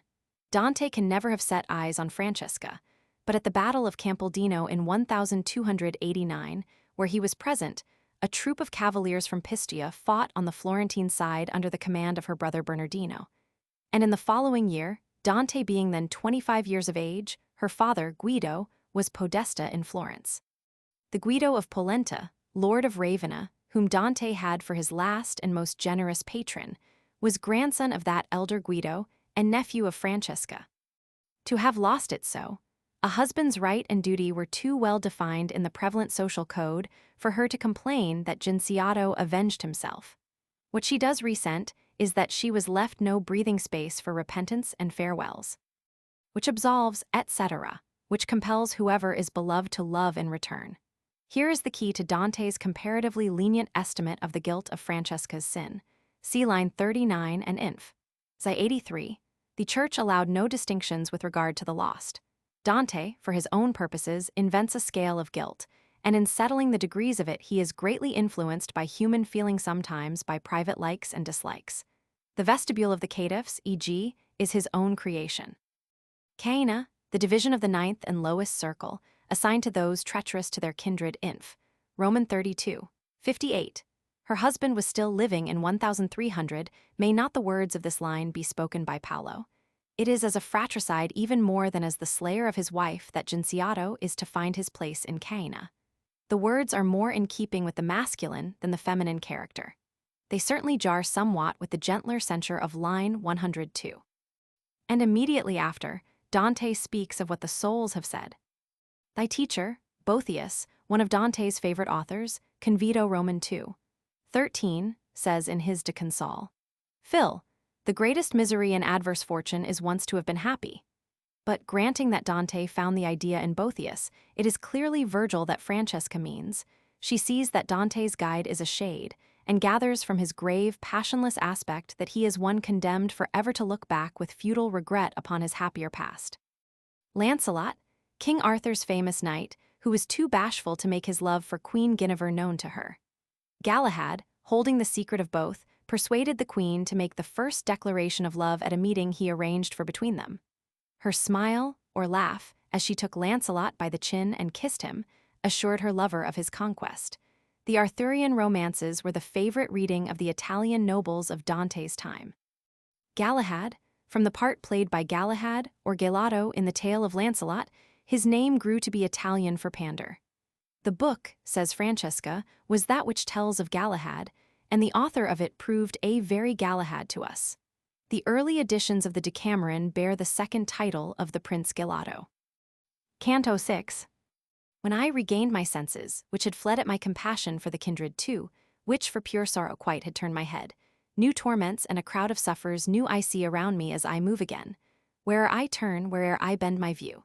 In the third circle am I of the rain which, heavy, cold, eternal, big with woe, doth always of one kind and force remain. Large hail and turbid water, mixed with snow, keep pouring down athwart the murky air, and from the ground they fall on, stenches grow. The savage Cerberus, a monster drear, howls from his threefold throat with canine cries above the people who are whelmed there. Oily and black his beard, and red his eyes, his belly huge. Claws from his fingers sprout. The shades he flays, hooks, rends in cruel wise. Beat by the rain these, dog-like, yelp and shout, and shield themselves in turn with either side, and oft the wretched sinners turn about. When we by Cerberus, great worm, were spied, he oped his mouths, and all his fangs he showed, while not a limb did motionless abide. My leader, having spread his hands abroad, filled both his fists with earth tan from the ground, and down the ravening gullets flung the load. Then, as sharp set with hunger barks the hound, but is appeased when at his meat he gnaws, and worrying it forgets all else around. So with those filthy faces there it was of the fiend Cerberus, who deafs the crowd of souls till they from hearing fain would pause.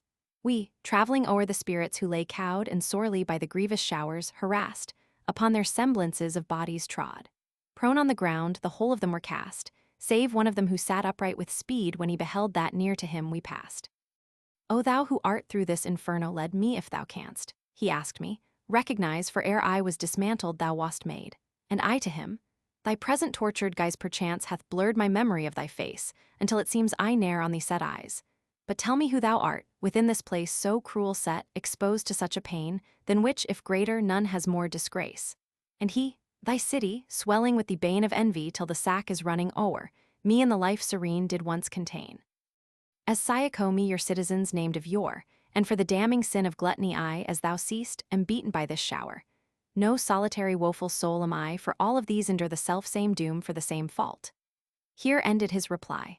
I answered him, O Syako, with such gloom thy misery weighs me, I to weep am prone, but if thou canst, declare to what shall come the citizens of the divided town. Holds it one just man? And declare the cause why 'tis of discord such a victim grown. Then he to me, after contentious pause blood will be spilt, the boorish party then will chase the others forth with grievous loss. The former it behoves to fall again within 3 suns, the others to ascend, holpen by him whose wiles ere now are plain. Long time, with heads held high, they'll make to bend the other party under burdens dire. Howe'er themselves in tears and rage they spend. There are 2 just men, at whom none inquire. Envy and pride and avarice, even these are the 3 sparks have set all hearts on fire. With this the tearful sound he made to cease, and I to him, yet would I have thee tell, and of thy speech do thou the gift increase Teghio and Farinata, Honorable James Rusticucci Mosca, Arrigo, with all the rest so studious to excel in good. Where are they? Help me this to know, great hunger for the news hath seized me, delights them heaven, or tortures hell below.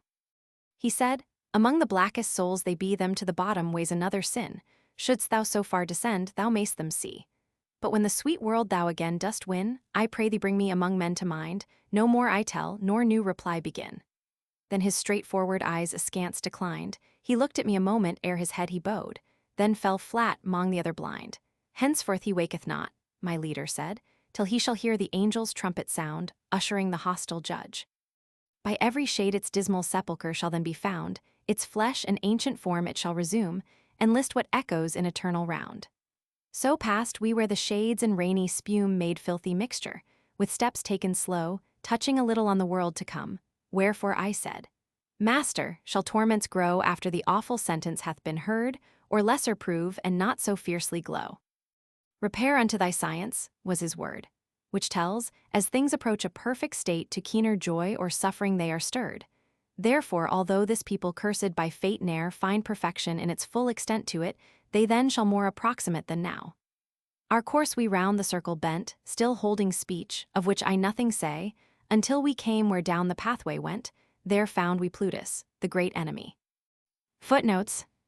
As I move again, in his swoon he has been conveyed from the second circle down to the third. Cerberus, in the Greek mythology Cerberus is the watchdog of the underworld. By Dante, he is converted into a demon, and with his 3 throats, canine voracity, and ugly inflamed bulk, is appropriately set to guard the entrance to the circle of the gluttonous and wine-bibbers. And oft, etc. On entering the circle the shades are seized and torn by Cerberus. Once overnice in how they fed, they are now treated as if they were food for dogs.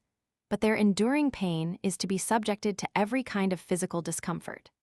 Their senses of hearing, touch, and smell are assailed by the opposite of what they were most used to enjoy at their luxurious feasts. Great worm, though human in a monstrous form, Cerberus is so called as being a disgusting brute. Semblances, etc. Emptiness which seems to be a person. To this conception of the shades as only seeming to have bodies, Dante has difficulty in remaining true.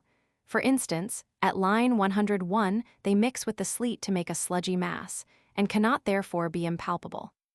Syako at once perceives, by the weight of Dante's tread, that he is a living man. Syako, the name or nickname of a Florentine wit, and in his day a great diner out. Boccaccio in his commentary says that, though poor, Syako associated with men of birth and wealth, especially such as ate and drank delicately. In the Decameron, Roman 9:8, he is introduced as being on such terms with the great Corso Donati as to be able to propose himself to dinner with him. Clearly he was not a bad fellow, and his pitiful case, perhaps contrasted with the high spirits and jovial surroundings in which he was last met by Dante, almost, though not quite, win a tear from the stern pilgrim. The citizens, etc. Dante eagerly confers on Florentine politics with the first Florentine he encounters in Inferno. After etc. In the following 9 lines the party history of Florence for 2 years after the period of the poem, March 1300, is roughly indicated. The city was divided into 2 factions, the whites, led by the great merchant Viri de Cerca, and the blacks, led by Corso Donati, a poor and turbulent noble. At the close of 1300, there was a bloody encounter between the more violent members of the 2 parties. In May 1301, the blacks were banished. In the autumn of that year, they returned in triumph to the city in the train of Charles of Valois, and got the whites banished in April 1302, within 3 years, that is, of the poet's talk with Syako. Dante himself was associated with the whites, but not as a violent partisan, for though he was a strong politician, no party quite answered his views. From the middle of June till the middle of August 1300, he was one of the priors. In the course of 1301, he is believed to have gone on an embassy to Rome to persuade the Pope to abstain from meddling in Florentine affairs. He never entered Florence again, being condemned virtually to banishment in January 1302. The boorish party, La Part Selvagia, the whites, but what is exactly meant by Selvagia is not clear. Literally it is woodland, and some say it refers to the search having originally come from a well-wooded district, which is absurd. Nor, taking the word in its secondary meaning of savage, does it apply better to one party than another, not so well, perhaps, to the whites as to the blacks. Villani also terms the search salvatici, Roman 8:39, and in a connection where it may mean rude, ill-mannered. I take it that Dante here indulges in a jibe at the party to which he once belonged, but which, ere he began the comedy, he had quite broken with. In Parod, Romans 17:62, he terms the members of it wicked and stupid. The sneer in the text would come well enough from the witty and soft-living Syako. Halpin, etc. Pope Boniface, already intriguing to gain the preponderance in Florence, which for a time he enjoyed, with the greedy and faithless Charles of Valois for his agent. Two just, Dante and another, unknown. He thus distinctly puts from himself any blame for the evil turn things had taken in Florence. How thoroughly he had broken with his party air, he wrote this, is proved by his exclusion of the irresolute but respectable viri dei cerci from the number of the just men. He, in Dante's judgment, was only too much listened to. It will be borne in mind that, at the time assigned to the action of the comedy, Dante was still resident in Florence. Tegiaio c. Inf. Romans 16:42, Farinata Inf. X 32. Rusticucci Inf. Romans 16:44. Mosca Inf. Roman 28:106. Arrigo cannot be identified. All these distinguished Florentines we may assume to have been hospitable patrons of Syacos. But when, etc. In the Inferno, many such prayers are addressed to Dante. The shades in purgatory ask to have their friends on earth stirred to offer up petitions for their speedy purification and deliverance. But the only alleviation possible for the doomed spirits is to know that they are not yet forgotten up in the sweet world. A double artistic purpose is served by representing them as feeling thus. It relieves the mind to think that in such misery there is any source of comfort at all. And by making them be still interested on their own account in the thoughts of men, the eager colloquies in which they engage with Dante on such unequal terms gain in verisimilitude. Enlist, etc. The final sentence against them is to echo, in its results, through all eternity. The world to come, the life after doomsday. Thy science, to Aristotle. In the Convito, Roman 4:16, he quotes the philosopher as teaching that everything is then at its full perfection when it thoroughly fulfills its special functions.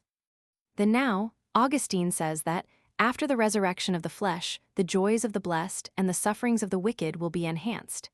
And, according to Thomas Aquinas, the soul, without the body, is wanting in the perfection designed for it by nature. Canto 7. Pape Satan, Alep, Plutus began in accents rough and hard, and that mild sage, all-knowing, said to me for my encouragement, Pay no regard unto thy fear, whatever power he sways, thy passage down this cliff shall not be barred. Then turning round to that inflamed face he bade, Accursed wolf, at peace remain, and, pent within thee, let thy fury blaze. Down to the pit we journey not in vain, so rule they where by Michael in heaven's height on the adulterous pride was vengeance ta'en. Then as the bellied sails, by wind swelled tight, suddenly drag whenever snaps the mast, such, falling to the ground, the monster's plight. To the fourth cavern so we downward passed, winning new reaches of the doleful shore where all the vileness of the world is cast, justice of God. Which pilest more and more pain as I saw, and travail manifold. Why will we sin, to be thus wasted sore? As at Charybdis waves are forward rolled to break on other billows midway met, the people here a counter-dance must hold. A greater crowd than I had seen as yet, with piercing yells advanced on either track, rolling great stones to which their chests were set. They crashed together, and then each turned back upon the way he came, while shouts arise, why clutch it so? And why to hold it slack? In the dark circle wheeled they on this wise from either hand to the opposing part, where evermore they raised insulting cries. Thither arrived, each, turning, made fresh start through the half-circle a new joust to run, and I, stung almost to the very heart, said, O my master, wilt thou make it known who the folk are? Were these all clerks who go before us on the left, with shaven crown? And he replied, All of them squinted so in mental vision while in life they nothing spent by rule. And this they show, and with their yelping voices make appear when halfway round the circle they have sped, and sins opposing them asunder tear. Each wanting thatch of hair upon his head was once a clerk, or pope, or cardinal, in whom abound the ripest growths of greed. And I, O master, surely among all of these I ought some few to recognize, who by such filthy sins were held in thrall. And he to me, Vain thoughts within thee rise, their witless life, which made them vile, now mocks dimming their faces still all searching eyes.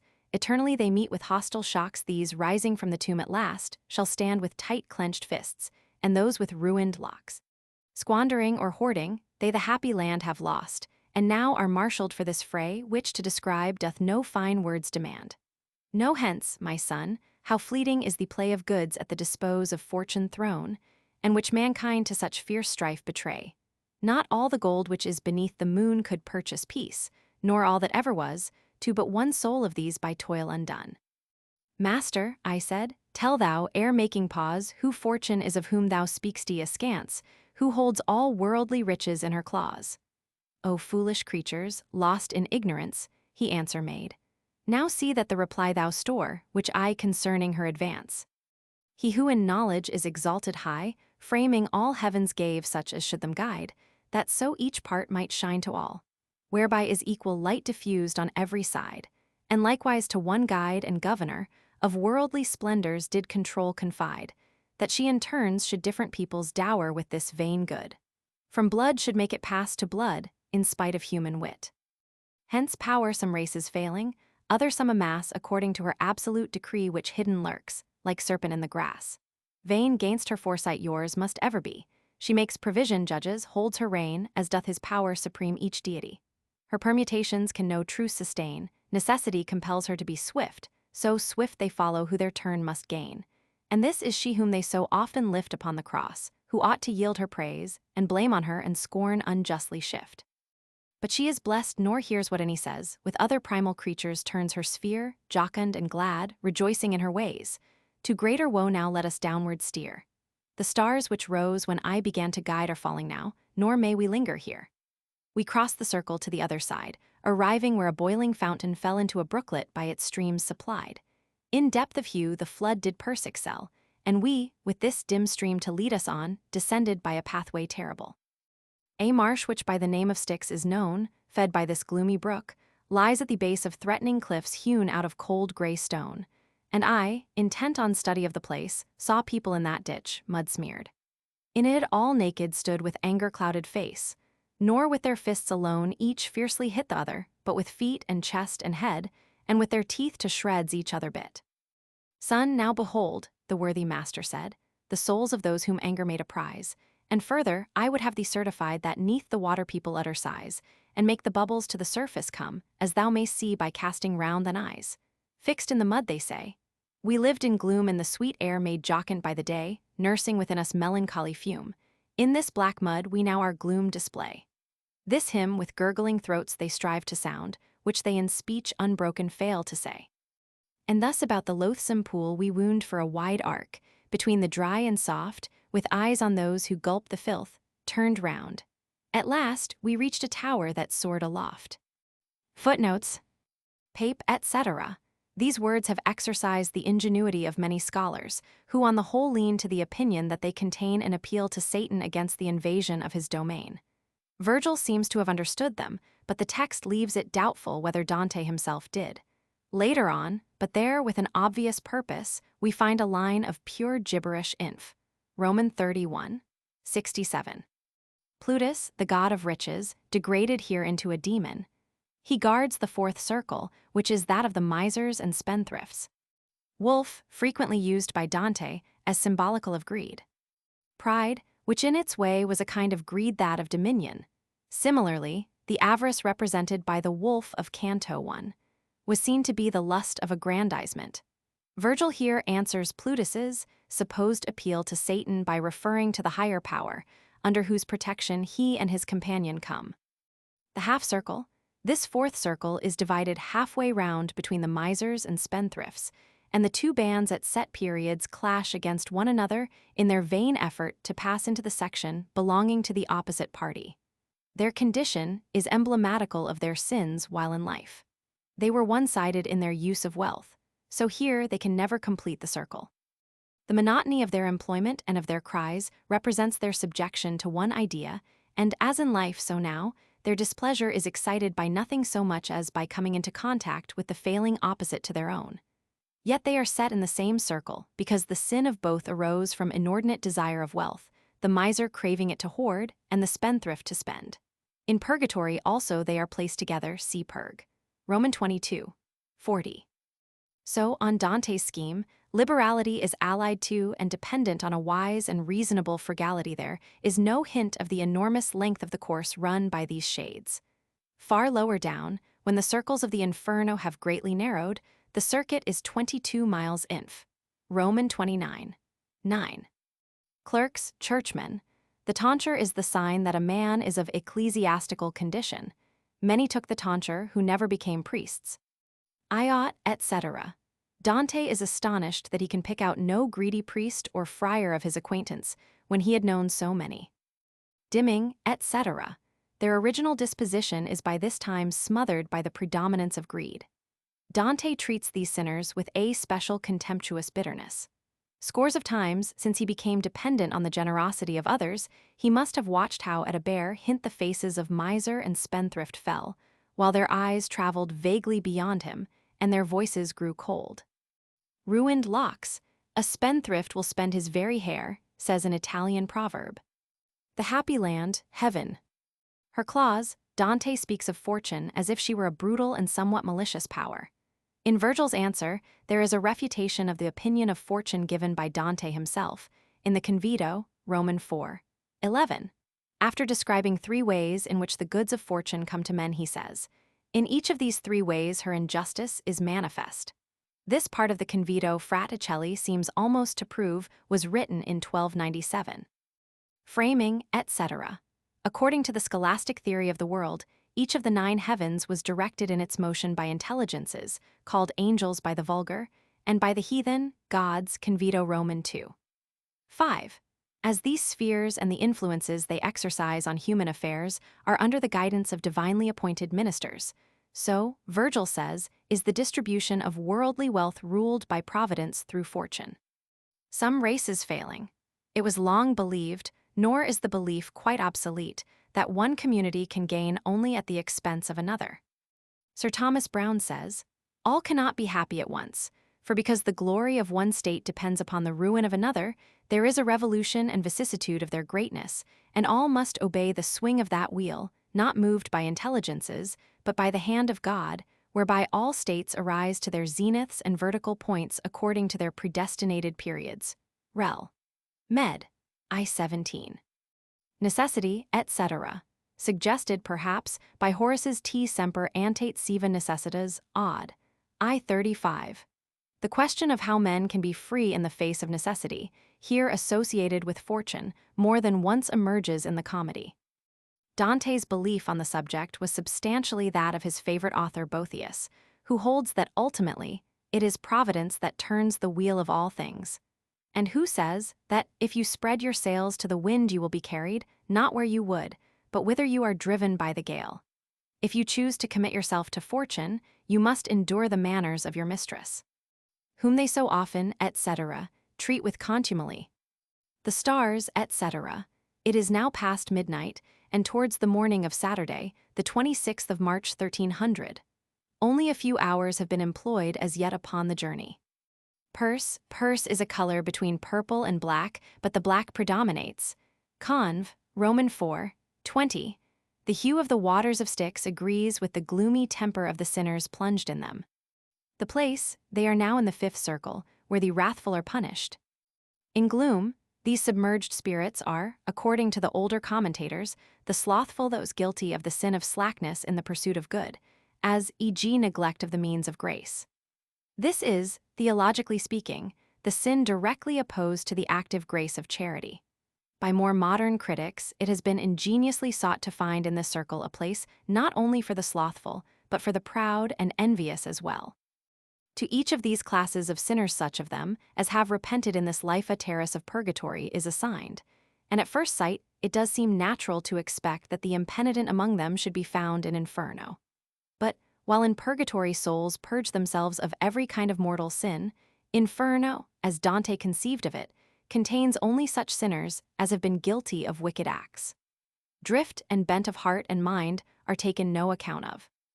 The evil seed must have borne a harvest, and the guilt of every victim of justice must be plain and open.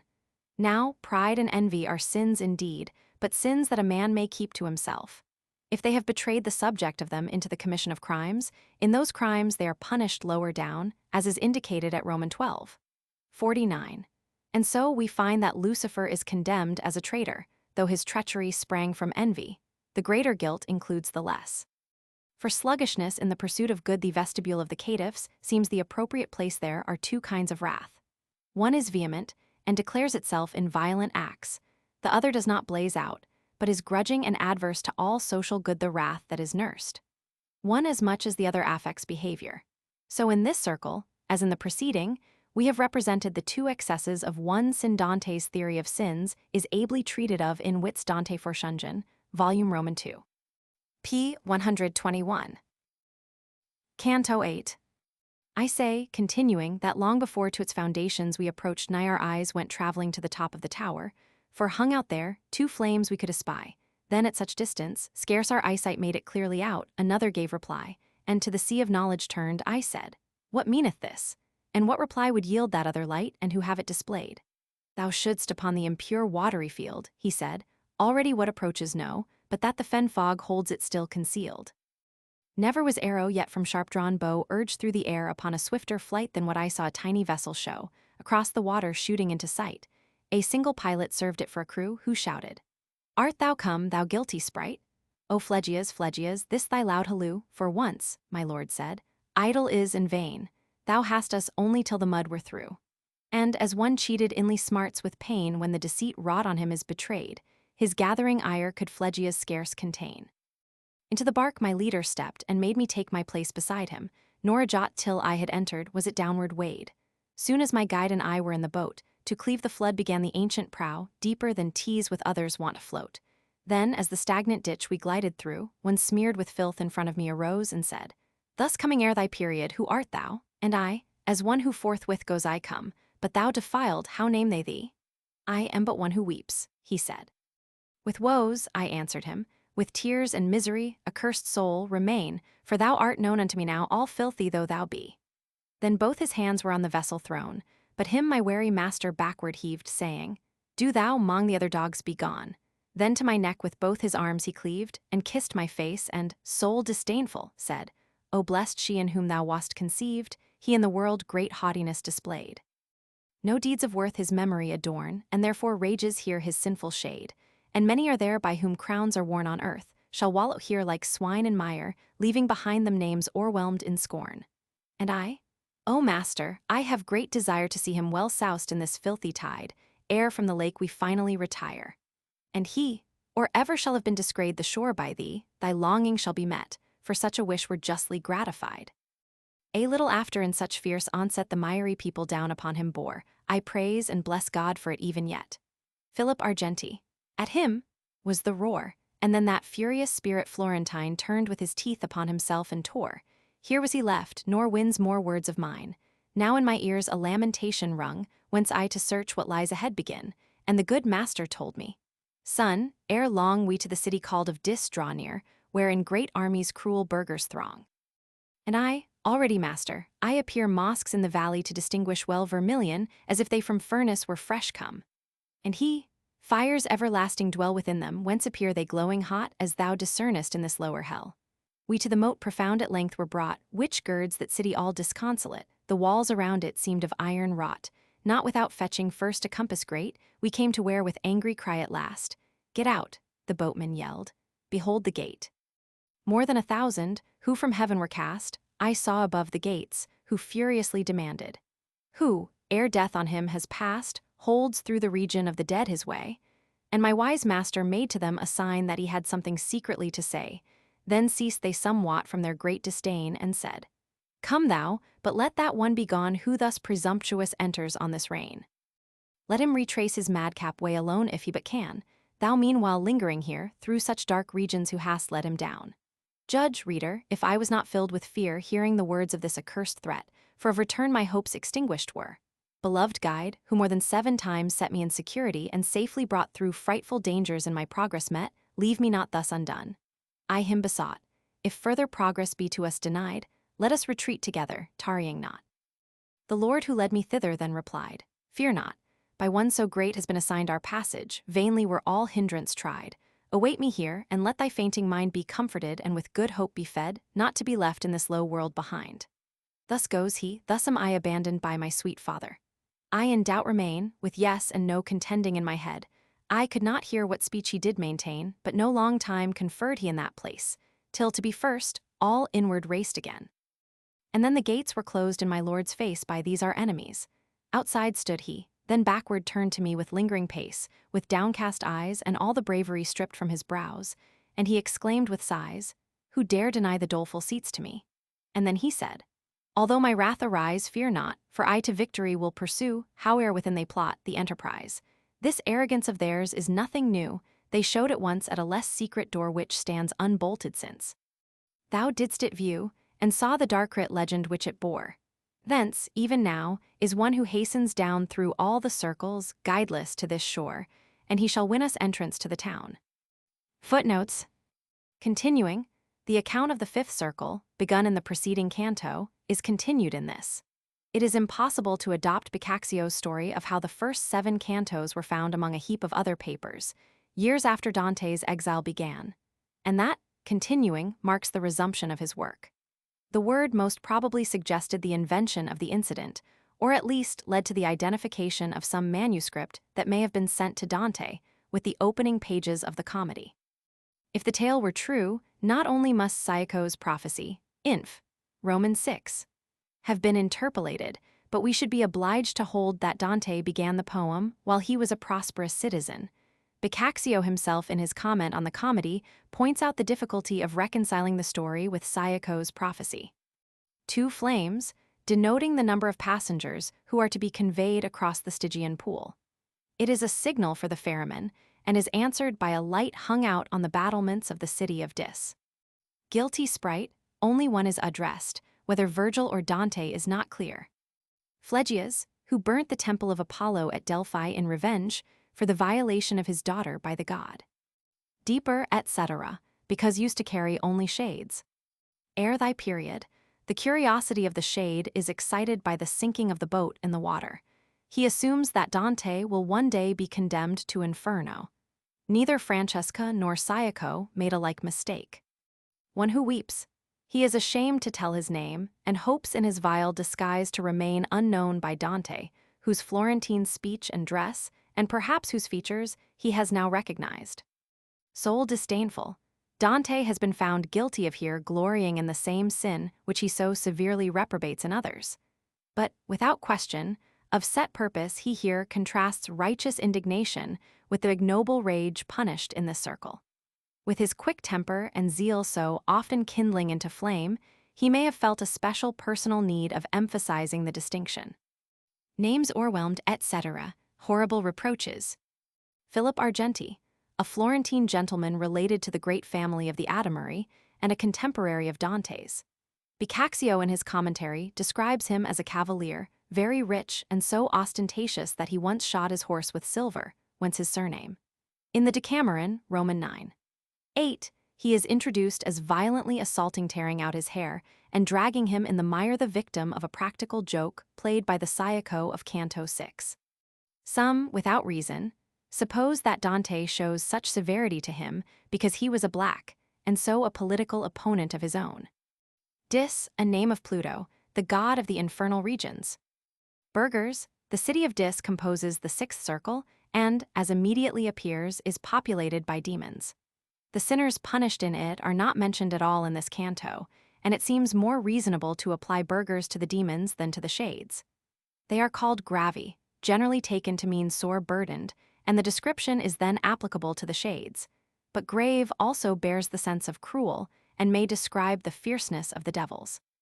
Though the city is inhabited by the subjects of Dis, he is found as Lucifer at the very bottom of the pit. By some critics, the whole of the lower Inferno, all that lies beyond this point, is regarded as being the city of Dis. But it is the 6th circle, with its minarets, that is the city, its walls, however, serving as bulwarks for all the lower Inferno. The shape of the city is, of course, that of a circular belt. Here it may be noted that the 5th and 6th circles are on the same level. The water of Styx, which as a marsh covers the 5th, is gathered into a moat to surround the walls of the 6th. Mosques, the feature of an infidel city that first struck crusader and pilgrim. The gate, they have floated across the stagnant marsh into the deeper waters of the moat, and up to the gate, where Phlegias is used to land his passengers. It may be a question whether his services are required for all who are doomed to the lower Inferno, or only for those bound to the city. From heaven, rained from heaven, fallen angels. 7 times, given as a round number. Yes and no, he will return, he will not return. The demons have said that Virgil shall remain, and he has promised Dante not to desert him. Who dare, etc.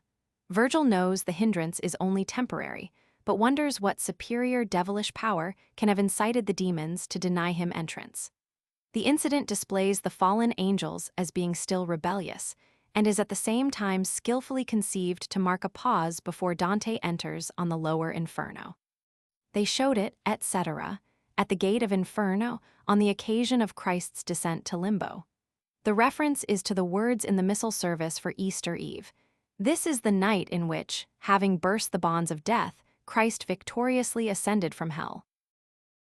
Canto 9. The hue which cowardice on my face did paint when I beheld my guide return again, put his new color quicker, neath restraint. Like one who listens did he fixed remain, for far to penetrate the air like night, and heavy mist, the eye was bent in vain. Yet surely we must vanquish in the fight. Thus he, unless but with such proffered aid, oh how I weary till he come in sight. Well I remarked how he transition made, covering his opening words with those behind, which contradicted what at first he said. Nathless his speech with terror charged my mind, for haply, to the word which broken fell worse meaning than he purposed. I assigned, down to this bottom of the dismal shell comes ever any from the first degree, where all their pain is, stripped of hope to dwell? To this my question thus responded he. Seldom it haps to any to pursue the journey now embarked upon by me. Yet I ere this descended, it is true, beneath a spell of dire erich those laid, who could the corpse with soul inform anew. Short while my flesh of me was empty made when she required me to o'erpass that wall, from Judas' circle to abstract a shade. That is the deepest, darkest place of all, and furthest from the heaven which moves the skies. I know the way, fear not that can befall. These fens from which vile exhalations rise the doleful city all around invest, which now we reach not save in angry wise. Of more he spake not, and my mind doth rest, for with mine eyes my every thought had been fixed on the lofty tower with flaming crest, where in a moment and upright were seen 3 hellish furies, all with blood defaced, and womanlike in members and in mien. Hydras of brilliant green begirt their waist, snakes and cerastes for their tresses grew, and these were round their dreadful temples braced. That they the drudges were, full well he knew, of her who is the queen of endless woes, and said to me, the fierce Erinny's view herself upon the left Megara shows, that is Alecto weeping on the right, Tisiphones between. Here made he close, each with her nails her breast tore, and did smite herself with open palms. They screamed in tones so fierce, I to the poet clove for fright. Medusa, come, that we may make him stone. All shouted as they downward gazed. Alack, Theseus escaped us when he ventured down. Keep thine eyes closed and turn to them thy back, for if the Gorgon chance to be displayed and thou shouldst look, farewell the upward track. Thus spake the master, and himself he swayed me round about, nor put he trust in mine, but his own hands upon mine eyelids laid. O ye with judgment gifted to divine, look closely now, and mark what hidden lore lies, neath the veil of my mysterious line. Across the turbid waters came a roar and crash of sound, which big with fear arose, because of it fell trembling either shore. The fashion of it was as when there blows a blast by cross heats made to rage Ammon, which smites the forest, and without repose the shattered branches sweeps in hurricane, in clouds of dust, majestic onward flies, wild beasts and herdsmen driving o'er the plain. Sharpen thy gaze, he bade and freed mine eyes, across the foam-flecked immemorial lake, where sourest vapor most unbroken lies. And as the frogs before the hostile snake together of the water get them clear, and on the dry ground huddling shelter take, more than 1,000 ruined souls in fear beheld I flee from one who, dry of feet, was by the Stygian ferry drawing near. Waving his left hand, he the vapor beat swiftly from 'fore his face, nor seemed he spent save with fatigue at having this to meet. Well I opined that he from heaven was sent, and to my master turned. His gesture taught I should be dumb and in obeisance bent. Ah me, how with disdain appeared he fraught. He reached the gate, which touching with a rod he oped with ease, for it resisted not. People despised and banished far from God. Upon the awful threshold then he spoke. How holds in you such insolence abode? Why kick against that will which never broke short of its end if ever it begin, and often for you fiercer torments woke? But in gainst fate, what can ye hope to win? Your Cerberus, as is to you well known, still bears for this a well-peeled throat and chin. Then by the passage foul he back was gone, nor spake to us. But like a man was he by other cares absorbed and driven on than that of those who may around him be. And we, confiding in the sacred word, moved toward the town in all security. We entered without hindrance, and I, spurred by my desire the character to know and style of place such strong defenses gird. Entering, begin mine eyes around to throw, and see on every hand a vast champaign, the teeming seat of torments and of woe. And as at Arles where Rhone spreads o'er the plain, or Pola, hard upon Quarnero sound, which bathes the boundaries Italian, the sepulchres uneven make the ground, so here on every side, but far more dire and grievous was the fashion of them found. For scattered, mid the tombs blazed many a fire, because of which these with such fervor burn no arts which work in iron more require. All of the lids were lifted.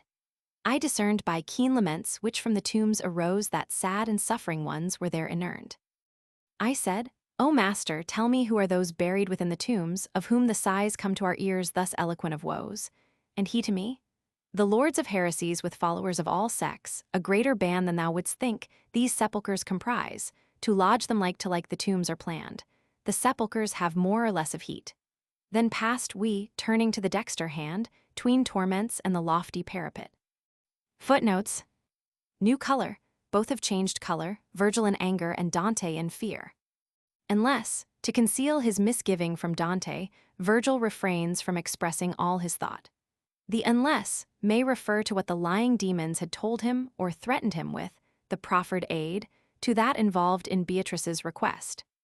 This bottom, the lower depths of Inferno, how much still lies below him is unknown to Dante.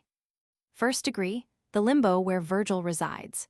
Dante, by an indirect question, seeks to learn how much experience of Inferno is possessed by his guide. Eritho, a Thessalian sorceress, of whom Lucan, Pharsalia Roman 6, tells that she evoked a shade to predict to Sextus Pompey the result of the war between his father and Caesar. This happened 30 years before the death of Virgil. Judas Circle, the Judeca, or very lowest point of the Inferno. Virgil's death preceded that of Judas by 50 years. He gives no hint of whose the shade was that he went down to fetch, but Lucan's tale was probably in Dante's mind. In the Middle Ages, the memory of Virgil was revered as that of a great sorcerer, especially in the neighborhood of Naples. The heaven, etc., the primum mobile, but used here for the highest heaven, see Inf, Roman 2, 83 note. These fens, etc., Virgil knows the locality. They have no choice, but must remain where they are, for the same moat and wall gird the city all around. Uranize, the Furies. The queen of whom they are handmaids is Proserpine, carried off by Dis or Pluto to the underworld. Medusa, one of the Gorgons. Whoever looked on the head of Medusa was turned into stone. Theseus, who descended into the infernal regions to rescue Proserpine and escaped by the help of Hercules. Mysterious line, strange verses. That the verses are called strange, as Boccaccio and others of the older commentators say, because treating of such a subject in the vulgar tongue for the first time, and in rhyme, is difficult to believe. Rather, they are strange because of the meaning they convey. What that is, Dante warns the reader of superior intellect to pause and consider. It has been noted Inf. Roman 2. 28, how he uses the characters of the old mythology as if believing in their real existence. But this is for his poetical ends. Here he bids us look below the surface and seek for the truth hidden under the strange disguise. The opposition to their progress offered by the powers of hell perplexes even Virgil, while Dante is reduced to a state of absolute terror and is afflicted with still sharper misgivings than he had at the first as to the issue of his adventure. By an indirect question, he seeks to learn how much Virgil really knows of the economy of the lower world. But he cannot so much as listen to all of his master's reassuring answer, terrified as he is by the sudden appearance of the Furies upon the tower, which rises out of the city of unbelief. These symbolize the trouble of his conscience, and, assailing him with threats, shake his already trembling faith in the divine government. How, in the face of such foes, is he to find the peace and liberty of soul of which he is in search? That this is the city of unbelief he has not yet been told, and without knowing it, he is standing under the very walls of Doubting Castle. And now, if he chance to let his eyes rest on the Gorgon's head, his soul will be petrified by despair. Like the denizens of hell, he will lose the good of the intellect. and will pass into a state from which Virgil or reason will be powerless to deliver him. But Virgil takes him in time and makes him avert his eyes, which may signify that the only safe course for men is to turn their backs on the deep and insoluble problem of how the reality of the divine government can be reconciled with the apparent triumph of evil. From heaven, the messenger comes from heaven, and his words are holy. Against the obvious interpretation that he is a good angel, there lies the objection that no other such is met with in Inferno, and also that it is spoken of as a new sight for him when Dante first meets with one in purgatory. But the obstruction now to be overcome is worthy of angelic interference, and Dante can hardly be said to meet the messenger, who does not even glance in his direction. The commentators have made this angel mean all kind of outlandish things. A rod, a piece of the angelic outfit derived from the caduceus of Mercury. Cerberus, Hercules, when Cerberus opposed his entrance to the infernal regions, fastened a chain round his neck and dragged him to the gate. The angel's speech answers Dante's doubts as to the limits of diabolical power. By other cares, etc., it is not in Inferno that Dante is to hold converse with celestial intelligences. The angel, like Beatrice when she sought Virgil in limbo, is all on fire to return to his own place. Arles, the Aliscampo, Elysian fields, at Arles was an enormous cemetery, of which ruins still exist. It had a circumference of about 6 miles and contained numerous sarcophagi dating from Roman times. Pola, in Istria near the Gulf of Quarnaro, said to have contained many ancient tombs. Lords of heresies, heresiarchs. Dante now learns for the first time that Dis is the city of unbelief. Each class of heretics has its own great sepulchre. More or less of heat, according to the heinousness of the heresy punished in each. It was natural to associate heretics and punishment by fire in days when Dominican monks ruled the roast. Dexter hand, as they move across the circles, and down from one to the other, their course is usually to the left hand. Here for some reason Virgil turns to the right, so as to have the tombs on the left as he advances. It may be that a special proof of his knowledge of the locality is introduced when most needed after the repulse by the demons to strengthen Dante's confidence in him as a guide. Or, as some subtly think, they being now about to enter the abode of heresy, the movement to the right signifies the importance of the first step in forming opinion. The only other occasion on which their course is taken to the right hand is at Inf. Romans 17:31. Canto 10. And now advance we by a narrow track between the torments and the ramparts high, my master first, and I behind his back. O mighty virtue, at whose whilom I wheeled through these impious circles. Then I said, speak, and in full my longing satisfy. The people who within the tombs are laid, may they be seen? The coverings are all thrown open, nor is there any guard displayed. And he to me, all shall be fastened down when hither from Jehoshaphat they come again in bodies which were once their own. All here with Epicurus find their tomb who are his followers, and by whom 'tis held that the soul shares the body's mortal doom. Things here discovered then shall answer yield, and quickly to thy question asked of me, as well as to the wish thou hast concealed. And I, good leader, if I hide from thee my heart, it is that I may little say, nor only now learned I thus dumb to be. O Tuscan, who, still living, macks thy way, modest of speech, through the abode of flame, be pleased a little in this place to stay. The accents of thy language thee proclaim to be a native of that state renowned which I, perchance, wronged somewhat. Sudden came these words from out a tomb which there was found, mongst others, whereon I, compelled by fright, a little toward my leader shifted ground, and he, turn round, what ails thee? Lo, upright beginneth Farinata to arise all of him, bove the girdle comes in sight. On him already had I fixed mine eyes, towering erect with lifted front and chest, he seemed Inferno greatly to despise. And toward him I among the tombs was pressed by my guide's nimble and courageous hand, while he, choose well thy language, gave behest. Beneath his tomb when I had ta'en my stand regarding me a moment, of what house art thou? As if in scorn he made demand. To show myself obedient, anxious I nothing hid, but told my ancestors, and listening he gently raised his brows. Fiercely to me they proved themselves adverse, and to my sires and party, then he said, because of which I did them twice disperse.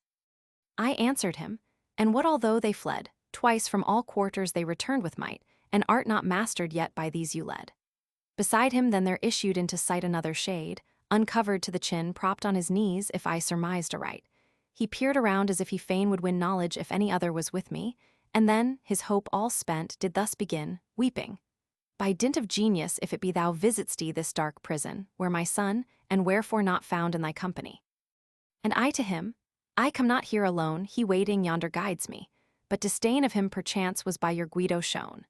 The words he used and manner of his pain revealed his name to me beyond surmise, hence was I able thus to answer plain. Then cried he, and at once upright did rise, how saidst thou was? Breathes he not then the air? The pleasant light no longer smites his eyes. When he of hesitation was aware displayed by me informing my reply, he fell supine, no more to reappear. But the magnanimous, at whose bidding I had halted there, the same expression wore, nor budged a jot, nor turned his neck awry. And if resumed he where he paused before, they be indeed but slow that art to learn, then this my bed, to hear it pains me more. But ere the 50th time anew shall burn the lady's face who reigneth here below, of that sore art thou shalt experience earn. And as to the sweet world again thou'dst go, tell me, why is that people so without ruth for my race, as all their statutes show? And I to him, the slaughter and the rout which made the Arbia to run with red, cause in our fane such prayers to be poured out. Whereon he heaved a sigh and shook his head. Their I was not alone, nor to embrace that cause was I, without good reason led, but their I was alone, when from her place all granted Florence should be swept away. 'Twas I defended her with open face. So may your seed find peace some better day, I urged him, as this knot you shall untie in which my judgment doth entangled stay.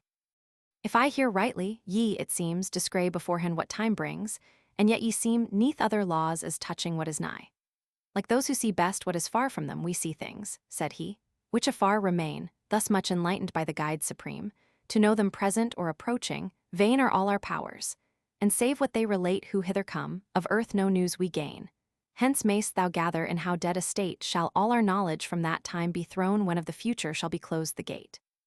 Then for my fault as if repentant groan I said, report to him who fell supine, that still among the living breathes his son. And if I, dumb, seemed answer to decline, tell him it was that I upon the knot was pondering then, you helped me to untwine. Me now my master called, whence I besought with more than former sharpness of the shade, to tell me what companions he had got. He answered me, some 1,000 here are laid with me, 'mong these the second Frederick, the cardinal too, of others not be said. Then was he hid, and towards the barred antique I turned my steps, revolving in my brain the ominous words which I had heard him speak. He moved, and as we onward went again demanded of me, wherefore thus amazed? And to his question I made answer plain. Within thy mind let there be surely placed, the sage bade, what 'gainst thee thou heardest say. Now mark me well, his finger here he raised. When thou shalt stand within her gentle ray whose beauteous eye sees all, she will make known the stages of thy journey on life's way. Turning his feet, he to the left moved on leaving the wall, we to the middle went upon a path that to a vale strikes down, which even to us above its foulness sent. Footnotes. Virgil is here addressed by a new title, which, with the words of deep respect that follow, marks the full restoration of Dante's confidence in him as his guide. Nor is there, etc. The gate was found to be strictly guarded, but not so are the tombs. Jehoshaphat, I will also gather all nations, and will bring them down into the valley of Jehoshaphat, Joel Roman 3, 2. Epicurus, the unbelief in a future life, or rather the indifference to everything but the calls of ambition and worldly pleasure, common among the nobles of Dante's age and that preceding it, went by the name of Epicureanism. It is the most radical of heresies, because adverse to the first principles of all religions. Dante, in his treatment of heresy, dwells more on what affects conduct as does the denial of the divine government than on intellectual divergence from orthodox belief. As well as etc., the question is, may they be seen? The wish is a desire to speak with them. Nor only now, etc. Virgil has on previous occasions imposed silence on Dante, as for instance at Inf. Roman 3, 51. Be pleased, etc. From one of the sepulchres, to be imagined as a huge sarcophagus, come words similar to the Sist Viator, common on Roman tombs. Farinata, of the great Florentine family of the Uberti, and in the generation before Dante, leader of the Ghibelline or imperialist party in Florence. His memory long survived among his fellow townsmen as that of the typical noble, rough-mannered, unscrupulous, and arrogant. But yet, for one good action that he did, he at the same time ranked in the popular estimation as a patriot and a hero. Boccaccio, misled perhaps by the mention of Epicurus, says that he loved rich and delicate fare. It is because all his thoughts were worldly that he is condemned to the city of unbelief. Dante has already Romans 6:79 inquired regarding his fate. He died in 1264. His brows, when Dante tells he is of the Alighieri, a Guelph family, Farinata shows some slight displeasure. Or, as a modern Florentine critic interprets the gesture, he has to think a moment before he can remember on which side the Alighieri ranged themselves, they being of the small gentry, while he was a great noble. But this gloss requires Dante to have been more free from pride of family than he really was. Twice disperse. The Alighieri shared in the exile of the Guelphs in 1248 and 1260. See also line 95. Dante never uses the plural form to a single person except when desirous of showing social as distinguished from, or over and above, moral respect. Guido, Farinata's companion in the tomb, is Cavalcanti, who, although a Guelph, was tainted with the more specially Ghibelline error of Epicureanism. When in order to allay party rancor some of the Guelph and Ghibelline families were forced to intermarry, his son Guido took a daughter of Farinata's to wife. This was in 1267, so that Guido was much older than Dante. Yet they were very intimate, and intellectually had much in common. With him Dante exchanged poems of occasion, and he terms him more than once in the Vita Nuova his chief friend. The disdain of Virgil need not mean more than is on the surface. Guido died in 1301. He is the hero of the Decameron, Romans 6:9. The lady, Proserpine, i.e. the moon. Ere 50 months from March 1300 were passed, Dante was to see the failure of more than one attempt made by the exiles, of whom he was one, to gain entrance to Florence. The great attempt was in the beginning of 1304. Ruth for my race. When the Ghibelline power was finally broken in Florence, the Uberti were always specially excluded from any amnesty. There is mention of the political execution of at least one descendant of Farinata's. His son, when being led to the scaffold, said, "So we pay our father's debts." It has been so long common to describe Dante as a Ghibelline, though no careful writer does it now, that it may be worth while here to remark that Ghibellinism, as Farinata understood it, was practically extinct in Florence ere Dante entered political life. The Arbia, at Monteperti on the Arbia, a few miles from Siena, was fought in 1260, a great battle between the Guelph Florence and her allies on the one hand, and on the other the Ghibellines of Florence, then in exile under Farinata, the Sienese and Tuscan Ghibellines in general, and some hundreds of men-at-arms lent by Manfred. Notwithstanding the gallant behavior of the Florentine burghers, the Guelph defeat was overwhelming. And not only did the Arbia run red with Florentine blood in a figure, but the Battle of Monteperti ruined for a time the cause of popular liberty and general improvement in Florence.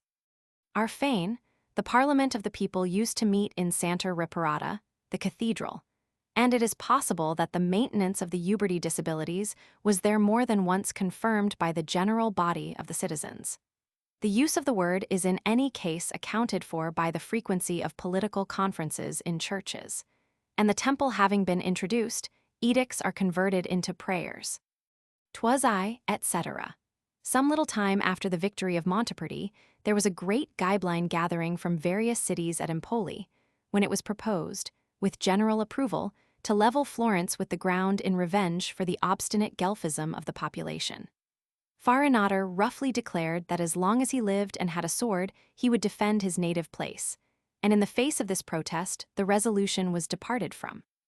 It is difficult to understand how of all the Florentine nobles, whose wealth consisted largely in house property, Farinata should have stood alone in protesting against the ruin of the city.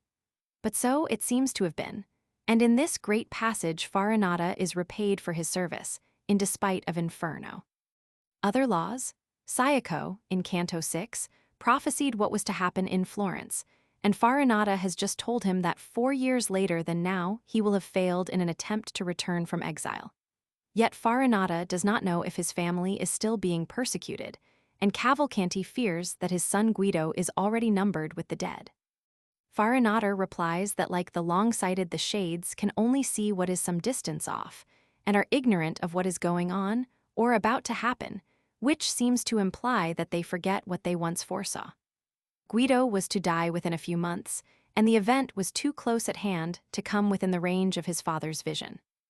The second Frederick, the emperor of that name, who reigned from 1220 to 1250, and waged a lifelong war with the popes for supremacy in Italy. It is not, however, for his enmity with Rome that he is placed in the sixth circle, but for his Epicureanism as Dante understood it.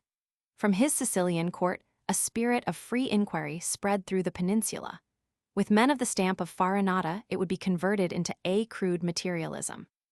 The Cardinal, Ottaviano, of the powerful Tuscan family of the Ubaldini, a man of great political activity and known in Tuscany as the Cardinal. His sympathies were not with the Roman court. The news of Monteperti filled him with delight, and later, when the Tuscan Ghibelines refused him money he had asked for, he burst out with, "And yet I have lost my soul for the Ghibelines if I have a soul." He died not earlier than 1273. After these illustrious names, Farinata scorns to mention meaner ones. Ominous words, those in which Farinata foretold Dante's exile. The stages, etc., it is Caxiagata, his ancestor, who in Paradise instructs Dante in what his future life is to be one of poverty and exile parid. Romans 17. This is, however, done at the request of Beatrice. To the middle, turning to the left, they cut across the circle till they reach the inner boundary of the city of tombs. Here there is no wall. Canto 11. We at the margin of a lofty steep made of great shattered stones in circle bent, arrived where worser torments crowd the deep. So horrible a stench and violent was upward wafted from the vast abyss. Behind the cover we for shelter went of a great tomb where I saw written this: Pope Anastasius is within me thrust, whom the straight way Photinus made to miss. Now on our course a while we linger must, the master said, be but our sense resigned a little to it, and the filthy gust we shall not heed. Then I, do thou but find some compensation lest our time should run wasted. And he, behold, 'twas in my mind, girt by the rocks before us, O my son, lie 3 small circles, he began to tell, graded like those with which thou now hast done, all of them filled with spirits miserable. That sight of them may thee henceforth suffice. Hear how and wherefore in these groups they dwell. Whate'er in heavens abhorred as wickedness has injury for its end, in others bane by fraud resulting or in violent wise. Since fraud to man alone doth appertain, God hates it most. And hence the fraudulent band, set lowest down, endure a fiercer pain. Of the violent is the circle next at hand to us. And since 3 ways is violence shown, 'tis in 3 several circuits built and planned, to God, ourselves, or neighbors may be done violence, or on the things by them possessed, as reasoning clear shall unto thee make known. Our neighbor may by violence be distressed with grievous wounds, or slain. His goods and lands by havoc, fire, and plunder be oppressed. Hence those who wound and slay with violent hands, robbers, and spoilers, in the nearest round are all tormented in their various bands. Violent against himself may man be found, and gainst his goods. Therefore without avail they in the next are in repentance drowned who on themselves loss of your world entail, who gamble and their substance madly spend, and who when called to joy lament and wail. And even to God may violence extend by heart denial, and by blasphemy, scorning what nature doth in bounty lend. Sodom and Cahors hence are doomed to lie within the narrowest circlet surely sealed, and such as God within their hearts defy. Fraud, gainst whose bite no conscience findeth shield, a man may use with one who in him lays trust, or with those who no such credence yield. Beneath this latter kind of it decays the bond of love which out of nature grew, hence, in the second circle herd the race to feigning given and flattery, who pursue magic, false coining, theft, and simony, pimps, barrators, and such like residue. The other form of fraud makes nullity of natural bonds, and, what is more than those, the special trust whence men on men rely, hence in the place whereon all things repose, the narrowest circle and the seat of dis each traitor's gulfed in everlasting woes. Thy explanation, master, as to this is clear, I said, and thou hast plainly told who are the people stowed in the abyss. But tell why those the muddy marshes hold, the tempest-driven, those beaten by the rain, and such as, meeting, virulently scold, are not within the crimson city tan for punishment, if hateful unto God, and, if not hateful, wherefore doomed to pain? And he to me, why wander thus abroad, more than is wont, thy wits, Or how engrossed is now thy mind, and on what things bestowed? Haste thou the memory of the passage lost in which thy ethics for their subject treat of the three moods by heaven abhorred the most malice and bestiality complete. And how, compared with these, incontinence offends God less, and lesser blame doth meet, if of this doctrine thou extract the sense, and call to memory what people are above, outside, in endless penitence. Why from these guilty they are sundered far thou shalt discern, and why on them alight the strokes of justice in less angry war. O sun that clearest every troubled sight, so charmed am I by thy resolving speech, doubt yields me joy no less than knowing right.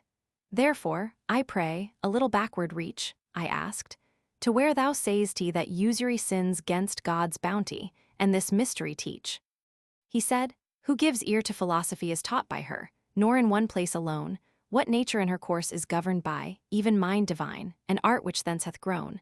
And if thy physics thou wilt search within, thou'lt find ere many leaves are open thrown. This art by yours, far as your art can win, is followed close the teacher by the taught, as grandchild then to God your art is kin. And from these two do thou recall to thought how Genesis begins should come supplies of food for man, and other wealth be sought. And since another plan the usurer applies, nature and nature's child have his disdain, because on other ground his hope relies.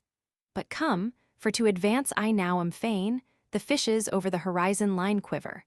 O'er chorus now stands all the wane, and further yonder does the cliff decline.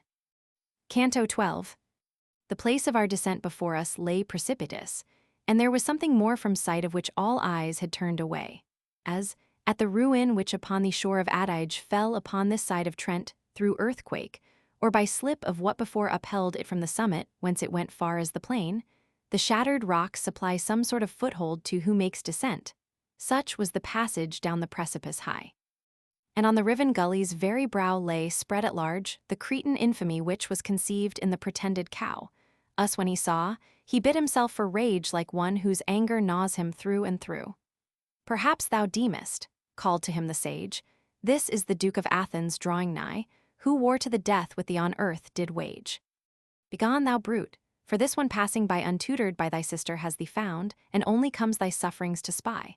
And as the bull which snaps what held it bound on being smitten by the fatal blow, halts in its course and reels upon the ground, the Minotaur I saw reel to and fro, and he, the alert, cried, to the passage haste, while yet he chafes, 'twere well thou down shouldst go.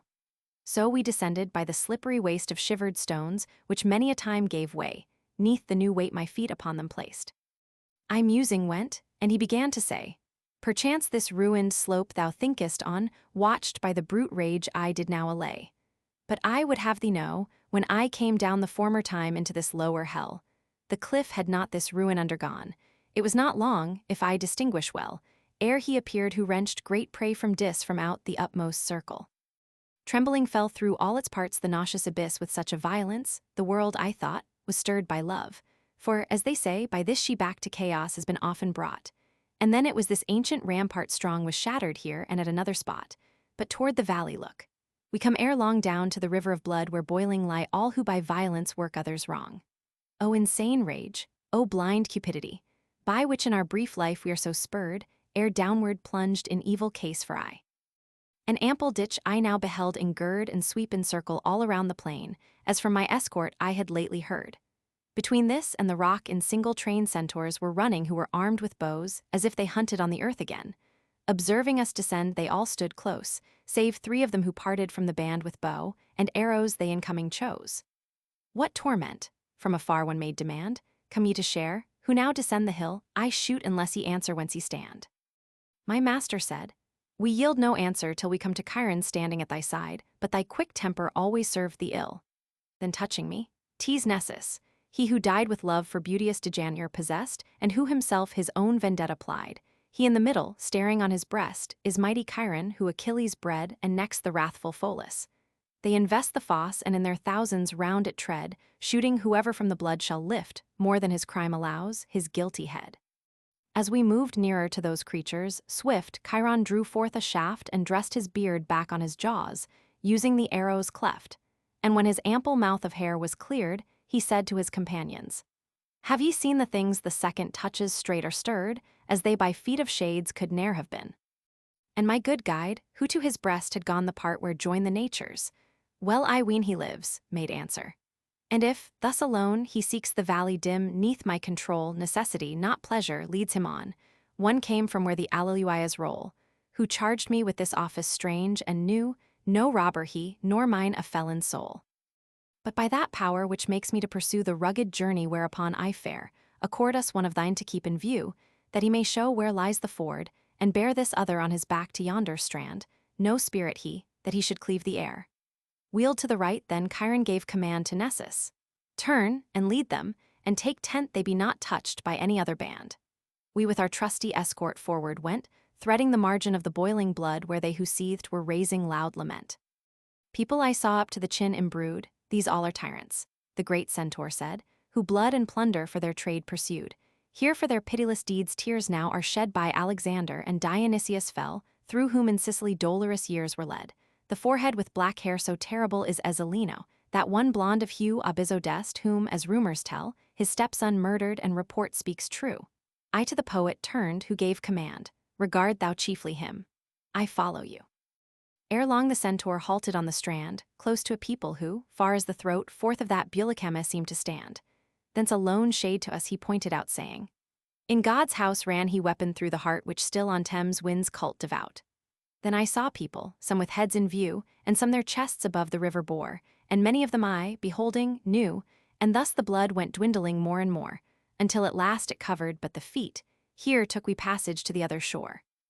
As on this hand thou seest still abate in depth the volume of the boiling stream, the centaur said, so grows its depth more great, believe me, towards the opposite extreme, until again its circling course attains the place where tyrants must lament. Supreme justice upon that side involves in pains, with Attila, once of the world the pest, Pyrrhus and Sextus, and forever drains tears out of Reinier of Corneto pressed and Reinier Patso in that boiling mass, whose brigandage did so the roads infest. Then turned he back alone, the ford to pass. Footnotes. Our descent to the seventh circle. Adige, different localities in the valley of the Adige have been fixed on as the scene of this landslip. The Lavini di Marco, about 20 miles south of Trent, seem best to answer to the description. They consist of black blocks of stone and fragments of a landslip which, according to the Chronicle of Fulda, fell in the year 883 and overwhelmed the valley for 4 Italian miles, Gieselfels, Ober, Ittal. I-35. The Cretan infamy, the Minotaur, the offspring of Pasiphae, a half-bovine monster who inhabited the Cretan labyrinth, and to whom a human victim was offered once a year. He lies as guard upon the seventh circle, that of the violent Inf. Zi 23, note, and is set at the top of the rugged slope, itself the scene of a violent convulsion. Duke of Athens. Theseus, instructed by Ariadne, daughter of Pasiphae and Minos, how to outwit the Minotaur, entered the labyrinth in the character of a victim, slew the monster, and then made his way out, guided by a thread he had unwound as he went in. The slippery waste. The word used here, scherzo, means in modern Tuscan a place where earth or stones have been carelessly shot into a heap. The new weight, the slope had never before been trodden by mortal foot. The former time, when Virgil descended to evoke a shade from the ninth circle Inf. Roman 9, 22. Pray from Dis, the shades delivered from limbo by Christ Inf. Roman 4, 53.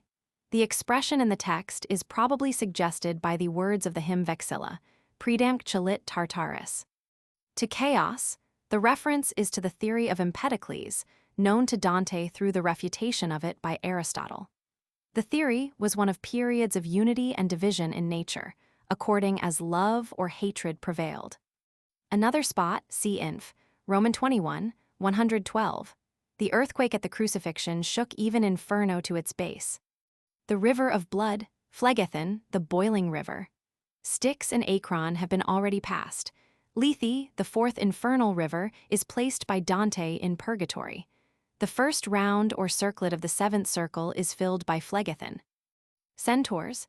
As this round is the abode of such as are guilty of violence against their neighbors, it is guarded by these brutal monsters, half man and half horse. Chiron, called the most just of the centaurs. Nessus, slain by Hercules with a poisoned arrow. When dying, he gave Deianira his blood-stained shirt, telling her it would ensure the faithfulness to her of any whom she loved. Hercules wore it and died of the venom, and thus Nessus avenged himself. The natures, the part of the centaur where the equine body is joined on to the human neck and head. Other band of centaurs. Alexander. It is not known whether Alexander the Great or a petty Thessalian tyrant is here meant. Dionysius, the cruel tyrant of Syracuse. Ezzelino or Azzolino of Romano, the greatest Lombard Ghibelline of his time. He was son-in-law of Frederick Roman II and was imperial vicar of the Trevisian Mark. Towards the close of Frederick's life, and for some years after, he exercised almost independent power in Vicenza, Padua, and Verona. Cruelty, erected into a system, was his chief instrument of government, and in his dungeons men found something worse than death. For Italians, says Burckhardt, he was the most impressive political personage of the 13th century, and around his memory, as around Frederick's, there gathered strange legends. He died in 1259 of a wound received in battle. When urged to confess his sins by the monk who came to shrive him, he declared that the only sin on his conscience was negligence in revenge. But this may be mythical, as may also be the long black hair between his eyebrows, which rose up stiff and terrible as his anger waxed. Abizzo, the second Marquis of Este of that name, he was Lord of Ferrara. There seems little, if any, evidence extant of his being specially cruel. As a strong Guelph, he took sides with Charles of Anjou against Manfred. He died in 1293, smothered, it was believed, by a son, here called a stepson, for his unnatural conduct. But though Dante vouches for the truth of the rumor, it seems to have been an invention. That Bulicame, the stream of boiling blood, is probably named from the Bulicame, or hot spring, best known to Dante that near Viterbo, see Inf. Roman 14. 79. And it may be that the mention of the Bulicame suggests the reference at line 119. In God's house, literally, in the bosom of God. The shade is that of Guy, son of Simon of Montfort and vicar in Tuscany of Charles of Anjou. In 1271 he stabbed, in the Cathedral of Viterbo, Henry, son of Richard of Cornwall and cousin of Edward I of England. The motive of the murder was to revenge the death of his father, Simon, at Evesham. The body of the young prince was conveyed to England, and the heart was placed in a vase upon the tomb of the confessor. The shade of Guy stands up to the chin in blood among the worst of the tyrants, and alone because of the enormity of his crime. Here took we passage, Dante on Nessus back. Virgil has fallen behind to allow the centaur to act as guide, and how he crosses the stream Dante does not see. Attila, king of the Huns, who invaded part of Italy in the 5th century, and who, according to the mistaken belief of Dante's age, was the devastator of Florence. Pyrrhus, king of Epirus. Sextus, son of Pompey, a great sea captain who fought against the triumvirs. The crime of the first, in Dante's eyes, is that he fought with Rome, of the second, that he opposed Augustus. Rainier of Corneto, who in Dante's time disturbed the coast of the states of the Church by his robberies and violence. Rainier Pazzo, of the great family of the Pazzi of Val d'Arno, was excommunicated in 1269 for robbing ecclesiastics. Canto 13. Ere Nessus landed on the other shore, we for our part within a forest drew, which of no pathway any traces bore. Not green the foliage, but of dusky hue, not smooth the boughs, but gnarled and twisted round, for apples, poisonous thorns upon them grew. No rougher breaks or matted worse are found where savage beasts betwixt Corneto, Rome, and Cesena, abhorring cultured ground. The loathsome harpies nestle here at home, who from the Strophades the Trojans chased with dire predictions of a woe to come. Great-winged are they, but human-necked and faced, with feathered belly and with claw for toe they shriek upon the bushes wild and waste. Ere passing further, I would have thee know, the worthy master thus began to say, thou it in the second round, nor hence shalt go till by the horrid sand thy footsteps stay. Give then good heed, and things thou'lt recognize that of my words will prove the verity. Wailings on every side I heard arise, of who might raise them I distinguished not, whereon I halted, smitten with surprise. I think he thought that haply, 'twas my thought the voices came from people 'mong the trees, who, to escape us, hiding places sought, wherefore the master said, from one of these snap thou a twig, and thou shalt understand how little with thy thought the fact agrees. Thereon a little I stretched forth my hand and plucked a tiny branch from a great thorn. Why dost thou tear me? Made the trunk demand. When dark with blood it had begun to turn, it cried a second time, why wound me thus? Doth not a spark of pity in thee burn? Though trees we be, once men were all of us, Yet had our souls the souls of serpents been, thy hand might well have proved more piteous. As when the fire hath seized a faggot green at one extremity, the other sighs, and wind, escaping, hisses, so was seen, at where the branch was broken, blood to rise and words were mixed with it. I dropped the spray and stood like one whom terror doth surprise. The sage replied, soul vexed with injury, had he been only able to give trust to what he read narrated in my lay, his hand toward thee would never have been thrust. 'Tis hard for faith, and I, to make it plain, urged him to trial, mourn it though I must. But tell him who thou wast, so shall remain this for amends to thee, thy fame shall blow afresh on earth, where he returns again. And then the trunk, thy sweet words charm me so, I cannot dumb remain, nor count it hard if I some pains upon my speech bestow. For I am he who held both keys in ward of Frederick's heart, and turned them how I would, and softly oped it, and as softly barred till scarce another in his counsel stood. To my high office I such loyalty bore, it cost me sleep and haleness of my blood. The harlot who removeth nevermore from Caesar's house eyes ignorant of shame a common curse. Of courts the special sore set against me the minds of all aflame, and these in turn Augustus set on fire, till my glad honors bitter woes became. My soul, filled full with a disdainful ire, thinking by means of death disdain to flee, gainst my just self unjustly did conspire. I swear even by the new roots of this tree my fealty to my lord I never broke, for worthy of all honor sure was he. If one of you return, mong living folk, let him restore my memory, overthrown and suffering yet because of envy's stroke. Still for a while the poet listened on, then said, now he is dumb, lose not the hour, but make request if more thou'dst have made known. And I replied, do thou inquire once more of what thou thinkest I would gladly know, I cannot ask, ruth wrings me to the core. On this he spake, even as the man shall do, and liberally what thou of him hast prayed, imprisoned spirit, do thou further show how with these knots the spirits have been made incorporate, and if thou canst, declare if from such members air is loosed a shade. Then from the trunk came vehement puffs of air, next, to these words converted was the wind. My answer to you shall be short and clear. When the fierce soul no longer is confined in flesh, torn thence by action of its own, to the seventh depth by minus t's consigned. No choice is made of where it shall be thrown within the wood. But where by chance t's flung it germinates like seed of spelt that's sown. A forest tree it grows from sapling young eating its leaves, the harpies cause it pain, and open loopholes whence its sighs are wrung. We for our vestments shall return again like others, but in them shall ne'er be clad. Men justly lose what from themselves they've ta'en, dragged hither by us. All throughout the sad forest our bodies shall be hung on high, each on the thorn of its destructive shade. While to the trunk we listening lingered nigh, thinking he might proceed to tell us more, a sudden uproar we were startled by like him who, that the huntsman and the boar to where he stands are sweeping in the chase, knows by the crashing trees and brutish roar. Upon our left we saw a couple race naked and scratched, and they so quickly fled the forest barriers burst before their face. Speed to my rescue, death, the foremost pled, the next, as wishing he could use more haste.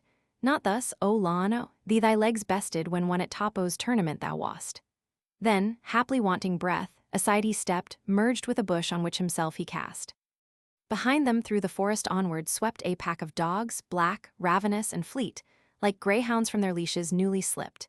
In him who crouched they made their teeth to meet, and having piecemeal all his members rent haled them away enduring anguish great. Grasping my hand, my escort forward went and led me to the bush which, all in vain, through its ensanguined openings made lament. James of St. Andrews, it we heard complain. What profit hadst thou making me thy shield? For thy bad life doth blame to me pertain? Then, halting there, this speech my master held. Who wast thou that through many wounds dost sigh, mingled with blood, words big with sorrow swelled? O souls that hither come, was his reply, to witness shameful outrage by me borne, whence all my leaves torn off around me lie, gather them to the root of this drear thorn. My city for the Baptist changed of yore her former patron. Wherefore, in return, he with his art will make her eye deplore, and were it not some image doth remain of him where Arno's crossed from shore to shore, those citizens who founded her again on ashes left by Attila had spent their labor of a surety all in vain. In my own house I up a gibbet went. Footnotes. A forest. The second round of the seventh circle consists of a belt of tangled forest, enclosed by the river of blood, and devoted to suicides and prodigals. Corneto and Cesena. Corneto is a town on the coast of what used to be the States of the Church. Cesena, a stream not far south of Leghorn. Between them lies the Maremma, a district of great natural fertility, now being restored again to cultivation, but for ages a neglected and poisonous wilderness. Harpies, monsters with the bodies of birds and the heads of women. In the Aeneid Roman 3, they are described as defiling the feast of which the Trojans were about to partake on one of the Strophiades islands of the Aegean. And on that occasion, the prophecy was made that Aeneas and his followers should be reduced to eat their tables ere they acquired a settlement in Italy. Here the Harpies symbolize shameful waste and disgust with life. Will prove, etc. The things seen by Dante are to make credible what Virgil tells, in Roman 3, of the blood and piteous voice that issued from the torn bushes on the tomb of Polydorus. Mile, see previous note. Dante thus indirectly acknowledges his debt to Virgil, and perhaps at the same time puts in his claim to an imaginative license equal to that taken by his master. On a modern reader, the effect of the reference is to weaken the verisimilitude of the incident. For I am he, etc. The speaker is Pierre Delvine, who from being a begging student of Bologna rose to be the chancellor of the Emperor Frederick Roman II, the chief counselor of that monarch and one of the brightest ornaments of his intellectual court. Peter was perhaps the more endeared to his master because, like him, he was a poet of no mean order. There are two accounts of what caused his disgrace. According to one of these, he was found to have betrayed Frederick's interests in favor of the Pope's, and according to the other, he tried to poison him. Neither is it known whether he committed suicide, though he is said to have done so after being disgraced by dashing his brains out against a church wall in Pisa. Dante clearly follows this legend. The whole episode is eloquent of the esteem in which Peter's memory was held by Dante. His name is not mentioned in Inferno, but yet the promise is amply kept that it shall flourish on earth again, freed from unmerited disgrace. He died about 1249. The harlot, envy. Of what thou thinkest, etc., Virgil never asks a question for his own satisfaction. He knows who the spirits are, what brought them there, and which of them will speak honestly out on the promise of having his fame refreshed in the world. It should be noted how, by a hint, he has made Peter aware of who he is, line 48. A delicate attention yielded to no other shade in the Inferno except Ulysses inf. Roman 26. 79, and perhaps Brun ed Latini inf. Roman 15, 99. In them shall ne'er be clad. Boccaccio is here at great pains to save Dante from a charge of contradicting the tenet of the resurrection of the flesh. Naked, these are the prodigals, their nakedness representing the state to which in life they had reduced themselves. Lano, who made one of a club of prodigals in Siena inf.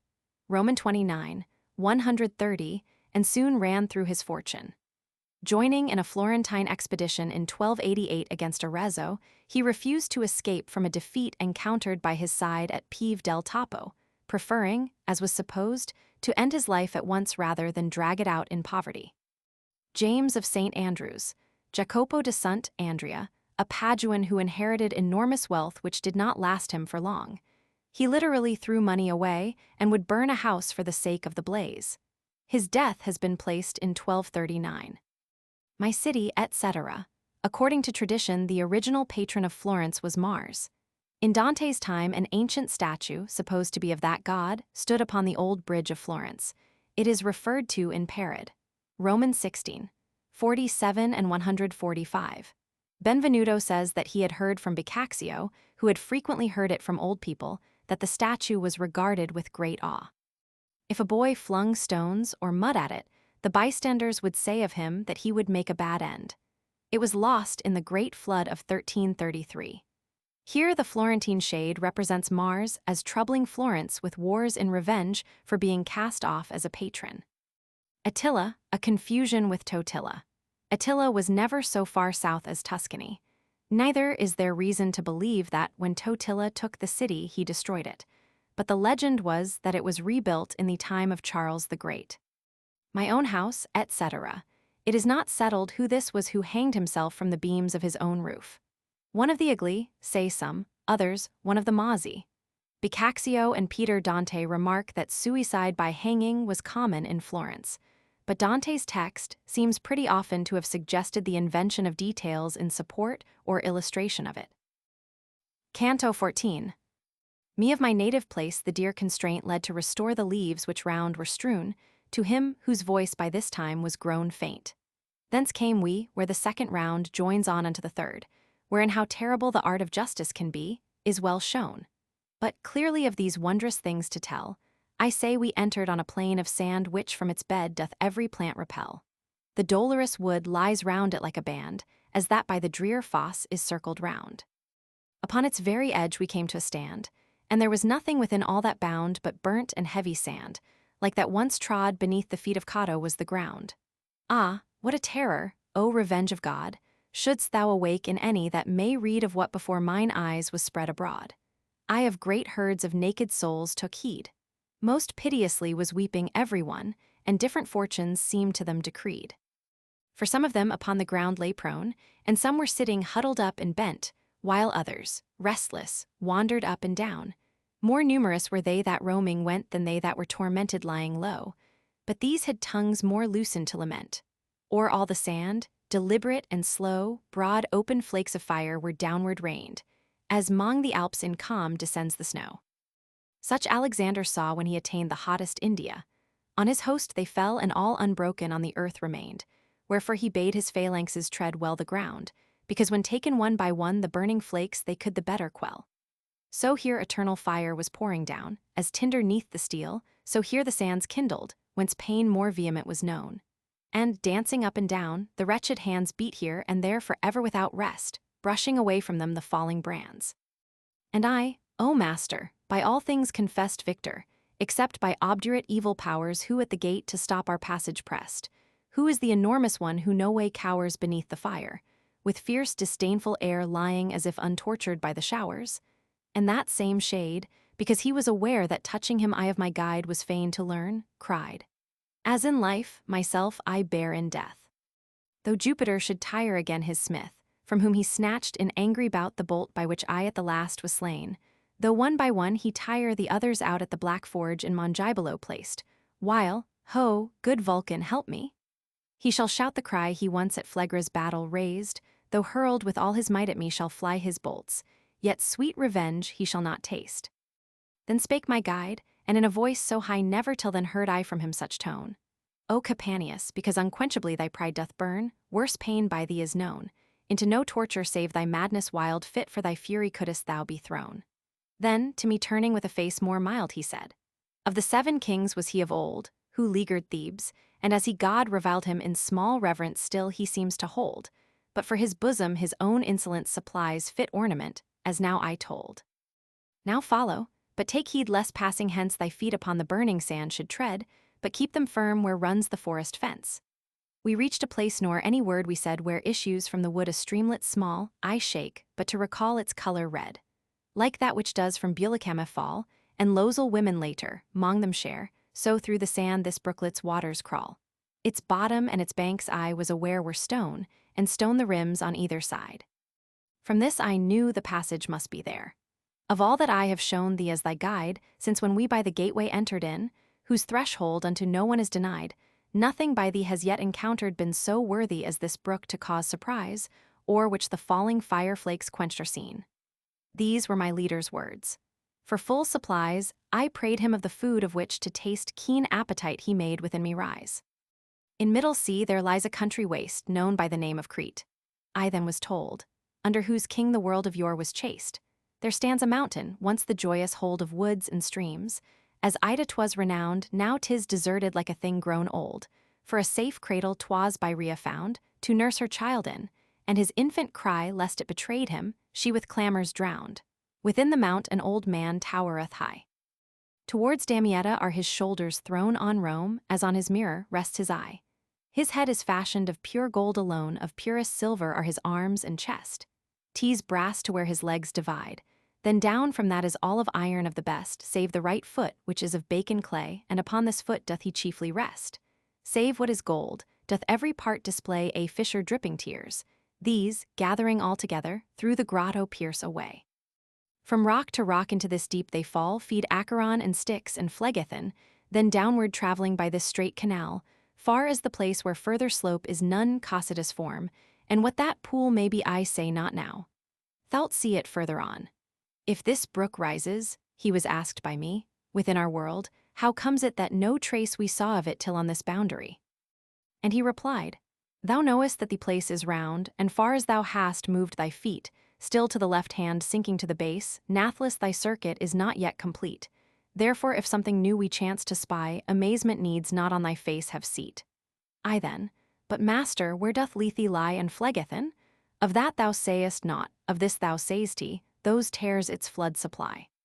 It likes me well to be by thee besought, but by the boiling red wave, I was told, to half thy question was an answer brought.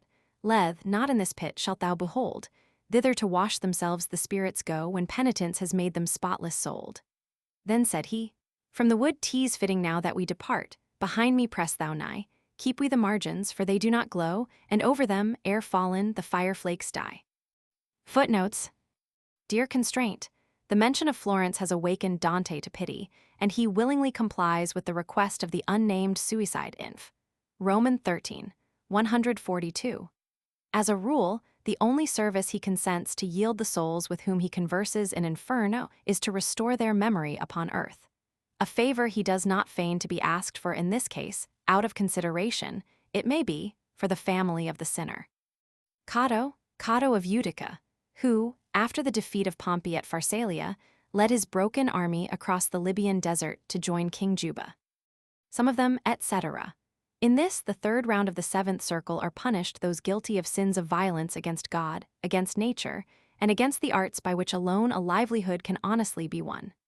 Those guilty as against God, the blasphemers, lie prone like Campanius, line 46, and are subject to the fiercest pain. Those guilty of unnatural vice are stimulated into ceaseless motion, as described in Canto's Roman 15 and Roman 16. The usurers, those who despise honest industry and the humanizing arts of life, are found crouching on the ground inf. Roman 17, 43. The Alps, used here for mountains in general. Such Alexander, etc. The reference is to a pretended letter of Alexander to Aristotle, in which he tells of the various hindrances met with by his army from snow and rain and showers of fire. But in that narrative, it is the snow that is trampled down, while the flakes of fire are caught by the soldiers upon their outspread cloaks. The story of the shower of fire may have been suggested by Plutarch's mention of the mineral oil in the province of Babylon, a strange thing to the Greeks, and of how they were entertained by seeing the ground, which had been sprinkled with it, burst into flame. Eternal fire. As always, the character of the place and of the punishment bears a relation to the crimes of the inhabitants. They sinned against nature in a special sense, and now they are confined to the sterile sand, where the only showers that fall are showers of fire. The wretched hands. The dance, named in the original the Tresca, was one in which the performers followed a leader and imitated him in all his gestures, waving their hands as he did, up and down, and from side to side. The simile is caught straight from common life. At the gate of the city of Dis Inf, Roman 8, 82. Was slain, etc.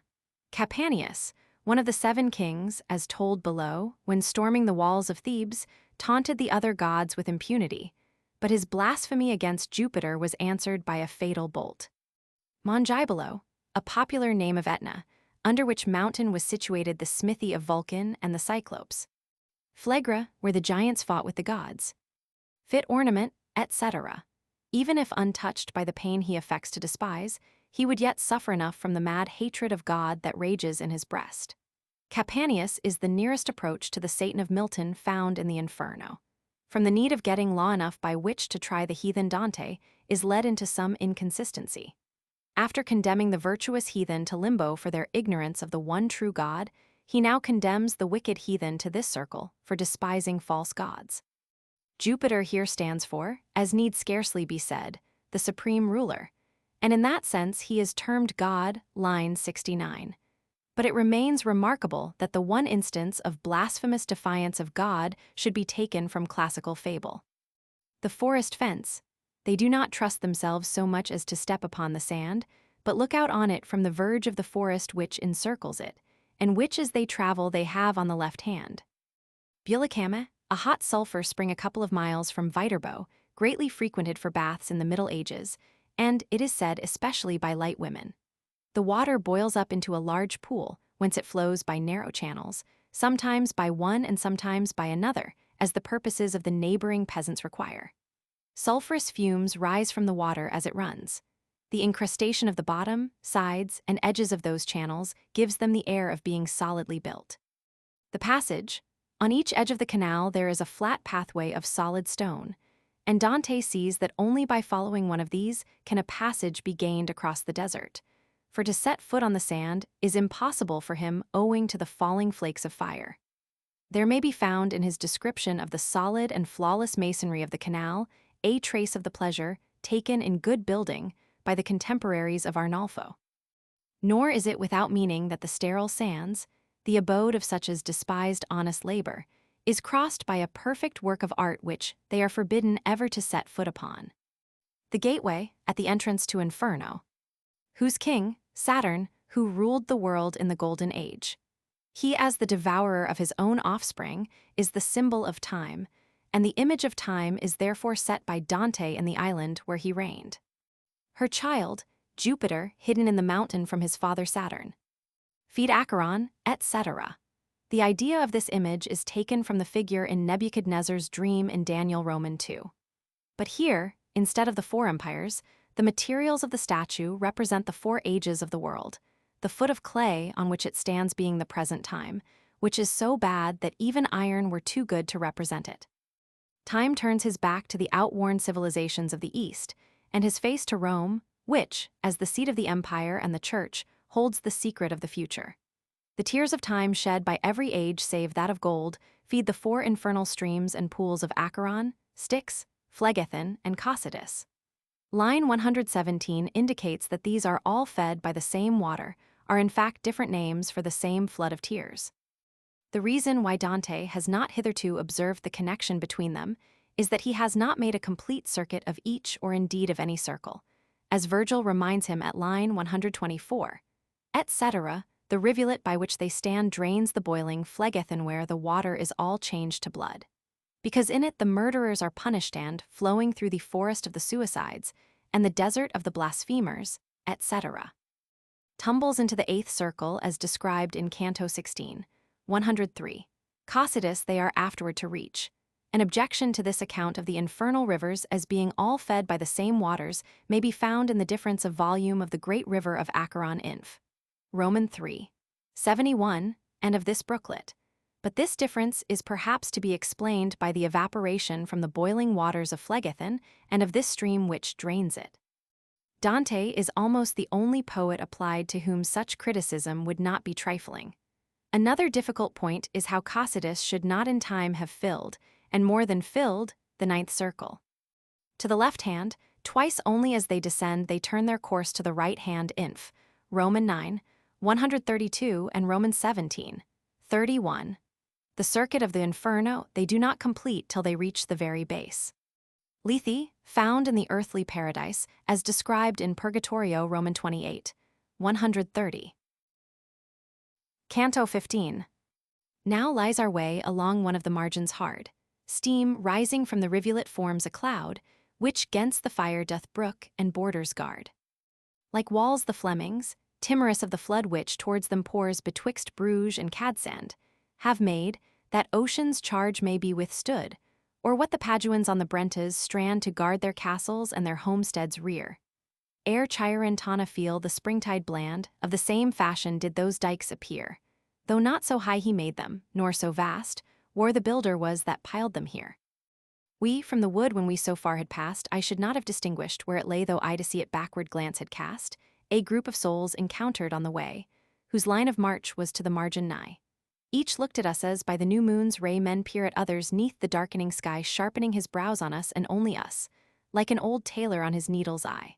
And while that crowd was staring at me thus, one of them knew me, caught me by the gown, and cried aloud, "Lo, this is marvelous."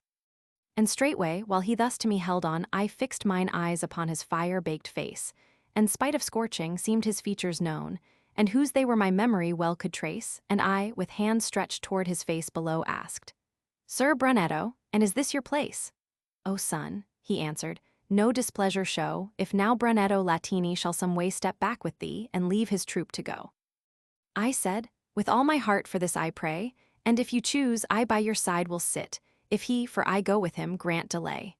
Son, said he, who of us shall intermit motion a moment, for an age must lie nor fan himself when flames are round him lit. On, therefore, at thy skirts I follow nigh, then shall I overtake my band again, who mourn a loss large as eternity. I dared not from the path step to the plain to walk with him, but lo, I bent my head like one whose steps are all with reverence ta'en. What fortune or what destiny, he said, hath brought thee here or ere thou death hast seen, and who is this by whom thou it onward led? Up yonder, said I, in the life serene, I in a valley wandered all forlorn before my years had full accomplished been. I turned my back on it but yestermorn. Again I sought it when he came in sight guided by whom I homeward thus return. And he to me, following thy planets light thou of a glorious haven canst not fail, if in the blithesome life I marked aright, and had my years known more abundant tale, seeing the heavens so held thee in their grace I, heartening thee, had helped thee to prevail. But that ungrateful and malignant race which down from Fearsome came long ago, and still its rocky origin betrays, will for thy worthiness become thy foe, and with good reason, for 'mong crabtrees wild it ill befits the mellow fig to grow. By widespread ancient rumor are they styled a people blind, rapacious, envious, vain. See by their manners thou be not defiled. Fortune reserves such honor for thee, fain both sides will be to enlist thee in their need. But from the beak the herb shall far remain. Let beasts of Fearsome go on to tread themselves to litter, nor the plants molest, if any such now spring on their rank bed, in whom there flourishes indeed the blessed seed of the Romans who still lingered there when of such wickedness, 'twas made the nest. Had I obtained full answer to my prayer, you had not yet been doomed. I then did say, this exile from humanity to bear.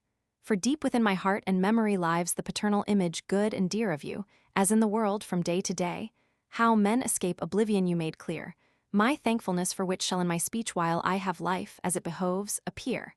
I note what of my future course you teach, stored with another text it will be glozed by one expert, should I that lady reach. Yet would I have this much to you disclosed, if but my conscience no reproaches yield, to all my fortune is my soul composed. Not new to me the hint by you revealed, therefore let fortune turn her wheel apace even as she will, the clown his mattock wield. Thereon my master right about did face, and uttered this with glance upon me thrown, he hears to purpose who doth mark the place. And none the less I, speaking, still go on with Sir Brunetto, asking him to tell who of his band are greatest and best known. And he to me, to hear of some is well, but of the rest 'tis fitting to be dumb, and time is lacking all their names to spell. That all of them were clerks, know thou in sum, all men of letters, famous and of might, stained with one sin all from the world are come. Priscian goes with that crowd of evil plight, Francis de Corso too, and hadst thou mind for such like trash thou mightest have had sight of him the slave of slaves to change assigned from Arno's banks to Bacaglione, where his nerves fatigued with vice he left behind.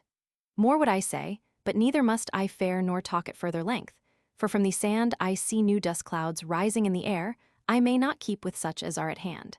Care for my treasure, for I still survive in that my work. I nothing else demand. Then turned he back, and ran like those who strive for the green cloth upon Verona's plain, and seemed like him that shall the first arrive, and not like him that labors all in vain. Footnotes. Now lies, etc. The stream on issuing from the wood flows right across the waste of sand which that encompasses. To follow it, they must turn to the right, as always when, their general course being to the left, they have to cross a circle.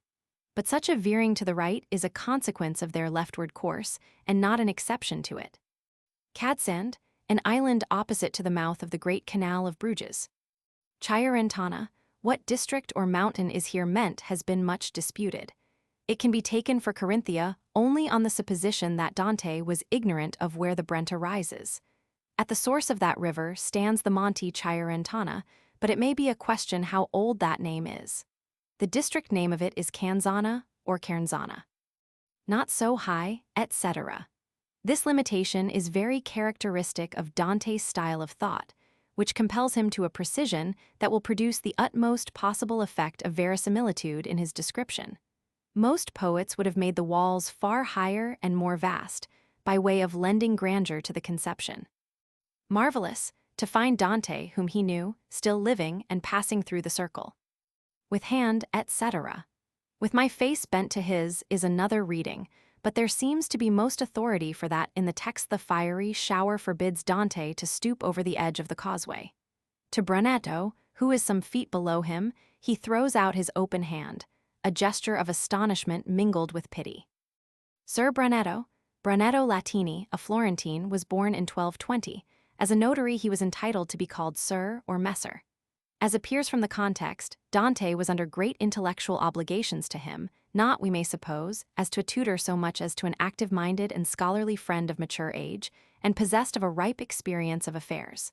The social respect that Dante owed him is indicated by the use of the plural form of address. See note, inf. x 51. Brunetto held high appointments in the Republic. Perhaps with some exaggeration, Villani says of him that he was the first to refine the Florentines, teaching them to speak correctly and to administer state affairs on fixed principles of politics. Chronica, Roman 8. 10. A Guelph in politics, he shared in the exile of his party after the Ghibelline victory of Monteperti in 1260, and for some years resided in Paris. There is reason to suppose that he returned to Florence in 1269, and that he acted as prothonotary of the court of Charles of Valois, vicar general in Tuscany. His signature as secretary to the Council of Florence is found under the date of 1273. He died in 1294, when Dante was 29, and was buried in the cloister of Santa Maria Maggiore, where his tombstone may still be seen. Not in Santa Maria Novella. Villani mentions him in his chronicle with some reluctance, seeing he was a worldly man. His life must indeed have been vicious to the last, before Dante could have had the heart to fix him in such company. Brunetto's chief works are the Tesoro and Tesoretto. For the Tesoro, see note at line 119. The Tesoretto, or Little Treasure, is an allegorical poem in Italian rhymed couplets. In it he imagines himself, as he is on his return from an embassy to Alfonso of Castile, meeting a scholar of Bologna of whom he asks, in smooth, sweet words, for news of Tuscany. Having been told of the catastrophe of Monteperti, he wanders out of the beaten way into the forest of Roncesvalles, where he meets with various experiences. He is helped by Ovid, is instructed by Ptolemy, and grows penitent for his sins. In this, it will be seen, there is a general resemblance to the action of the comedy. There are even turns of expression that recall Dante, e.g. beginning of cap, Roman 4, but altogether amounts to little. Lo, I bent my head, but not projecting it beyond the line of safety, strictly defined by the edge of the causeway. We are to imagine to ourselves the fire of Sodom falling on Brunetto's upturned face and missing Dante's head only by an inch. Yestermorn, this is still the Saturday. It was Friday when Dante met Virgil. Guided by whom? Brunetto has asked who the guide is, and Dante does not tell him. A reason for the refusal has been ingeniously found in the fact that among the numerous citations of the treasure, Brunetto seldom quotes Virgil. See also the charge brought against Guido Cavalcanti inf. x 63 of holding Virgil in disdain. But it is explanation enough of Dante's omission to name his guide that he is passing through Inferno to gain experience for himself, and not to satisfy the curiosity of the shades he meets. See note on line 99. Thy planet's light? Some think that Brunetto had cast Dante's horoscope. In a remarkable passage, parod, Roman 22, 112, Dante attributes any genius he may have to the influence of the twins, which constellation was in the ascendant when he was born. See also inf. Roman 26, 23. But here it is more likely that Brunetto refers to his observation of Dante's good qualities, from which he gathered that he was well starred. Fiesole, the mother city of Florence, to which also most of the Fiesolans were believed to have migrated at the beginning of the 11th century. But all the Florentines did their best to establish a Roman descent for themselves, and Dante among them. His fellow citizens he held to be for the most part of the boorish Fiesolan breed, rude and stony-hearted as the mountain in whose cleft the cradle of their race was seen from Florence. Both sides. This passage was most likely written not long after Dante had ceased to entertain any hope of winning his way back to Florence in the company of the Whites, whose exile he shared, and when he was already standing in proud isolation from black and white, from Guelph and Ghibelline. There is nothing to show that his expectation of being courted by both sides ever came true. Never a strong partisan, he had, to use his own words, at last to make a party by himself, and stood out an imperialist with his heart set on the triumph of an empire far nobler than that the guideline desired. Dante may have hoped to hold a place of honor someday in the council of a righteous emperor, and this may be the glorious haven with the dream of which he was consoled in the wanderings of his exile. Another text, Syako and Farinata, have already hinted at the troubles that lie ahead of him. Inf. Romans 6, 65 and X 79. The clown, etc. The honest performance of duty is the best defense against adverse fortune. Right about, in traversing the sands they keep upon the right-hand margin of the embanked stream, Virgil leading the way, with Dante behind him on the right, so that Brunetto may see and hear him well. He hears, etc. Of all the interpretations of this somewhat obscure sentence, that seems the best which applies it to Virgil's quicquid erit, superanda omnis fortuna ferendo est whatever shall happen, every fate is to be vanquished by endurance. Ean. V. 710. Taking this way of it, we have in the form of Dante's profession of indifference to all the adverse fortune that may be in store for him a refined compliment to his guide. And in Virgil's gesture and words an equally delicate revelation of himself to Brunetto, in which is conveyed an answer to the question at line 48. Who is this that shows the way? Otherwise, the words convey Virgil's approbation of Dante's having so well attended to his advice to store Farinata's prophecy in his memory. Inf. X 127. His band, that is, the company to which Brunetto specially belongs, and from which for the time he has separated himself. Stained with one sin, Dante will not make Brunetto individually confess his sin. Priscian, the great grammarian of the 6th century, placed here without any reason, except that he is a representative teacher of youth. Francis de Corso died about 1294. The son of a great civil lawyer, he was himself professor of the civil law at Bologna, where his services were so highly prized that the Bolognese forbade him, on pain of the confiscation of his goods, to accept an invitation from Edward I to go to Oxford. Of him the slave, etc. One of the Pope's titles is Servus Servorum Domini. The application of it to Boniface, so hated by Dante, may be ironical. Fit servant of such a slave to vice. The priest referred to so contemptuously is Andrea, of the great Florentine family of the Mozzi, who was much engaged in the political affairs of his time, and became Bishop of Florence in 1286. About 10 years later he was translated to Vicenza, which stands on the Bacchiglione, and he died shortly afterwards. According to Benvenuto, he was a ridiculous preacher and a man of dissolute manners. What is now most interesting about him is that he was Dante's chief pastor during his early manhood, and is consigned by him to the same disgraceful circle of Inferno as his beloved master Brunetto. Latinia, terrible evidence of the corruption of life among the churchmen, as well as the scholars of the 13th century. Nudus clouds, raised by a band by whom they are about to be met. My Treasure, the Tracer or Tesoro, Brunetto's principal work, was written by him in French as being the pleasantest language and the most widely spread. In it, he treats of things in general in the encyclopedic fashion set him by Alfonso of Castile. The first half consists of a summary of civil and natural history. The second is devoted to ethics, rhetoric, and politics. To a great extent it is a compilation, containing, for instance, a translation, nearly complete, of the Ethics of Aristotle, not, of course, direct from the Greek. It is written in a plodding style and speaks to more industry than genius. To it Dante is indebted for some facts and fables. The green cloth. To commemorate a victory won by the Veronese, there was instituted a race to be run on the first Sunday of Lent. The prize was a piece of green cloth. The competitors ran naked. Brunetto does not disappear into the gloom without a parting word of applause from his old pupil. Dante's rigorous sentence on his beloved master is pronounced as softly as it can be. We must still wonder that he has the heart to bring him to such an awful judgment. Canto 16. Now could I hear the water as it fell to the next circle, with a murmuring sound like what is heard from swarming hives to swell, when 3 shades all together with a bound burst from a troop met by us pressing on, 'neath rein of that sharp torment. O'er the ground toward us approaching, they exclaimed each one, Halt thou, whom from thy garb we judge to be a citizen of our corrupted town. Alas, what scars I on their limbs did see, both old and recent, which the flames had made. Even now my ruth is fed by memory. My teacher halted at their cry and said, Await a while, and looked me in the face. Some courtesy to these were well displayed. And but that fire the manner of the place descends forever, fitting tweer to find rather than them, the quickening thy pace. When we had halted, they again combined in their old song, and reaching where we stood, into a wheel all three were intertwined.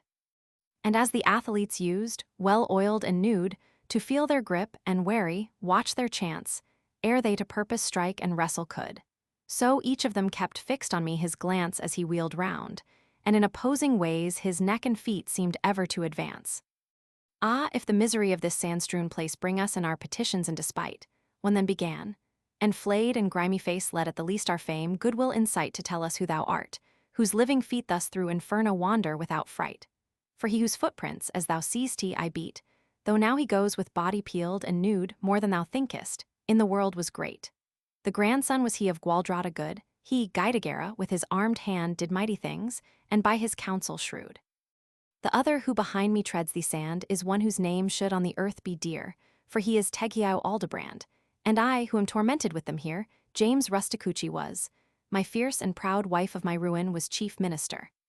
If from the fire there had been any shroud I should have leaped down, 'mong them, nor have earned blame, for my teacher sure had this allowed. But since I should have been all baked and burned, terror prevailed the good will to restrain with which to clasp them in my arms I yearned. Then I began. 'Twas not contempt but pain which your condition in my breast awoke, where deeply rooted it will long remain, when this my master words unto me spoke. By which expectancy was in me stirred that ye who came were honorable folk. I of your city am, and with my word your deeds and honored names oft to recall delighted, and with joy of them I heard. To the sweet fruits I go, and leave the gall, as promised to me by my escort true, but first I to the center down must fall. So may thy soul thy members long endue with vital power, the other made reply, and after thee thy fame its light renew, as thou shalt tell if worth and courtesy within our city as of yore remain, or from it have been wholly forced to fly. For William Borsier, one of yonder train, and but of late joined with us in this woe, causeth us with his words exceeding pain. Upstarts and fortunes suddenly that grow, have bred in the pride and extravagance whence tears, O Florence, thou art shedding now. Thus cried I with uplifted countenance. The three, accepting it for a reply, glanced each at each as hearing truth men glance, and all. If others thou shalt satisfy as well at other times at no more cost, happy thus at thine ease the truth to cry. Therefore if thou escap'st these regions lost, returning to behold the starlight fair, then when there was I, thou shalt make thy boast, something of us do thou, 'mong men declare. Then broken was the wheel, and as they fled their nimble legs like pinions beat the air. So much as one amen had scarce been said quicker than what they vanished from our view. On this once more the way my master led. I followed, and ere long so near we drew to where the water fell, that for its roar speech scarcely had been heard between us two. And as the stream which of all those which pour east, from Mount Viso counting, by its own course falls the first from Apennine to shore as Aquacheta in the uplands known by name, ere plunging to its bed profound, name lost ere by Forley its waters run above St. Benedict with one long bound, where for 1,000 would be ample room, falls from the mountain to the lower ground. Down the steep cliff that water dyed in gloom we found to fall echoing from side to side, stunning the ear with its tremendous boom. There was a cord about my middle tide, with which I once had thought that I might hold secure the leopard with the painted hide. When this from round me I had quite unrolled to him I handed it, all coiled and tight, as by my leader I had first been told, himself then bending somewhat toward the right. He just beyond the edge of the abyss threw down the cord, which disappeared from sight. That some strange thing will follow upon this unwonted signal which my master's eye thus follows, so I thought, can hardly miss. Ah, what great caution need we standing by those who behold not only what is done, but who have wit our hidden thoughts to spy, he said to me. There shall emerge, and soon, what I await, and quickly to thy view that which thou dream'st of shall be clearly known. From utterance of truth which seems untrue a man, whene'er he can, should guard his tongue, lest he win blame to no transgression due. Yet now I must speak out, and by the song of this my comedy, reader, I swear so in good liking may it last full long. I saw a shape swim upward through that air, all indistinct with gross obscurity, enough to fill the stoutest heart with fear. like one who rises having dived to free an anchor grappled on a jagged stone, or something else deep hidden in the sea, with feet drawn in and arms all open thrown. Footnotes. The next circle, the eighth. Thy garb, almost every city, says Boccaccio, had in those times its peculiar fashion of dress distinct from that of neighboring cities. As he wheeled round, Virgil and Dante have come to a halt upon the embankment. The three shades, to whom it is forbidden to be at rest for a moment, clasping one another as in a dance, keep wheeling round in circle upon the sand. Guidagera, a descendant of the Counts Guidi of Modigliana. Gualdrada was the daughter of Belenchen Berti de Ravignani, praised for his simple habits in the Paradiso, Roman 15. 112. Guidagera was a Guelph leader, and after the defeat of Monteperti, acted as captain of his party, in this capacity lending valuable aid to Charles of Anjou at the Battle of Benevento, 1266, when Manfred was overthrown. He had no children, and left the Commonwealth of Florence his heir. Teghio, son of Aldobrando of the Adamery. His name should be dear in Florence, because he did all he could to dissuade the citizens from the campaign which ended so disastrously at Monteperti. James Rusticucci, an accomplished cavalier of humble birth, said to have been a retainer of Dante's friends the Cavalcanti. The commentators have little to tell of him except that he made an unhappy marriage, which is evident from the text. Of the sins of him and his companions there is nothing known beyond what is to be inferred from the poet's words, and nothing to say, except that when Dante consigned men of their stamp, frank and amiable, to the infernal circles, we may be sure that he only executed a verdict already accepted as just by the whole of Florence. And when we find him impartially damning Guelph and Gaibline, we may be equally sure that he looked for the aid of neither party, and of no family however powerful in the state, to bring his banishment to a close. He would even seem to be careful to stop any hole by which he might creep back to Florence. When he did return, it was to be in the train of the emperor, so he hoped, and as one who gives rather than seeks forgiveness. Of your city, etc. At line 32, Rusticucci begs Dante to tell who he is. He tells that he is of their city, which they have already gathered from his berretta and the fashion of his gown, but he tells nothing, almost, of himself. Unless to Farinata, indeed, he never makes an open breast to anyone met in Inferno. But here he does all that courtesy requires. Thy fame? Dante has implied in his answer that he is gifted with oratorical powers, and is the object of a special divine care. And the illustrious Florentine, frankly acknowledging the claim he makes, adjures him by the fame which is his in-store to appease an eager curiosity about the Florence which even in Inferno is the first thought of every not ignoble Florentine. William Borsiere, a Florentine, witty and well-bred, according to Boccaccio. Being once at Genoa, he was shown a fine new palace by its miserly owner, and was asked to suggest a subject for a painting with which to adorn the hall. The subject was to be something that nobody had ever seen. Borsiere proposed liberality as something that the miser at any rate had never yet got a good sight of, an answer of which it is not easy to detect either the wit or the courtesy, but which is said to have converted the churl to liberal ways, decam. I8. He is here introduced as an authority on the noble style of manners. Pride and extravagance. In place of the nobility of mind that leads to great actions, and the gentle manners that prevail in a society where there is a due subordination of rank to rank and well-defined duties for every man.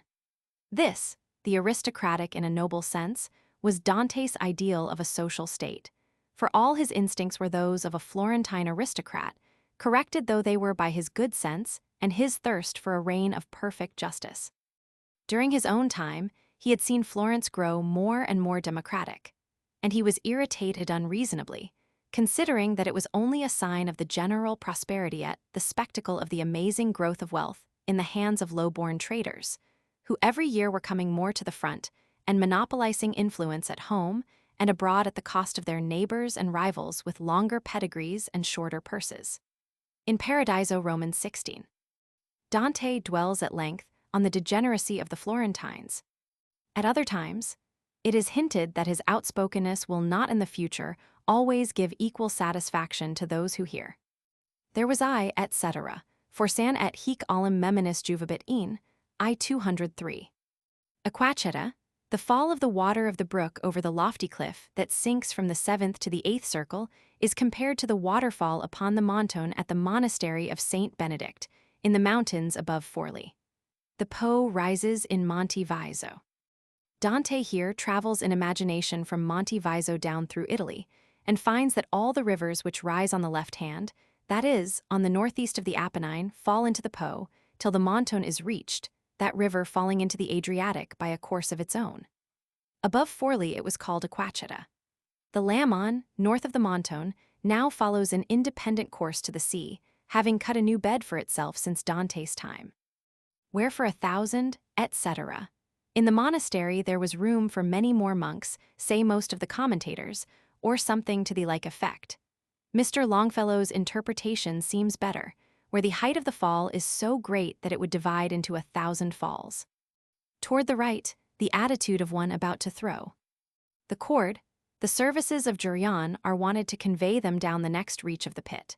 And as no voice could be heard for the noise of the waterfall, and no signal be made to catch the eye amid the gloom, Virgil is obliged to call the attention of the monster by casting some object into the depth where he lies concealed. But since they are surrounded by solid masonry and slack sand, one or other of them must supply something fit to throw down, and the cord worn by Dante is fixed on as what can best be done without. There may be a reference to the cord of St. Francis, which Dante, according to one of his commentators, wore when he was a young man, following in this a fashion common enough among pious laymen who had no thought of ever becoming friars.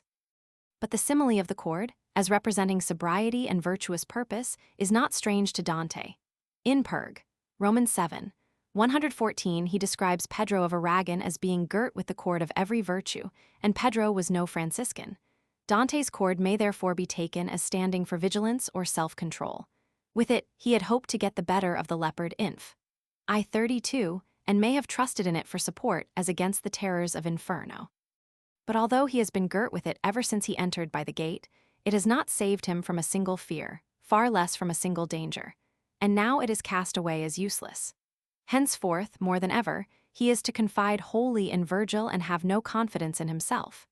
Nor is he to be girt again till he reaches the coast of purgatory, and then it is to be with a reed, the emblem of humility, but, however explained, the incident will always be somewhat of a puzzle. Dante attributes to Virgil full knowledge of all that is in his own mind. He thus heightens our conception of his dependence on his guide, with whose will his will is blent, and whose thoughts are always found to be anticipating his own. Few readers will care to be constantly recalling to mind that Virgil represents enlightened human reason. But even if we confine ourselves to the easiest sense of the narrative, the study of the relations between him and Dante will be found one of the most interesting suggested by the poem, perhaps only less so than that of Dante's moods of wonder, anger, and pity. Canto 17. Behold the monster with the pointed tail, who passes mountains and can entrance make through arms and walls, who makes the whole world ail corrupted by him. Thus my leader spake, and beckoned him that he should land hard by, where short the pathways built of marble break, and that foul image of dishonesty moving approached us with his head and chest, but to the bank drew not his tail on high. His face a human righteousness expressed, 'twas so benignant to the outward view, a serpent was he as to all the rest. On both his arms hair to the armpits grew, on back and chest, and either flank were knot and rounded shield portrayed in various hue. No Turk or Tartar weaver ever brought to ground or pattern a more varied dye, nor by Arachne was such broidery wrought. As sometimes by the shore the barges lie partly in water, partly on dry land, and as afar in gluttonous Germany, watching their prey, alert the beavers stand, so did this worst of brutes his foreparts fling upon the stony rim which hems the sand. All of his tail in space was quivering, its poisoned fork erecting in the air, which scorpion-like was armed with a sting. My leader said, now we aside must fare a little distance, so shall we attain unto the beast malignant crouching there. So we stepped down upon the right, and then a half-score steps to the outer edge did pace, thus clearing well the sand and fiery rain. And when we were hard by him, I could trace upon the sand a little further on some people sitting near to the abyss. What this belt containeth may be known completely by thee, then the master said, to see their case do thou advance alone, let thy inquiries be succinctly made. While thou art absent I will ask of him with his strong shoulders to afford us aid. Then, all alone, I on the outmost rim of that seventh circle still advancing trod, where sat a woeful folk. Full to the brim their eyes with anguish were, and overflowed, their hands moved here and there to win some ease, now from the flames, now from the soil which glowed. No otherwise in summertime one sees, working its muzzle and its paws, the hound when bit by gnats or plagued with flies or fleas. And I, on scanning some who sat around of those on whom the dolorous flames alight, could recognize not one. I only found a purse hung from the throat of every wight, each with its emblem and its special hue, and every eye seemed feasting on the sight. As I, beholding them among them drew, I saw what seemed a lion's face and mien upon a yellow purse designed in blue. Still moving on mine eyes athwart the scene one saw another scrip, blood-red, display a goose more white than butter could have been, and one, on whose white wallet blazoned lay a pregnant sow in azure, to me said, "What dost thou in this pit? Do thou straightway be gone, and seeing thou art not yet dead, know that Vitalian, neighbor once of mine, shall on my left flank one day find his bed." A Paduan I, all these are Florentine, and oft they stun me, bellowing in my ear, "Come, pink of chivalry, for whom we pine, whose is the purse on which three beaks appear?" Then he from mouth awry his tongue thrust out like ox that licks its nose, and I, in fear lest more delay should stir in him some doubt who gave command I should not linger long, me from those wearied spirits turned about. I found my guide, who had already sprung upon the back of that fierce animal. He said to me, "Now be thou brave and strong. By stairs like this we henceforth down must fall. Mount thou in front, for I between would sit so thee the tale shall harm not nor appall." Like one so close upon the shivering fit of quartan ague that his nails grow blue, and seeing shade he trembles every whit, I at the hearing of that order grew, but his threats shamed me, as before the face of a brave lord, his man grows valorous too. On the great shoulders then I took my place, and wished to say, but could not move my tongue as I expected, "Do thou me embrace." But he, who other times had helped me mong my other perils, when assent I made sustain me, and strong arms around me flung, and, "Jurion, set thee now in motion," said, "Wheel widely. Let thy downward flight be slow, think of the novel burden on thee laid." As from the shore a boat begins to go backward at first, so now he backward pressed, and when he found that all was clear below, he turned his tail where earlier was his breast, and stretching it, he moved it like an eel while with his paws he drew air toward his chest. More terror Phaethon could hardly feel what time he let the reins abandoned fall, whence heaven was fired, as still its tracks reveal, nor wretched Icarus, on finding all his plumage molting as the wax grew hot, while, the wrong road. His father loud did call, then what I felt on finding I was brought where nothing was but air and emptiness, for save the brute eye could distinguish naught. He slowly, slowly swims. To the abyss wheeling he makes descent, as I surmise from wind felt neath my feet and in my face. Already on the right I heard arise from out the cauldron a terrific roar, whereon I stretch my head with down-turned eyes. Terror of falling now oppressed me sore, hearing laments, and seeing fires that burned, my thighs I tightened, trembling more and more. Earlier I had not by the eye discerned that we swept downward. Scenes of torment now seemed drawing nearer wheresoe'er we turned. And as a falcon, which long time doth go upon the wing, not finding lure or prey, while, ha! the falconer cries, descending so, comes wearied back whence swift it soared away, wheeling 100 times upon the road, then, from its master far, sulks angrily. So we, by Jurion in the deep bestowed, were neath the sheer-hewn precipice set down, he, suddenly delivered from our load, like arrow from the string was swiftly gone.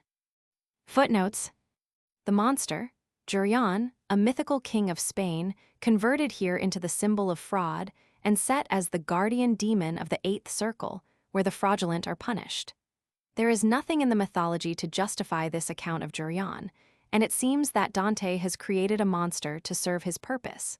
Boccaccio, in his genealogy of the gods lib.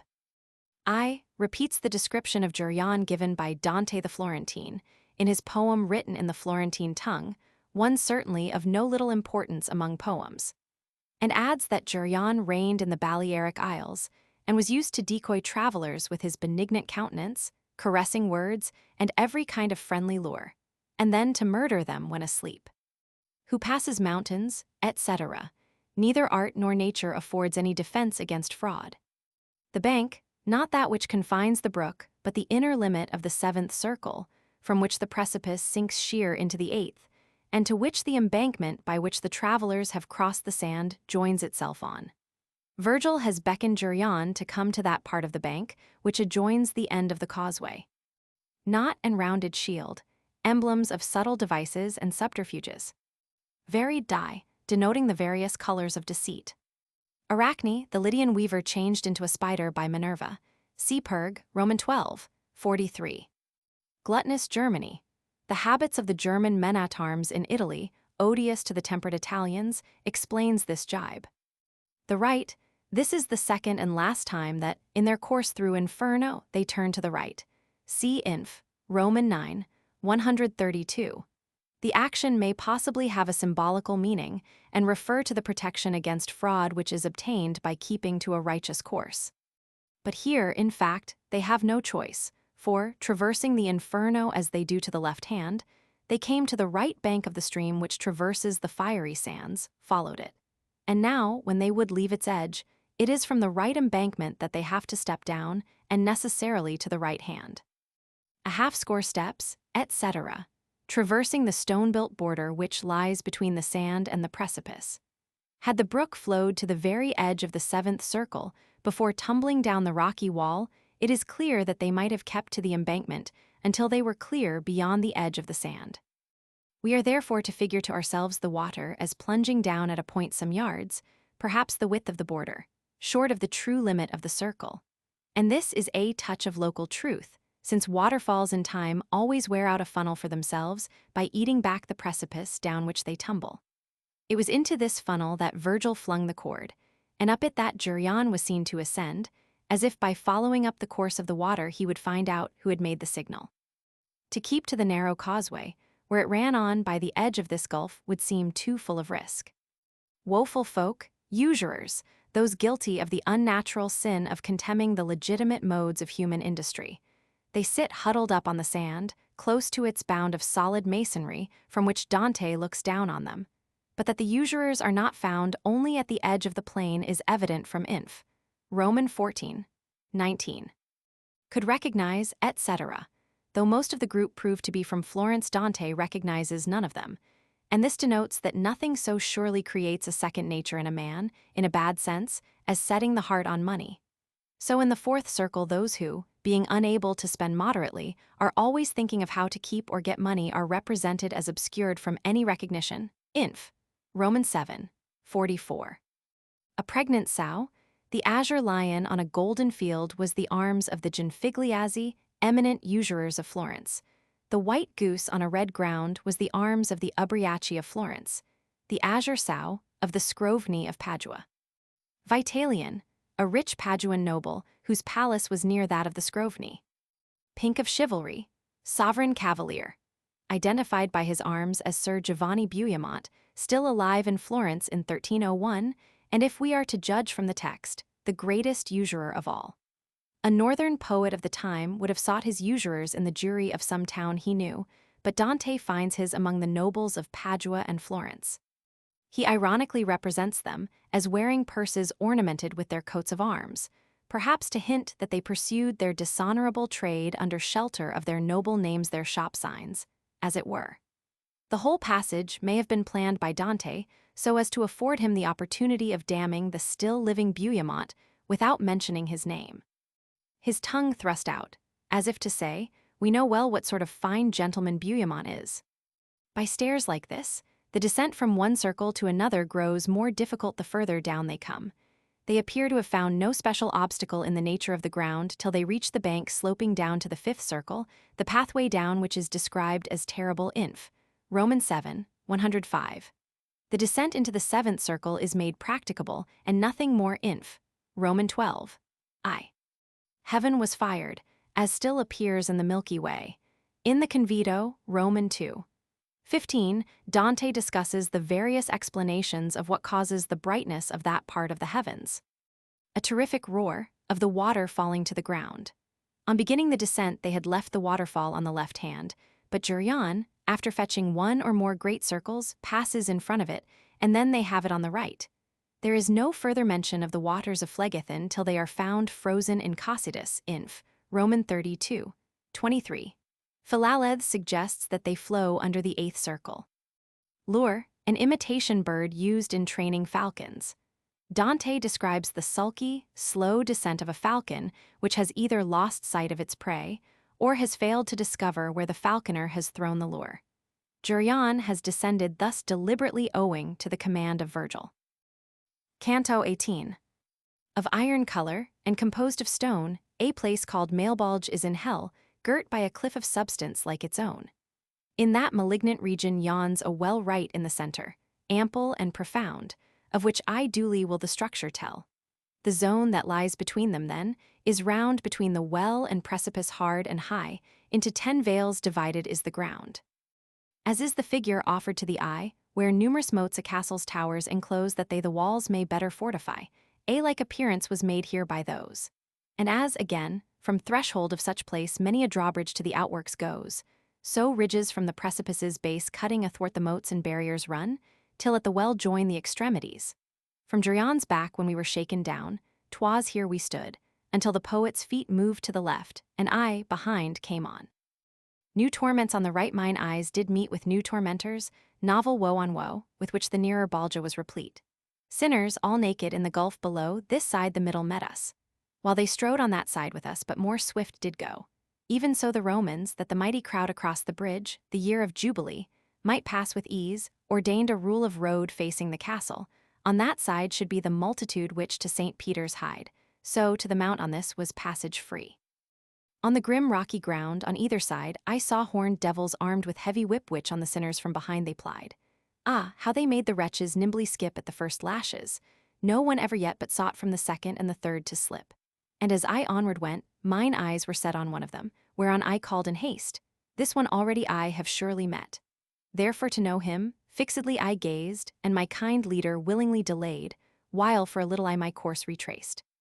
On this the scourged one, thinking to evade my search, his visage bent without avail for. Thou that gazest on the ground, I said, if these thy features tell trustworthy tale, venedico caxionimico thou. But what has brought thee to such sharp regale? And he, I tell it gainst my will, I trow, but thy clear accents to the old world bear my memory, and make me all avow. I was the man who Gasola the fair to serve the marquis, evil will led on, whatever the uncomely tale declare. Of Bolognese here weeping not alone am I, so full the place of them today, tween Reno and Savina are not known so many tongues that Sipa deftly say, and if of this thou'dst know the reason why, think but how greedy were our hearts alway. To him thus speaking did a demon cry, Pander, begone, and smote him with his thong, here are no women for thy coin to buy. Then, with my escort joined, I moved along, few steps we made until we there had come, where from the bank a rib of rock was flung. With ease enough up to its top we clomb, and turning on the ridge, bore to the right, and those eternal circles parted from, when we had reached where underneath the height a passage opes, yielding the scourged away my guide bade. Tari, so to hold in sight those other spirits born in evil day, whose faces until now from thee have been concealed, because with ours their progress lay.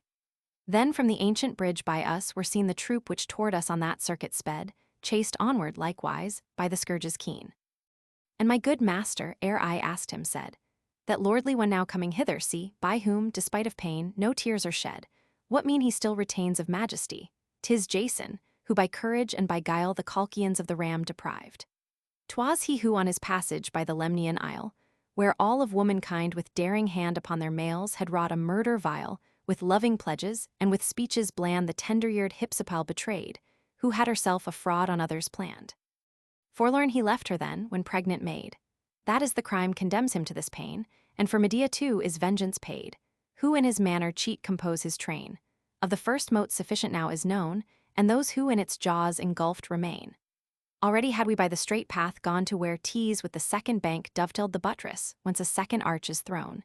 Here heard we who in the next Balja wailed, and puffed for breath. Reverberations told they with their open palms themselves assailed. The sides were crusted over with a mold plastered upon them by foul mists that rise, and both with eyes and nose a contest hold. The bottom is so deep, in vain our eyes searched it till further up the bridge we went, to where the arch o'erhangs what underlies. Ascended there, our eyes we downward bent, and I saw people in such ordure drowned, a very cesspool 'twas of excrement. And while I from above am searching round, one with a head so filth-smeared I picked out. I knew not if 'twas lay or tonsure crowned. Why then so eager, asked he with a shout, to stare at me of all the filthy crew, and I to him. Because I scarce can doubt that formerly the dry of hair I knew Alessio intermine the Lucies, and therefore the eye chiefly hold in view. Smiting his headpiece then, his words were these: 'Twas flattery steeped me here, for, using such, my tongue itself enough could never please. Now stretch thou somewhat forward, but not much, thereon my leader bade me, and thine eyes slowly advance till they her features touch and the dishevelled baggage recognize, cloying her yonder with her nails unclean, now standing up, now squatting on her thighs. T's harlot ties, who, when she had been asked by her lover, "Am I generous and worthy thanks?" said, "Greatly so, I ween. Enough of this place has been seen by us." Footnotes: Mailbulge or evil pits, literally evil pockets. A well, the ninth and lowest circle, to be described in Canto 32, etc. The zone, the eighth circle, in which the fraudulent of all species are punished, lies between the precipice and the ninth circle. A vivid picture of the enormous height of the enclosing wall has been presented to us at the close of the preceding canto. As in the description of the second circle, the atmosphere is represented as malignant, being murky and disturbed with tempest. So the male bulge is called malignant too, being all of barren iron-colored rock. In both cases, the surroundings of the sinners may well be spoken of as malign, adverse to any thought of goodwill and joy. The extremities. The male bulge consists of 10 circular pits or fosses, one inside of another. The outermost lies under the precipice, which falls sheer from the seventh circle. The innermost, and of course the smallest, runs immediately outside of the well, which is the ninth circle. The bulges or valleys are divided from each other by rocky banks, and each bulge being at a lower level than the one that encloses it, the inside of each bank is necessarily deeper than the outside. Ribs or ridges of rock-like spokes of a wheel to the axle tree run from the foot of the precipice to the outer rim of the well, vaulting the moats at right angles with the course of them. Thus each rib takes the form of a 10-arched bridge. By one or other of these Virgil and Dante now travel towards the center and the base of Inferno, their general course being downward, though varied by the ascent in turn of the hog-backed arches over the moats. More swift, the sinners in the first bulge are divided into 2 gangs, moving in opposite directions, the course of those on the outside being to the right, as looked at by Dante. These are the shades of panders. Those in the inner current are such as seduced on their own account. Here a list of the various classes of sinners contained in the bulges of the 8th circle may be given: St. Bulge seducers, Canto 18 2D flatterers, 3D simoniacs, Roman 19, 4th soothsayers, Roman 20. 5th the barators, Roman 21, Roman 22, 6th hypocrites, Roman 23, 7th thieves, Roman 24, Roman 25, 8th evil counselors, Roman 26, Roman 27, 9th scandal and heresy mongers, Roman 28, Roman 29, 10th falsifiers, Roman 29. XXX. A rule of road. In the year 1300, a jubilee was held in Rome with plenary indulgence for all pilgrims. Villani says that while it lasted, the number of strangers in Rome was never less than 200,000. The bridge and castle spoken of in the text are those of St. Angelo. The mount is probably the Janiculum. Horned devils. Here the demons are horned terrible remembrancers to the sinner of the injured husband.